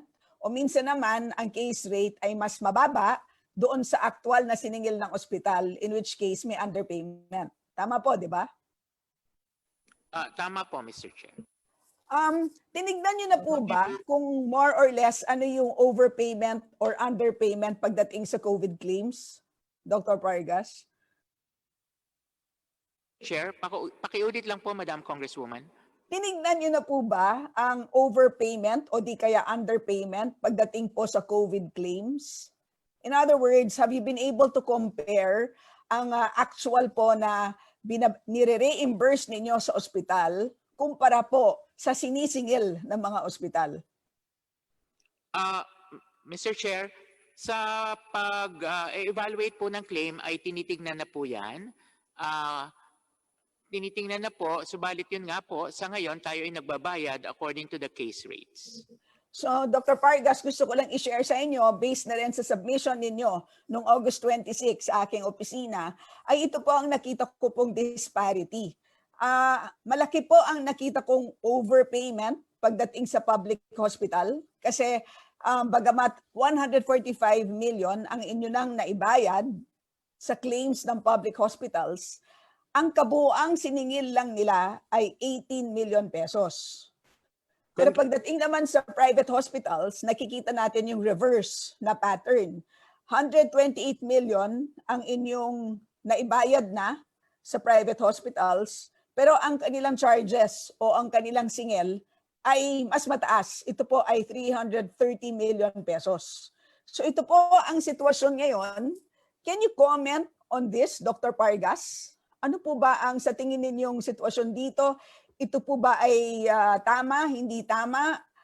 I'd like to hear your comments on this, particularly because last year po, no, ito po ay galing po sa inyong website. Meron po kayong declaration tungkol po sa overpayments. No? Sinasabi po ninyo ay kapag merong overpayments, ito sa tingin ninyo ay efficiency gains.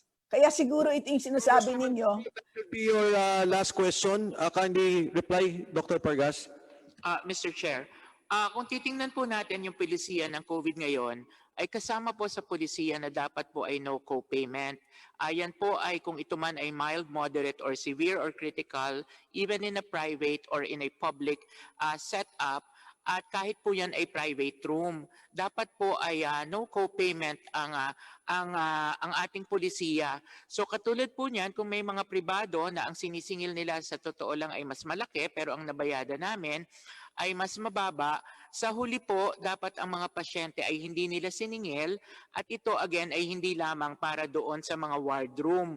Yan po ay yung nakapaloob ngayon sa ating polisiya, except of course kung itong mga room na ito ay yung may mga amenities. Thank Yun you, ang din po Dr. dun sa Pargas. ating gobyerno.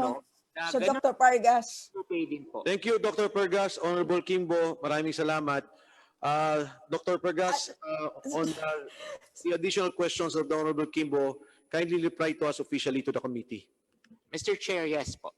Okay, in summation, patapos na rin po tayo, just to finalize the case of Mr. Sarmiento, ito po ay nakafile na sa NBI at meron rin pong case sa administrative case sa Philhealth. Tama ba, Mr. Sarmiento? Your Honor, nakafile lang po sa NBI but there is no more administrative case. As far as I'm concerned, effective. Is there an ombudsman case? The ombudsman case filed, Your Honor, is for dereliction of duty, not exactly the fake receipt cases. Okay, so as a agreement of this committee... May I be clarified, Mr. Chair? What? May I be clarified? Yes, go ahead. Kasi parang yung kanyang pagpa-file sa NBI, it is in your own volition, hindi ng region. Nag-file ka sa NBI even without yung binibigay sa yung hinihingi mo na authority. Hindi ka actually kahit Okay, sa Honorable committee. Fernandez, yes, I understand. Ito naman po madali kasi may mga collecting agents kayo, di ba? Matitrace nyo naman Sino yung kumulekta, sino yung hindi nagbigay sa Philhealth, di po ba? Ngayon, as a resolution to this, Honorable Fernandez, Honorable Marcoleta, including all members present, na ito po ay iti-take up na case ng committee.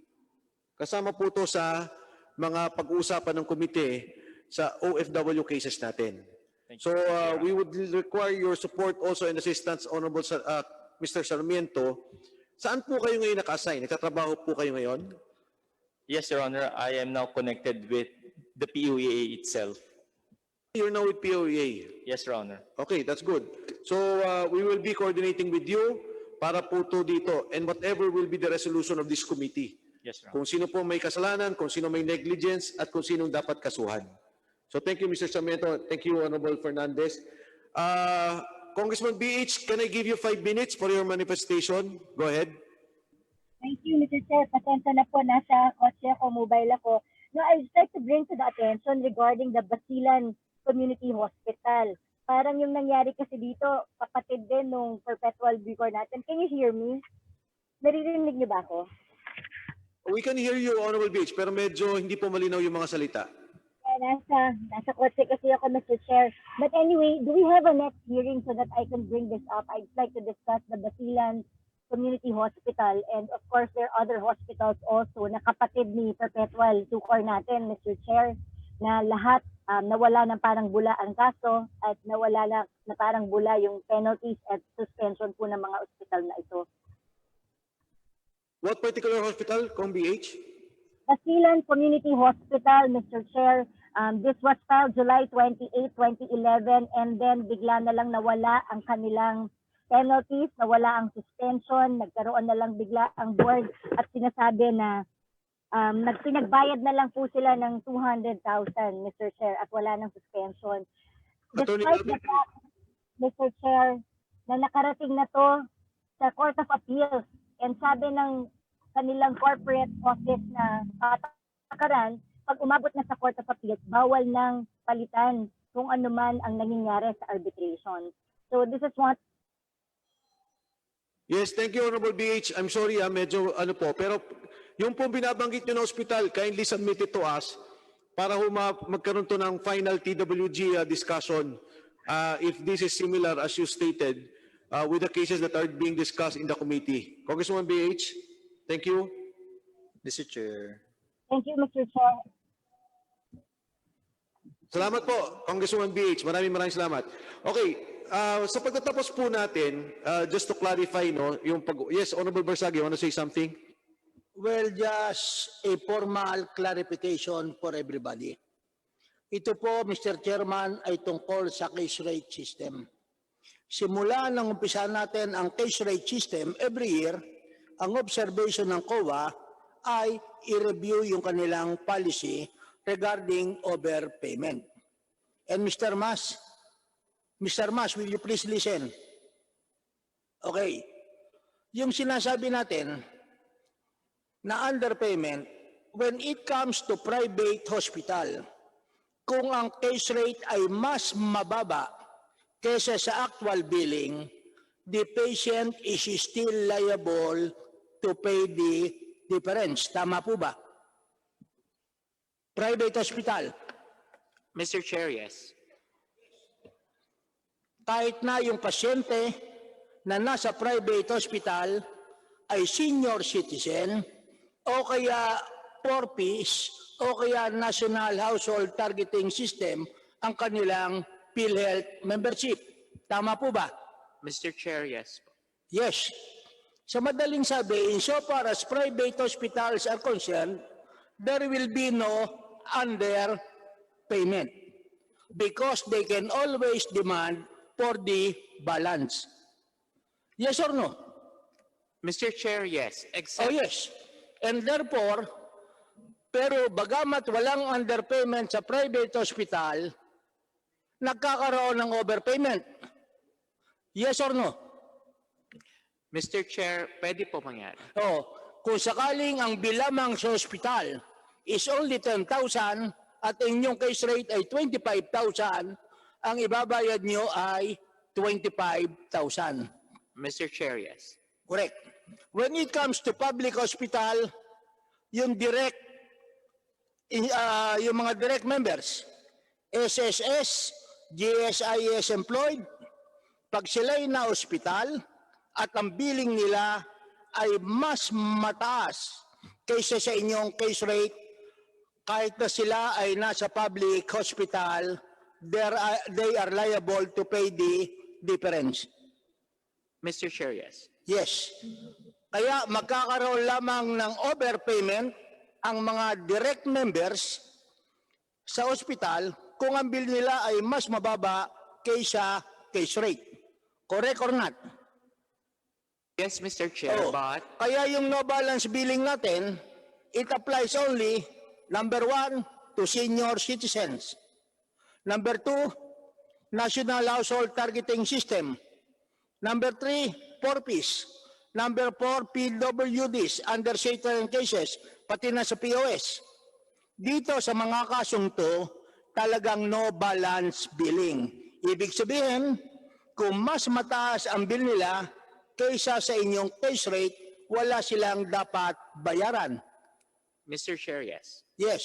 At kung sakasakali naman, ang bill nila ay mas mababa kaysa sa inyong case rate, yung mataas na case rate ang inyong ibabayad sa mga public hospitals. Mr. Chair, yes. And the same rule is applicable insofar as COVID patients are concerned. Mr. Chair, for COVID po kasi, the no copay is for everyone. No? The no copay policy is for everyone, be it in private, in public, except for those rooms with amenities. Except for those who, sa COVID patient, wala silang dapat bayaran sa public at sa private. Yes, Mr. Chair. Under all instances. Yes. At ito ba ang dahilan kung bakit ang private hospital, lagi sinasabi, puno na ang kanilang pagamutan, no more beds available kasi hindi sila makahingi, hindi sila makakasingil ng mas mataas. You report on that in writing. Yes, Mr. Chair. Honorable Barsaga, okay. Ito na po yung ating huling hearing para dito sa Philhealth. As per agreement, we will be discussing the providing, yes. Attorney Pukalyan. Well, of course, we have to clarify certain issues from Attorney Pukalyan. I'm sorry that I had to move na makontem siya last time. Dinitain natin siya dito sa House up to Monday. And I read from the newspapers na itong perpetual sucor is not the first time na binago ng PhilHealth ang desisyon ng husgado. Meron siyang kinote na Medina. Unang-una, Attorney Pukalyan, after hearing you Sugay, ang PhilHealth ba mayroong karapatan na baguhin o i-modify ang desisyon ng Supreme Court, ng Korte Suprema or RTC? Sir, I think you are correct, sir, no? That the decision of the court should not be modified, especially if it is already final and executory. By any administrative agency of the government? Because, yes. Yes, sir. At kung sakasakaling babaguhin, in the interest of substantial justice, it should be the court which render the decision which should modify the decision. Second, binanggit mo sa pahayagan na hindi ito ang unang kaso. Meron kang sinabing Medina case. Yes, When sir. was the Medina case? Sir, during, I think, the case was discussed sometime in May of 2018. Okay, aside from Medina case, meron pa bang mga naunang cases na minodify ng PhilHealth ang desisyon ng husgado? Yes, sir po. Kailan yan? At anong kaso? Yes, sir. Even before the issuance of legal opinion in June 2018, the Philhealth Board has previously modified decisions which already attained finality and affirmed by the courts, like the Health Serve Los Baños through PBR 2067 series of 2016, Dr. Esther Garcia General What year? 2016 po. 16. Opo. Then the case of Dr. Esther Garcia General Hospital, PBR 1726, series of 2013. Mercado Medical Clinic, PBR 1765, series of 2013. And UERM Memorial Medical Center, PBR 1681, series of 2012. Mr. Chairman, what's the nature of these resolutions? What's the nature of the cases where PhilHealth Board modified? Kagaya nung sa Mercado Clinic, what was the decision and how was it modified? Mr. Chair, I think these are all cases litigated or resolved by the Committee on Appealed Administrative Cases. This is CAAC. Okay? I think, Mr. Chair, we should require PhilHealth to submit to us the list of cases, administrative cases, under which that PhilHealth Resolution 2334 was applied. You will realize that particular resolution was used in changing the suspension orders of these PhilHealth healthcare institutions into the maximization of fines and restitution of whatever benefits they receive. This was the very use of that PhilHealth resolution. Mr. Chair, I think PhilHealth should give us the list of all these cases. Marami ito, Congressman Barsaga, para malaman Honorable natin. Rimulya, Honorable Marcoleta, because Chairman. of the circumstances na maipit po tayo sa oras and we still have to finalize our... No, Mr. Chairman, Yeah, yung we policy lang will behind it. order the PhilHealth, yung pong cases ninyo. Mr. Chairman, That has been, yung policy. Yes, in particular, Attorney can you please submit to us these cases for consideration of the committee? Kahit soft copy na lang po. Honorable Yes, sir. Rimulya. Attorney Pokalyan, Yes, naging sir. habit na ng PhilHealth na yung suspensions ng hospitals ay inyong binabaliwala at nag-administer na lang kayo ng fine parang ginawa sa Perpetual Succor Hospital? Naging common na yan, practice na yan, Attorney Pokalyan. Sir, sorry sir, medyo hindi ko po masyadong na... Hindi, yung sinabi nyo kanina, yung decisions ng court, hindi nyo na lang ine-enforce yung suspension, fina-fine nyo na lang yung mga those found guilty, instead of being suspended from PhilHealth accreditation, you leave them as as is, and you do not implement the suspensions. Instead, you just pay the fine. Ganun ba? Totoo Yes, ba sir yun? po. In the cases I mentioned, fine na lang po yung in-impose. In other words, there is very little chance that an offending healthcare institution will ever be suspended by Philhealth because Philhealth has the policy of just letting go of these decisions of the courts against healthcare institutions. Am I correct? Yes, sir po. Thank you, Mr. Chairman. Thank Chair. you, Honorable Mr. Chair. Honorable Deputy Speaker. Let us not forget as well, Mr. Chair, that the same person, Attorney Roger Pucolian, was the one who signed and issued a certificate of buying the desktops and laptops, which is not permitted under GAA 2018 under Section 23. So siya rin din po yung nag-sign at siya rin yung nag-sign on behalf of BP Rodolfo Attorney Del Rosario. Okay. Baka Noted. kasi nakakalimutan natin, Mr. Chairman, bawal, ginawa pa rin niya. Noted. That will be part of our discussion on the IT aspect of the committee report. Before Honorable Marcoleta, before we continue, can I just allow the Philippine Hospitals Association to give their manifestation? Are they there in Zoom? Philippine Hospital Association. Private Hospitals Association. Your Honor? Yes, go ahead, ma'am. Yes, I think the executive director is no longer around. May I please have do I need to swear in? No, not anymore. If you're just making a manifestation, go ahead. You have Okay. This is Dr. Valera, but I just want to read the manifestation of the Private Hospital Association as requested because I think they're no longer around. Just to make it quick, that be happy, find it unfortunate that former President and other professionals as a source of corruption accordingly, since hospitals are the ones receiving money. These healthcare providers in a bad light, which is totally unacceptable, having seen how our member hospitals have sacrificed beyond words in our daily fight against COVID, and who, regardless of situations, have served well the Filipino people. Before we point that finger of blame, have we asked it if it is fair to generalize all of us? Given the omnipotent powers of Philhealth, from evaluation to payment or even ending in denial of claims, how can one logical mind say that fraud is committed by hospitals and doctors? Curbing corruption makes more political sense than ever before, so we could progressively realize universal healthcare in the country. That ultimately is the long-term interest of all layers of society.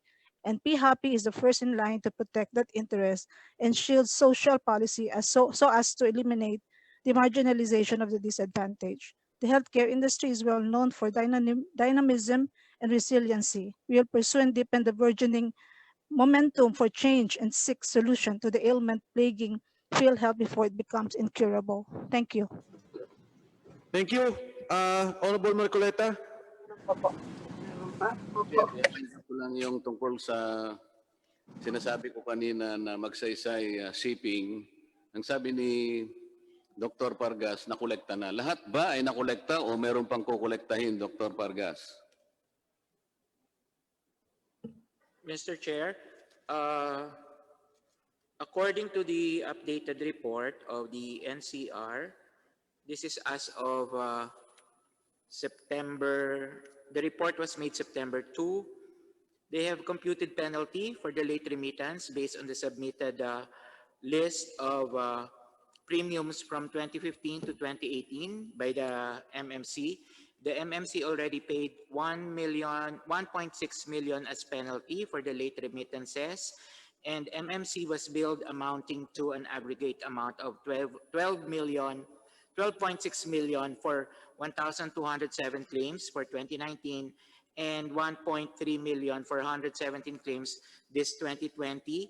They have already submitted the RF1 or the report soft copy from 2015 to 2018. And there is an ongoing validation by the Collection Section Data Management Unit from January 2018 onwards. And the corrections or our encountered errors were given to MMC already for the amendment. From March 2015 to December 2017, it was already validated and now ready for uploading and Dapat kasi posting. kanina mo pa tinotal yan. Ang itatanong ko lang sa'yo, may kukolektahan pa ba? Kasi Yes, Mr. Chair. marami pa yan eh. Yes, Mr. Chair. Oh. Ito yung nagiging malaki talaga yan, lalong-lalo na yung POAA. Ngayon, ang tinatanong namin kanina kay dating Regional Vice President ng RPO NCR, kung meron siyang ginawa man lang na aksyon para usigin itong mga taong ito. Matay ko mang isipin, wala siyang ginagawa. Ang totoo niyan, dapat magpasalamat siya kay Mr. Sarmiento sapagkat siya yung unang nakatuklas niyan at kung hindi dahil sa kanya, hindi lahat mauusisa ang mga bagay na yan para sa kapakinabangan ng Philhealth. Ngayon, kahit na mabayaran lahat, makolekta lahat ang pondo na yan, pero yung taong usigin ninyo, yung taong aasuntuhin, wala kahit isa. Ito yung napakasamang epekto, record ng RPO ng NCR sapagkat kahit na mabunyag ang isang napakalaking sindikato, maaaring makolekta ninyo. Pero tikom ang bibig nyo eh. Tali ang kamay ninyo kung pag-uusapan ay uusigin ng mga taong may kinalaman dyan. Hindi ba, Mr. Mas, kayo po ay nasa under suspension ngayon? Yes, sir. Dahil Kasama nga ng- meron kayong kaso sa ombudsman, tama ho ba? Yun, sir. Yung, Pagkatapos last week. ay dahil nga dito sa hindi ninyo paggalaw sa mga bagay na ito, di man lang kayo kinakitaan ng interes na personal, kayo po ang Vice President noon, hanggang sa matanggal nga si Mr. Sarmiento, parang natutuwa pa kayo at naalis doon at ngayon nga ay mas masaya pa siya na sa POA na siya. Pero habang kayo po ay nakasuspende, totoo po ba na kayo pinalitan sumandali ni Mr. Walter Bacaresa sa maging OIC? Sir, pag suspended ka ho, hindi ka na pwedeng pumasok sa office. Oo nga, Hindi totoo ko alam, ba? sir. Hindi ko alam, sir. Narinig ko lang kanina dito na papalitan daw ako ni Mr. Walter Bacaresa. Yun na nga, totoo ito. Sapagkat, nung isang gabi pa eh. Mr. Chair, tama ba yun na natanggap kong Viber sa'yo na kaya wala ngayon sa ating pagdinig si COO Arnel de Jesus sapagkat nabasa ko sa kanyang sulat, katakot-takot na angioplasty, angiogram, kung ano-ano yung nakalagay sa sulat. Nasabi ko pa nga sa iyo, pabiro, Mr. Chair, bakit lahat ng mga tagapag-alaga ng Philhealth funds puro may sakit? Pero siya ang nag-preside nito eh. Na Atty. Mangawang, nandyan po ba kayo?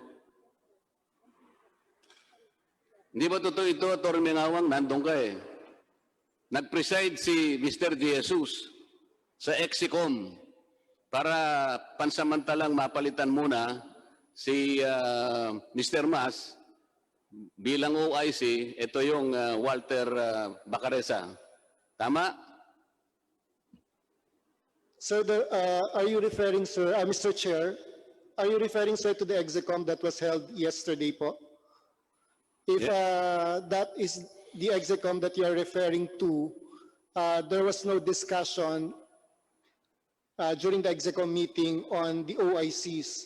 What happened, sir, is I forwarded to the board members the PowerPoint presentation made by EVP De Jesus on August 26, together with the suggested OICs of the suspended officers, and forwarded also the PDS or personal data sheet of this recommended.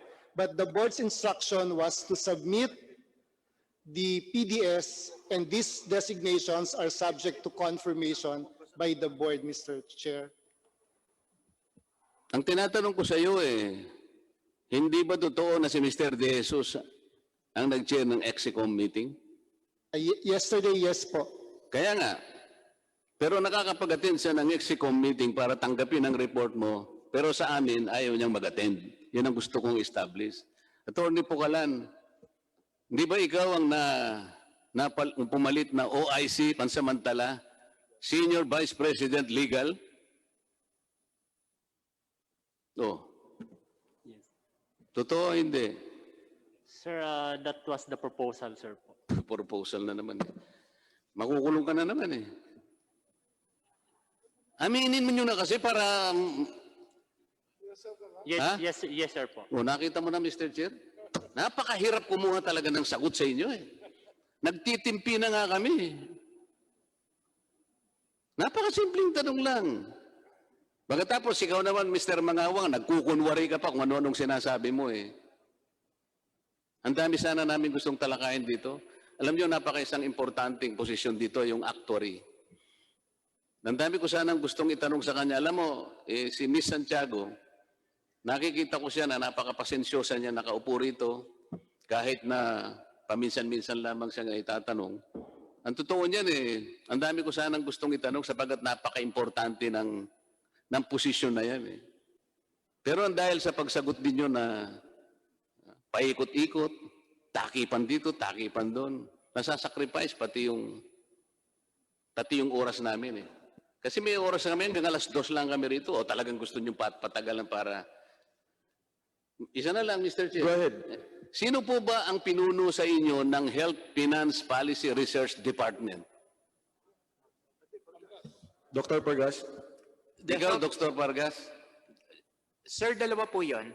The Health Finance Policy Sector, ako po yung sector head. O, The yung Benefits Research, the Benefits Development and Research Department is another department po, headed by a manager. Right now, it's acting senior manager, Dr. Melanie Santillan. No, bilib naman ako sa Philhealth. Alam mo, nasa Section 22 ng batas na ginawa namin eh. Isa lang na departamento, ginawa yung dalawa eh. Nakalagay Health Finance Policy Research Department. Walang sinabing dadalawahin mo ito eh. Pero kaya ako tinatanong ito, napaka-importante nung pananagutan ito. Halimbawa, sabi niya, dapat meron kayong research at saka studies sa development policies para ma-ensure ninyo ang viability, adequacy, and responsiveness of the program. Meron ba kayong research at studies? Kasi bago ka sumagot, kukunin namin yan. Nasa batas ito. Dapat meron kayong research and studies para panagutan ninyo yung development program ng policies ninyo to ensure viability, adequacy, and responsiveness of the program. Review, evaluate, assess the program's impact on the access to as well as to the quality and cost of healthcare services in this country. Napaka-importante nitong mga ito. Meron ba kayong ginagawang ganito? Kasi kung wala, sabihin mo wala. Kung meron, kukunin namin yan. Kasi ito ang pagbabasihan namin sa lahat ng pinagtatanungan namin sa inyo kung bakit nagkagani-ganito ang health program ng PhilHealth. Meron ba o wala, Dr. Pargas? Mr. Chair, meron po, part po yan ng development process. Kaya nga, pwede mong isubmit lahat ang ginawa ninyong research and studies. Pakisubmit na lang po, Dr. Pargas. Thank you, Honorable Marcoleta. Hindi, ito pa. Ito. I just want to... go ahead. Sunod nito. Dr. Pargas, merong isang batas na nag-amend sa Republic Act 7875. Ito yung Republic Act 9241. Siguro kabisado nito, lalong-lalo na si Attorney Mangawang. Hindi ba rito pinapananagot ang NEDA in coordination with the National Statistics Office and the National Institute of Health of the University of the Philippines to undertake studies to validate the accomplishments of the Philhealth program? Alam po ba niyo ito? Yes, Mr. Chair. Meron na po bang nagawang ganito na na-validate po ang program ng Philhealth? It would be health policy, Dr. Pargas. Mr. Chair, I'd like to ask our corporate planning department who's under, siya po ang nag-handle ng mga reviews and oversight ng PhilHealth. Hindi ko lang po Specifically, the study that should be undertaken by NEDA in coordination with National Statistics Office and the medical institutes of the University of the Philippines.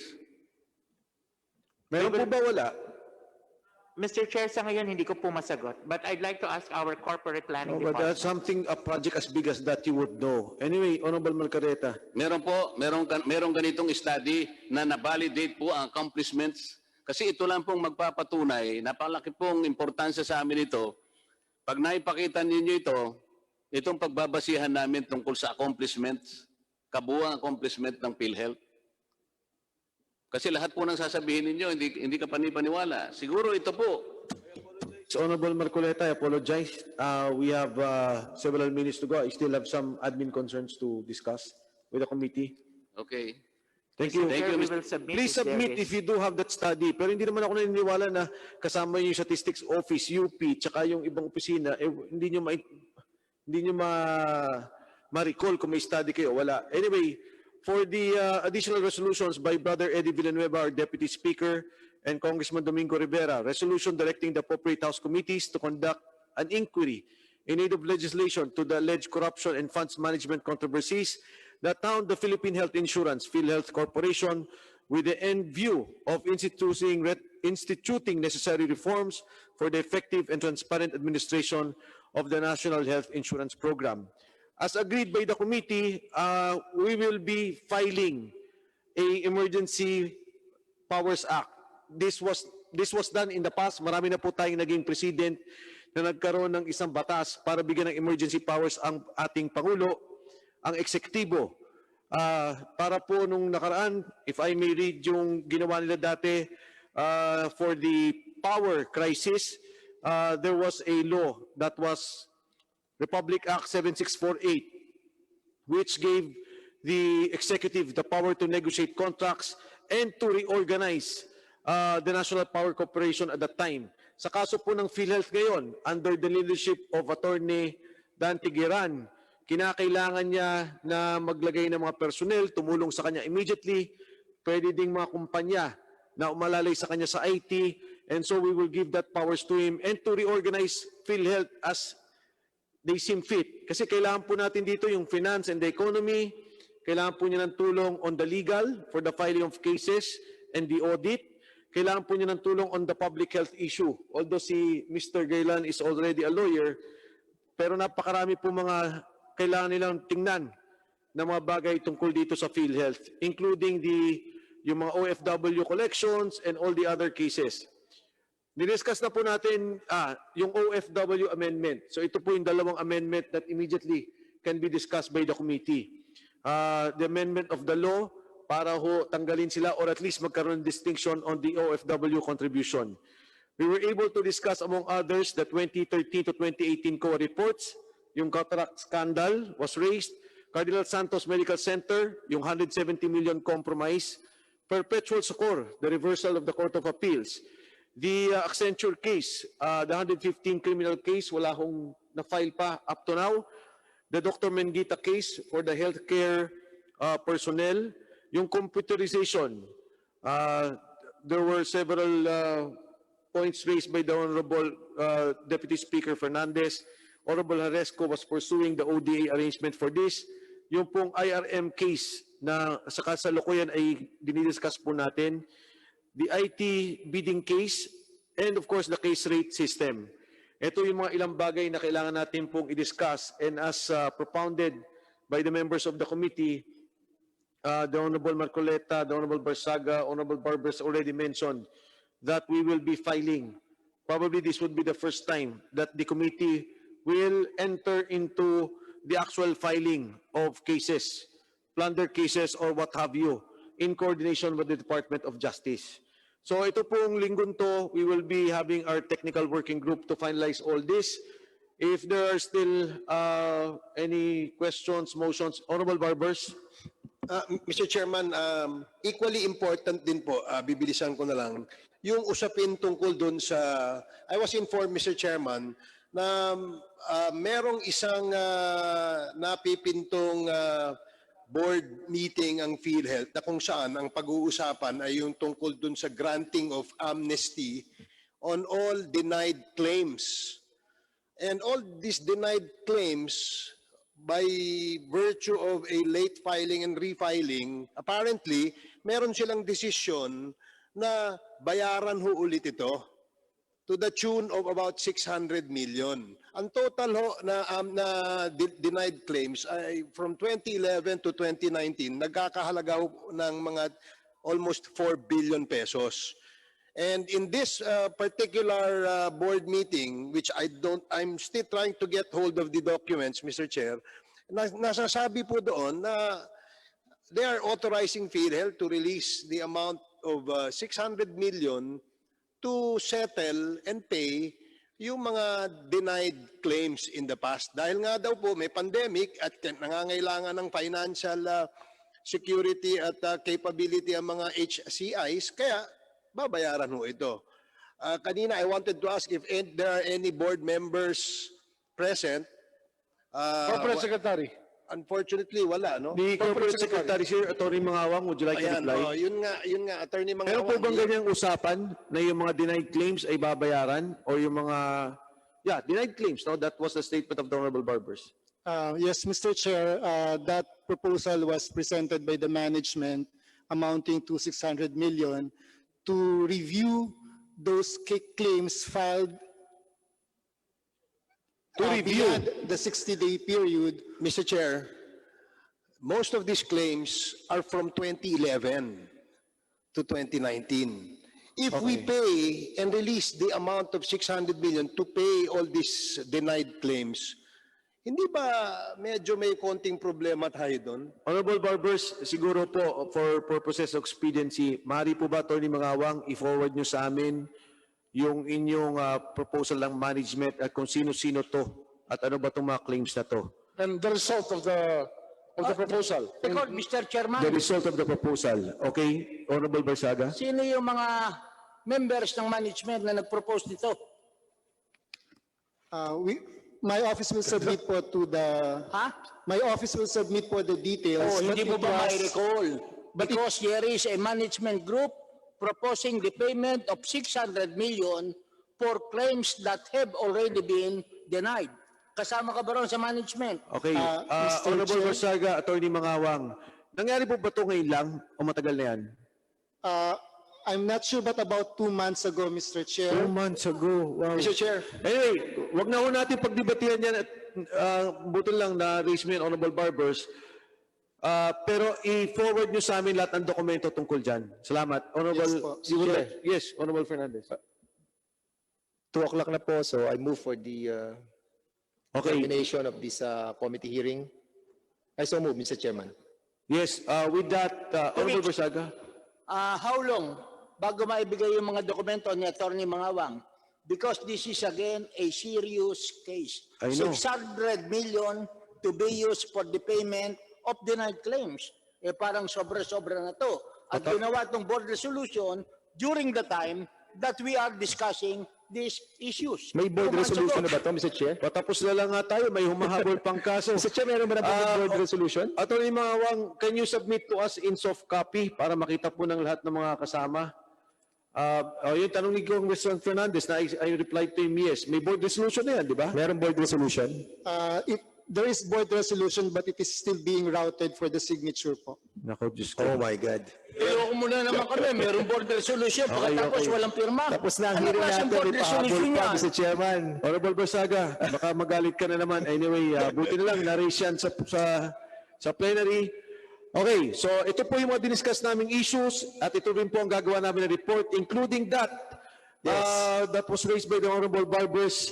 And so by next week, doon po sa guidance ng ating Speaker Alan Cayetano, unahin natin yung Philhealth Emergency Powers Act plus the OFW Amendment. At ito po mga kasong to, we will make a final report. And as agreed by the members of the committee, tayo ho mismo ay sasama sa pag-file kung anumang kaso ang mapag-usapan with the Department of Justice. Honorable Barsaga? May we just request one hearing for this 600 million? Because this is very serious. Yes, Honorable Barsaga, maybe what will happen is when we get the documents for the TWG final approval, magkaroon tayo ng discussion on that particular issue. Mr. Chairman, I propose that we discuss it during the budget of Philhealth. What's that? The budget. Sa Oh, budget yes. natin tanongin. Yeah. The budget of Philhealth, would that be okay, Honorable Barsaga? Mr. Chairman, can we ask the Medyo mahirap Philhealth tayo sa budget Sapagkat sasabihin ng ating mga kababayan, pag may mga questions tayo about the budget, sila naman ang mahihirapan, and that would be the claim of the Mr. PhilHealth Chairman. officials. We cannot pay the hospitals Mr. Chairman. sapagkat iniipit ng Kongreso ang aming budget. But this is an issue of graft and corruption and possibly plunder. Mr. at Chairman, any rate, resolution again. at any rate, routing of the board resolution be held on abeyance until such time that we have tackled this fully and lengthily, Mr. Chairman. well, Can we get a commitment from them, from Yes, the yes. corporate secretary? Refrain muna from issuing the, Honorable, just to, Deputy Speaker Fernandez, yan po kasi decision ng board, pero iyan naman po ay niraroute nila. And I'm very happy that Attorney Dante Giran is already there. So we don't need to really urgently request them to stop that. Mr. Chairman, they're asking for the signatures of the members of the board already, and they're giving the copy to the different board Exactly. members. Exactly po. Kaya nga po, we will be asking for those documents, and as stated, there is a newly appointed CEO for that matter. Okay, Mr. Chairman, let us remind the newly appointed President and CEO to look on this matter seriously, Mr. Chairman. Honorable Limulya. With that, okay, Mr. Chair, I move again for the termination of this committee hearing, and congratulations, Mr. Mike Defensor, for a job well done. Thank you, Deputy Speaker Fernandez. Maraming pong salamat. On the floor, let me thank the Honorable Barbers, Honorable Kabatbat, the Honorable Barsaga, and of course, the Senior Vice Chairman of the Committee of Public Accounts and the Committee of Public Good Government Accountability, the Honorable Rimulya. So with that, on the part of the Committee of Public Accounts, this hearing is terminated. On the part of the Committee on Good Government and Public Accountability or the House Blue Ribbon Committee.